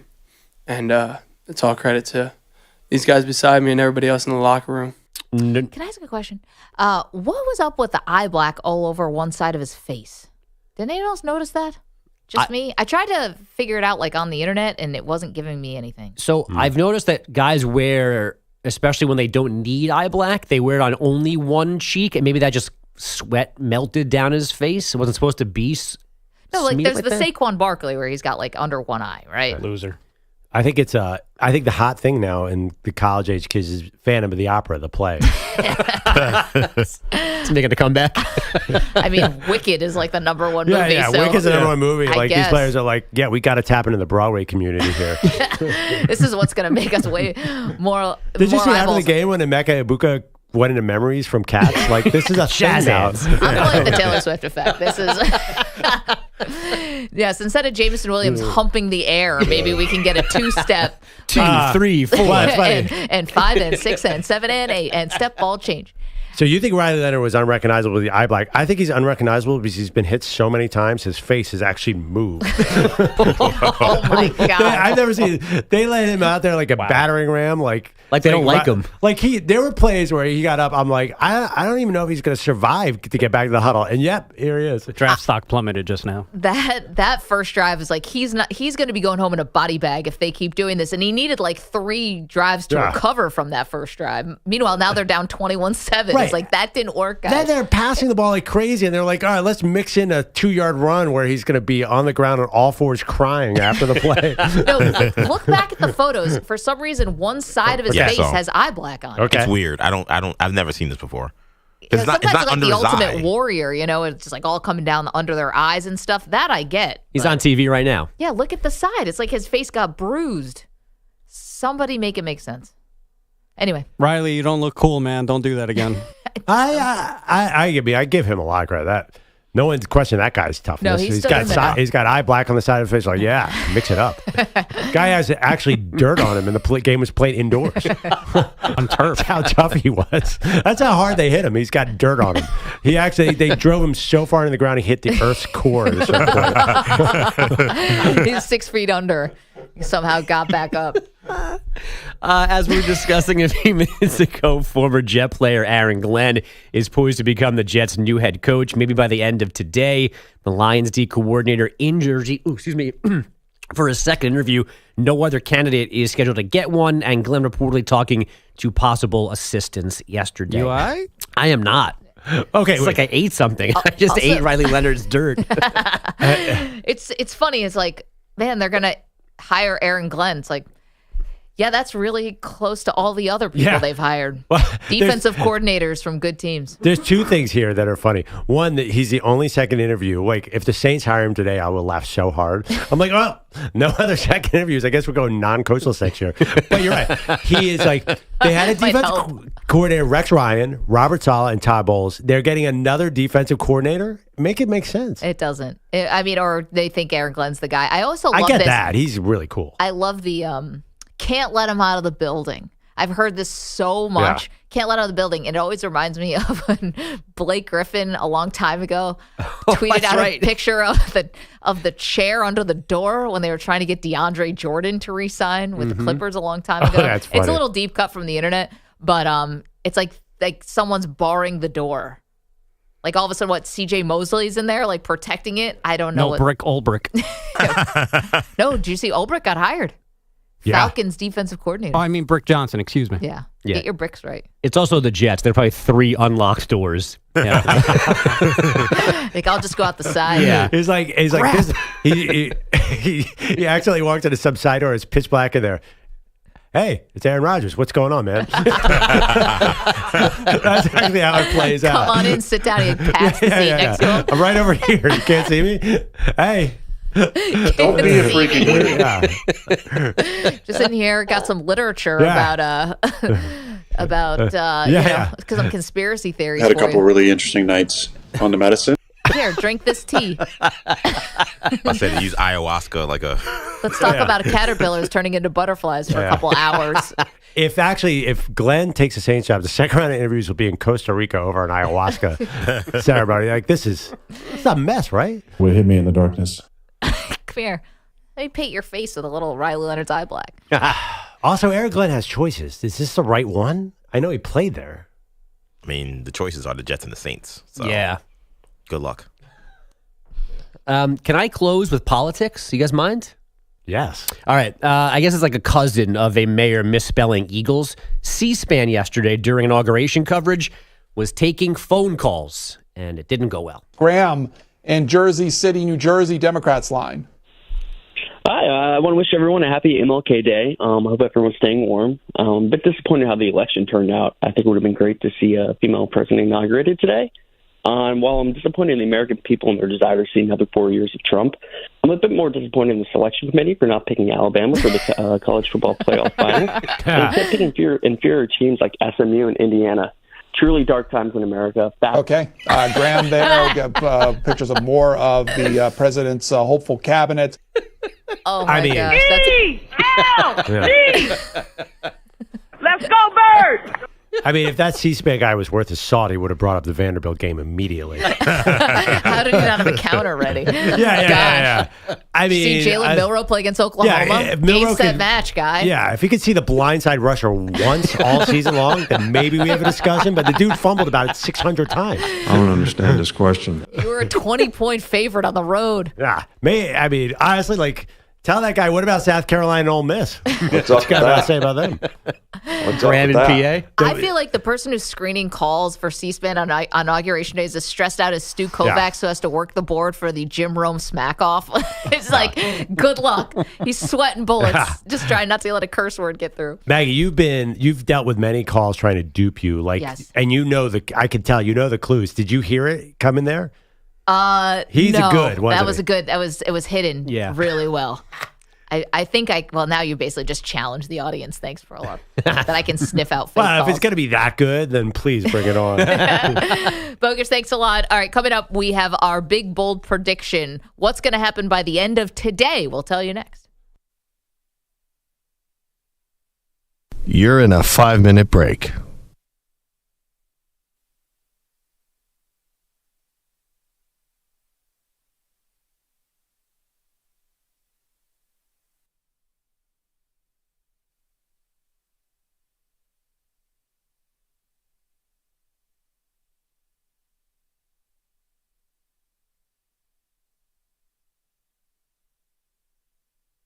Four minutes, 30 seconds remaining.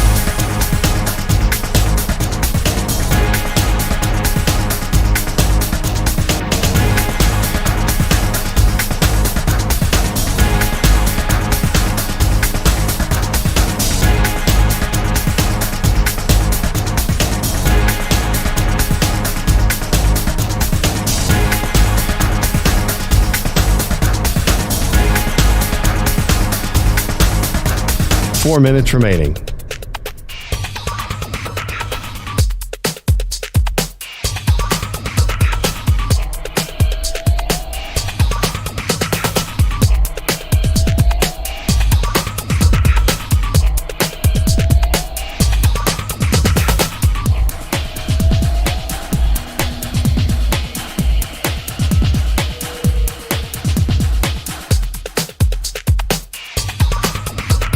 Three minutes, 30 seconds remaining.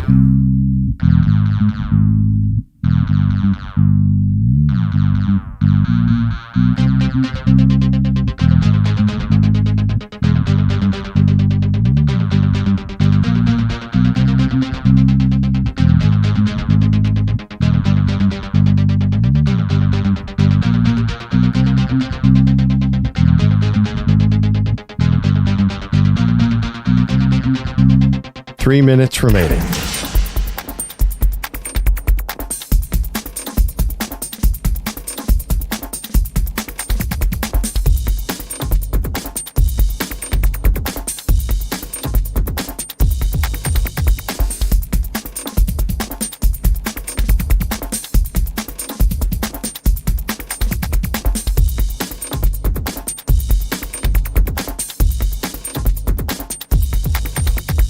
Two minutes, 30 seconds remaining.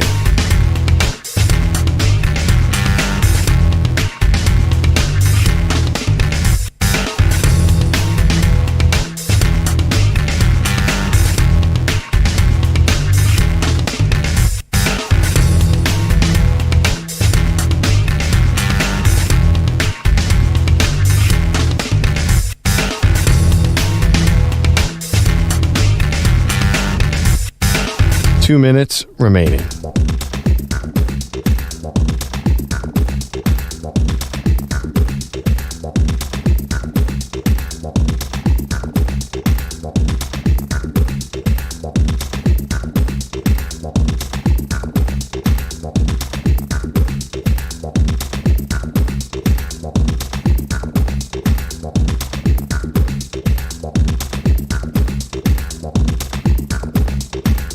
One minute, 30 seconds remaining.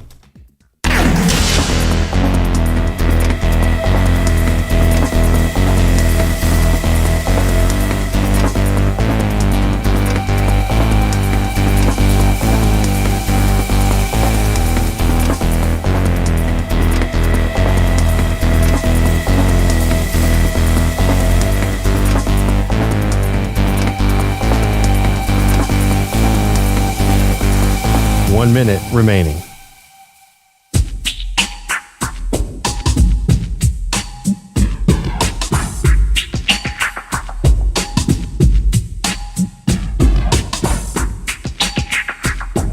.45 seconds remaining.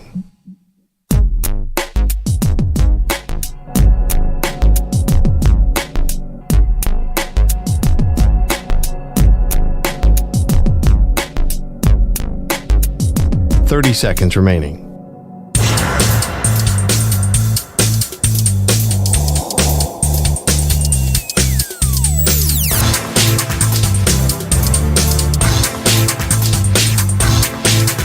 .15 seconds.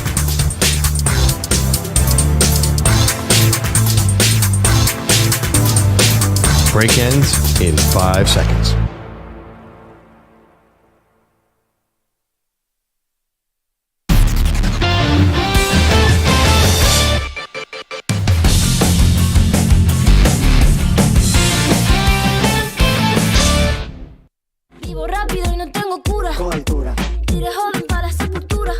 Welcome back, Maggie and Perloff. So I had a culinary experience last night for the first time.